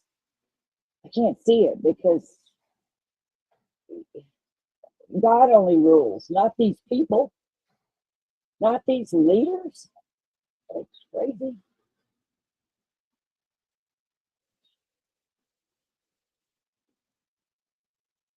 You're only supposed to teach the word, not change it to your liking. And that's what they did. They changed it to their liking. Well, you might not have seen this one. Let's put this one on for you. Nate Eaton talking to Lori Shiflett. the sister of Lori the witch. Perfect. Thank you. Let's see what she says in this one. She does mention the word delusional. This was a year ago. So because they went to CrimeCom or something like that. She was a speaker or something. Well, let's just listen to it. Hey, I'm going this year. It's in Denver this year. It's in Denver, September. Today, big news. Chad Daybell This sentenced was to death. last year. That's summer. Your reaction? My That's reaction summer. is I didn't think that I had an expectation. I thought I was going to be fine Yes, no matter what this the is verdict summer. was. I appreciate the jury and their Yep. work and effort. But when I heard them say those words, it was everything I needed to hear. I just She looks like appreciate Lori. so much that Tylee and JJ's deaths, that there was going to be a consequence for how horrible they were treated. Do you think that have you thought if death penalty was an option for Lori, that maybe she would have gotten that too? Very much so. Yeah. I don't know if she would have or not. I know the juror you interviewed said she wouldn't have done that. I don't know. It's hard with the mom, Right. but definitely a possibility. What have been your thoughts watching the trial over the past 8-9 weeks? Eye-opening. It's been so interesting to me how contrived Chad has been in his life and how he's isolated. Blame it on Chad. Blame it all on Chad. Gain. Let's talk about Lori, and do you know, is she aware of the verdict? Have you heard? I don't know if she's aware of the death penalty verdict or even the guilty verdict. I'm not sure if she knows that, but I kind of let her know that Chad was throwing her under the bus, so she was aware of that. Did she have a response? Her response is pretty much, you kind of like, you don't understand and you'll see someday. She's very much in her delusion and doesn't accept the reality of what's actually going on. In her mind, I don't think that she even thinks that there were any murders that occurred. Do you think that Chad is in a delusion, or that Chad truly believes all these religious things? No, I don't think Chad has one religious belief. I think he is, I don't know if he can help it if he was born this way, but I think he's completely void of all empathy, regret, of accountability. I think he has manipulated his whole life and learned to fake it. And a lot of manipulators use religion to get their way. So I think that's what happened. And that's what So did Lori. Everybody, a lot of people are like, who was leading who? Mhm. Chad, Lori, and the prosecution over the past 8 weeks has tried to prove, and obviously did prove, that Chad was the leader. Lori would go to Chad. Mhm. Melanie would go to Chad. I mean, people would go to Chad for answers. Yeah, and you absolutely. think that he did that? I think, and this is my opinion, but my opinion is Lori started her delusional disorder, and that's what made her susceptible to Chad's. I think he saw this beautiful woman who had these ideas, and he took them and ran with them and learned how to manipulate her to get his way. But the mastermind of things, I mean, who isolated who? Chad isolated Lori and Alex and Tylee and JJ. Then he got rid of Tylee and JJ. Then he eventually got rid of Alex. And then it's just him and Lori. He was still in contact with his family. He was still in contact with his friends, but Lori had been isolated from everybody that she knew and cared about her. So I'm not saying she's completely faultless. I'm not making excuses for her part or behalf of anything like that. I hold her accountable. She was their mother. It was her job to protect Tylee and JJ. But I see the pattern of a manipulator in that Chad was the one who wanted them gone. And I don't think Lori's delusions weren't ever talking about light and dark or anything like that before Chad came into the picture. So to me, it's Chad's the leader in that. So we're here at CrimeCon in Nashville, and you just spoke before thousands of people. We talked Yes. about this very issue and what the effect it's had on you. And you were asked, a couple of questions from the audience, who obviously has been following every detail in this. What was it like to speak publicly in front of a large crowd right here in Nashville, Tennessee? Well, everybody here has been actually really kind to me and supportive. And so it felt comfortable talking to them. But it's also nerve-wracking because my last interview was in 2020 and it did not go well, and I did not get a lot of support from Because that, you stood so up for Lori. I did. Lori had been arrested. The Mhm. kids were still missing. You went on Right. national TV and said she's a good mom. She wouldn't do anything to hurt her kids. Right. Your And- mom did too. And I knew that they weren't missing to her. She wasn't saying they were missing. She knew exactly where they were the whole time. So for me, it wasn't a matter that these kids are missing when she knows where they are. If she didn't know, then I would be like, oh my gosh, but she knew. So she's reassuring me, telling me that they're safe and that she's, you know, what kind of mother I am. And, you know, I've always taken care of my kids, and I have seen her do those things. So to me, it was natural to defend her at the time. Do you think that Lori will ever realize? Well, I guess I should back up. There are people who say she's faking it. Yeah, absolutely. There are people who say she truly knows and it's a front. Mhm. You don't believe that? Nope, not even for a second. It is 100% delusion. She is not the same person. She doesn't respond. She doesn't. You can't crack it. You can't break through. Nobody. Meryl Streep isn't that good of an actress. Like, she's solid in her beliefs. Her reality is as real to her as our reality is to us, and so she's in that delusion. And she does not think that she has any mental problems. She does not want to be in a hospital. She wanted to go to trial. She'd rather be in jail than the hospital for whatever her reasons are. I still don't understand that, but that's what she wanted. She wanted to go to trial. I begged her not to. She did it anyway, and this is the result. She's not faking it. And she still stands by Chad Daybell. Yeah, I believe so. She doesn't ever mention his name to me, but she has a certain way of talking around that makes me believe that she's still 100% a supporter of Chad. And if she was not in jail right now, I would still be kind of out of her life, and she would be off with him. You believe that they'd still be living their life together and Yep, isolated from everybody, as you said. I do. Well, he wouldn't be, she would be. Right. Mhm. What about Alex? Let's talk a little bit about Alex. You know, your brother is not here anymore. Was he? Well, first of all, how do you think he died? So personally, when the police came to my house, they came to my house on December 17th of 2019 to do a welfare check on Tylee and JJ. And I had a conversation with them. And then they came back 2 days later and said, we understand that we don't think you understand what happened to your brother. You didn't sound like you knew what happened. So we wanted to explain to you that he died. And they were there present at the autopsy. And the police officer told me that he was present for the autopsy, that they did not suspect foul play. They believed it was natural causes. Alex had blood clots in his lungs on both sides. And he was a truck driver.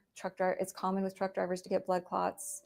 And I don't think that, it's not that I don't think Lori and Chad are capable of murdering Alex at all. It's that I don't think that they would have the skills necessary. I don't think that they're the mastermind genius criminals, you know, to get away with something like that. So I don't think they fooled an Emmy, and the police were very active. They were actively investigating Alex at that time. The investigation was underway. They had already exhumed Tammy's body. Exactly. They knew these names. While we as the public might not have known, they were on it, and they were watching him. They knew, they were there when he died. They kept his body for several weeks and made sure they did all the testing they wanted to do, kept the samples they wanted before they released the body. And they didn't believe that it was anything but natural causes. But you hear, and I totally hear that. And one of the detectives at one point said that may be the only coincidence in all of this, Alex's death. But you hear that patriarchal blessing that Chad gave to Alex. Mhm. You hear what Alex did. I mean, with the guns, and I mean, he was likely the guy. He was. So it just makes you wonder. I mean, Sure. Was there something? And they had kind of cut him off. So they kind of abandoned him. So I think it hurt his feelings that he was abandoned at that time. From my understanding, I wasn't in contact with him at the time. But yeah, I mean, he was the guy that they turned to. But to me, I look at that and see Chad manipulating him, and Lori too. But Chad would lay his hands on his head and give him a blessing and tell him Jesus Christ was right there and command him to go do these awful things. And Alex thought he was obeying, Jesus basically at that time. So it's awful. And I'm equally as mad at Alex as I am for Alex for what they did to him. Mm. and what he did to the kids. And you said in that call to Lori that if Alex was involved, which you were glad he's gone if he was. Mhm. Do you still feel that way? Yeah, I mean, I think we would have more answers if he was alive. I think he would have told. Turned on them. I think Alex couldn't hold everything in for that long. He would have talked. So I think if he was alive, we'd have more answers. But for myself personally, yeah, if he was, I'm glad he's gone for that reason. At what point, Summer, do you remember realizing, because like we said, you went on television, you defended Chad and Lori. Even I when didn't defend Chad. I didn't know him. Okay, you didn't defend Chad. You did defend Lori. Yeah, that's Yes. right. You said she's a good mom. At what point did you realize, okay, this isn't good? Before this all came out, when I was talking to her when she was in prison, and when the kids were missing in December, and then she went to prison in March, it could not compute in my brain that she could have hurt her kids. It just didn't make sense in my mind. I'd seen her as a mother. We had been around each other. I know I could never hurt my kids, so it didn't make sense to me that a mother would do anything. And she'd always been very protective of Tylee and JJ, and I've never even seen her yell at them. Like, she was always very loving. So it didn't make any sense to me that she could have done anything to them. But it also wasn't making sense that they were nowhere. I didn't know where they would be. Who would they be with? It didn't make any sense. But I'm giving her the benefit of the doubt as a sister that I know and love. I'm giving her every benefit of the doubt that when this is all said and done, it will make sense. She will explain it to me. And I just need to have a little bit more faith in her, or, I felt like I had to give her the benefit of the doubt, which I really try to do. But the longer it went, from February, March, April, May is when I did the interview. And by then I'm thinking, well, maybe something happened and she just doesn't want to tell us.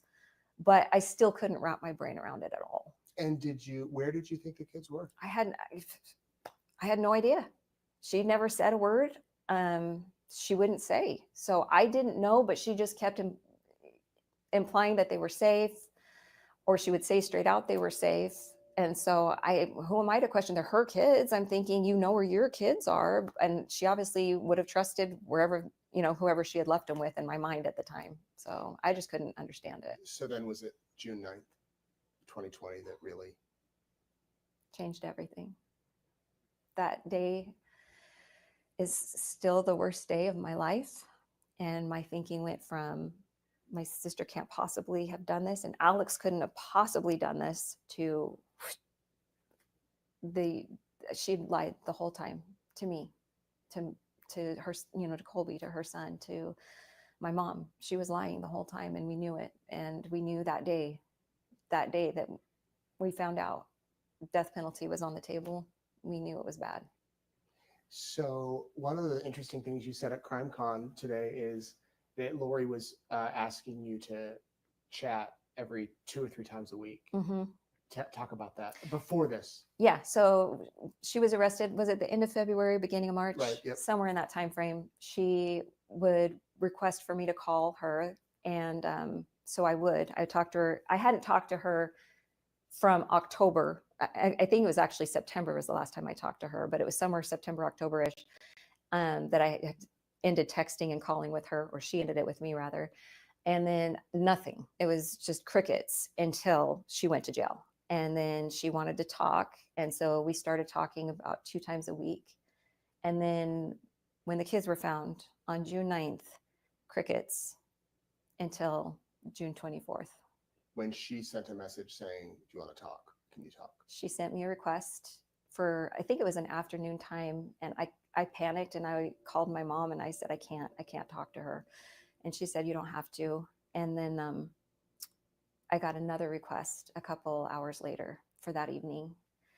And I just kept thinking, like, what if she wants to tell me what happened? She wants to finally explain things. Maybe she needs help and wants, to know what I think she should do. Or I didn't know what, but I felt very compelled that I had to call and find out something. But I didn't know what to say, what to do.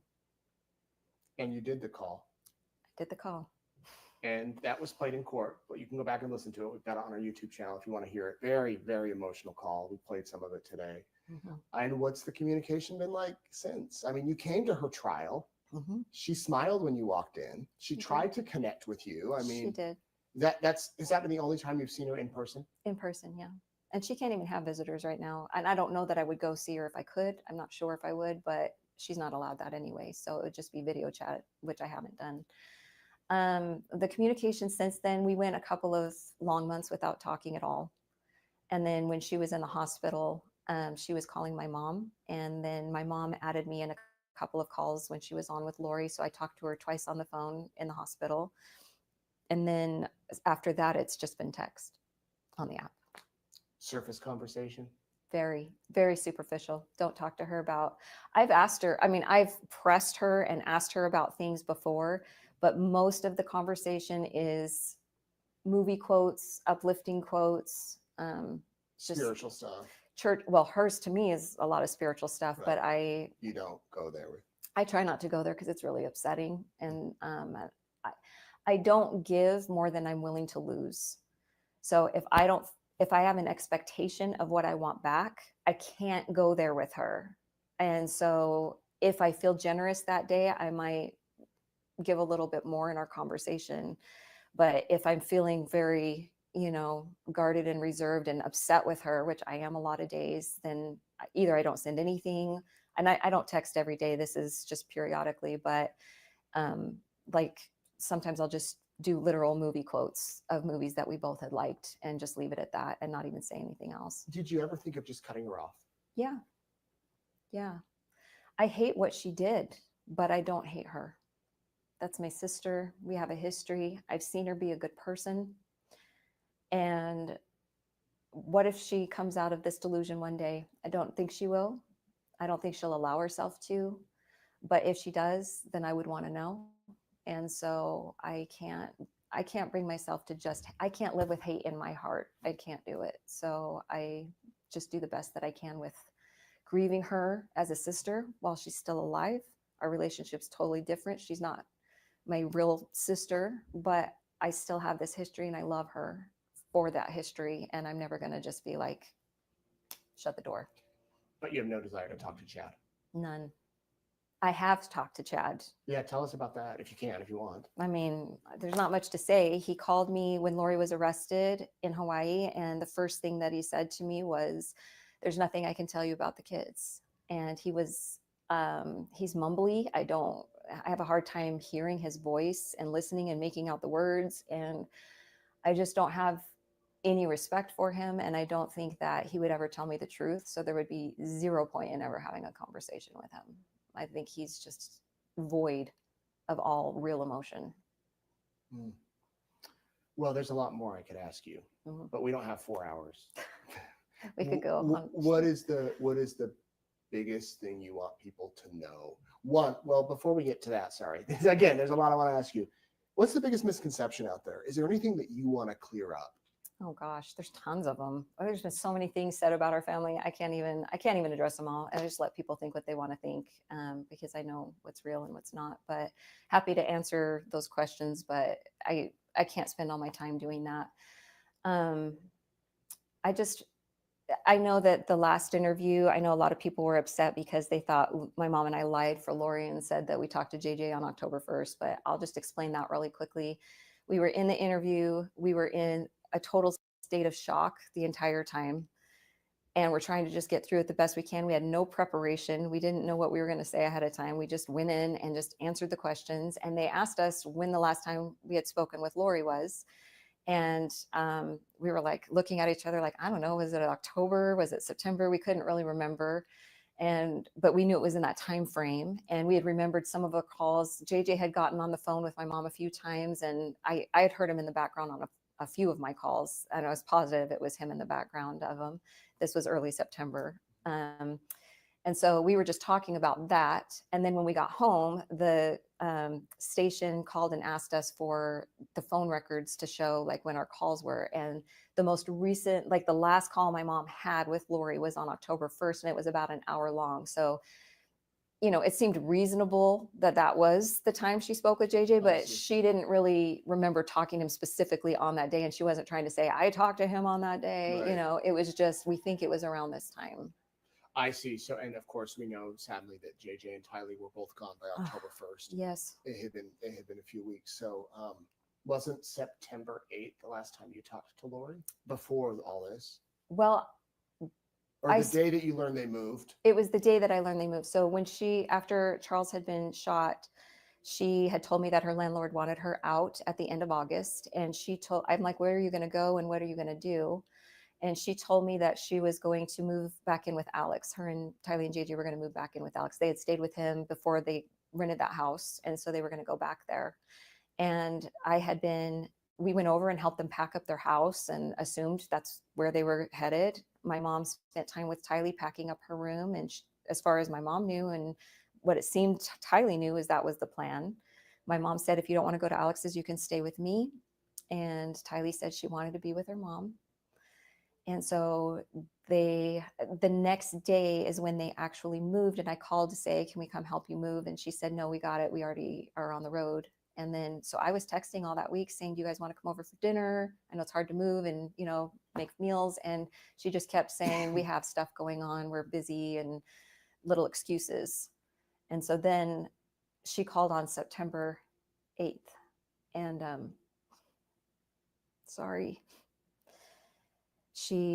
my parents were over, we had everybody over. So we put it on speakerphone and she said that they were leaving town, that they were moving out of state for a while, that they were safe, but they needed to stay gone for a while. And so that we could call them anytime we wanted, but they aren't going to tell anybody where they are until things kind of calm down. She had said that she had given us a couple of different reasons why they were leaving, but I mean, none that we understood completely, but we were just like, okay, whatever we can do to support you during this hard. I mean, I was assuming she was going through this hard time after her husband had died. And she seemed that way to me at the time. Yeah. But clearly that was when they took off for Idaho and then the communication just became sporadic. Yeah. Well, it was here and there texts, a couple of phone calls. And then after October, like nothing. Nothing until she went to jail. So what about your takeaway from all of this? What you want people to know? Well, I have a lot of takeaways. First of all, tomorrow's not promised, so hug your loved ones tight every day. Take the picture you don't want to take just for the memories, create the memories. But the biggest thing that I really like people to know is how wonderful Tylee and JJ were. They were incredible human beings. And I feel so privileged to have known them, to have been a part of their life, to have seen their goodness. JJ was a force to be reckoned with. When he was the best reader, he could read from a very young age. And so he would love to get on, if you had a phone or an iPad, he would love to get on the app and order himself plushies and suitcases and toys that he liked. And then mysterious packages would show up at the front door, right? They would, yeah. And a lot of times he got to keep what he ordered because he was, just too cute to tell him no. So he got to keep a lot of the things he ordered for himself. And Tylee was just such a good person. She had a lot of integrity. She was kind and generous, very loyal. She would do anything for her friends and family. She really loved with her whole heart. She had a little bit of a sass and wit, and she wasn't afraid to show it and speak her mind, but she was also very kind-hearted. She never did anything out of meanness, but just out of sometimes jokes and things. She would give a little to, especially my kids. They would kind of go back and forth sometimes. So yeah, I'm sure that the death penalty is kind of sinking in. Yeah. With Chad, and is it a little bit of closure, going forward? It is. I didn't expect that I needed it, but after hearing it, I realized that Tylee and JJ did not deserve the deaths that they got. Their deaths were brutal and unfair. It is unacceptable that they were treated that way. And no matter what happens to Chad, it will never be as bad as what he did to them. Yeah. Thank you, Summer. Yeah.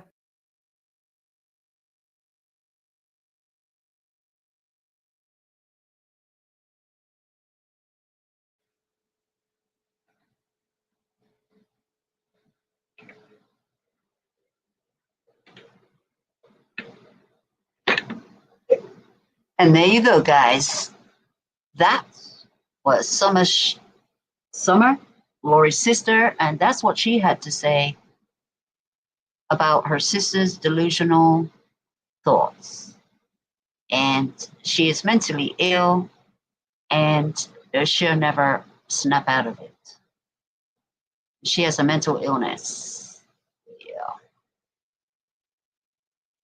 Well, she can stay in her delusional ways, okay? But that's not gonna get you off conspiracy to commit murder in the first degree.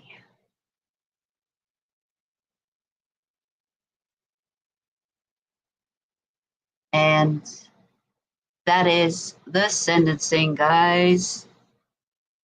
So I think I'll end the live. I don't know where Hawkeyes is gone, but she's still here somewhere making coffee. It wasn't much of a press conference. They came and said a few words, but that's all they said because they're done talking. It's over. They all want to go out to eat and celebrate the life of their family members, friends, loved ones, and just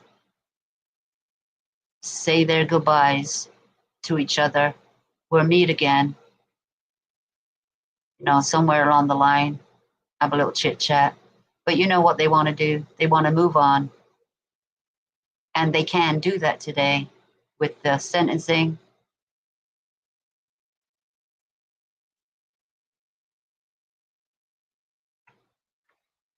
Your mic ain't working? Oh my God. Okay.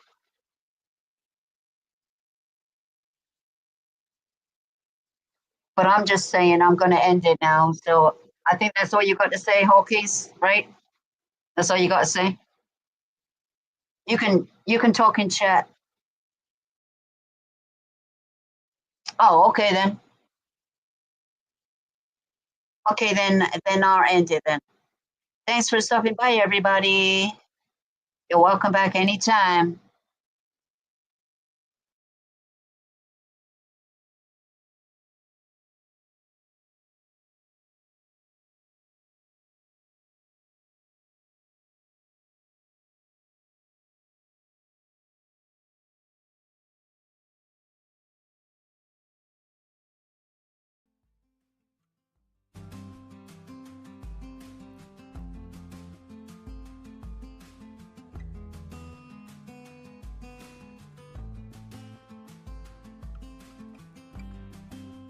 Gone, gone, gone. It's over.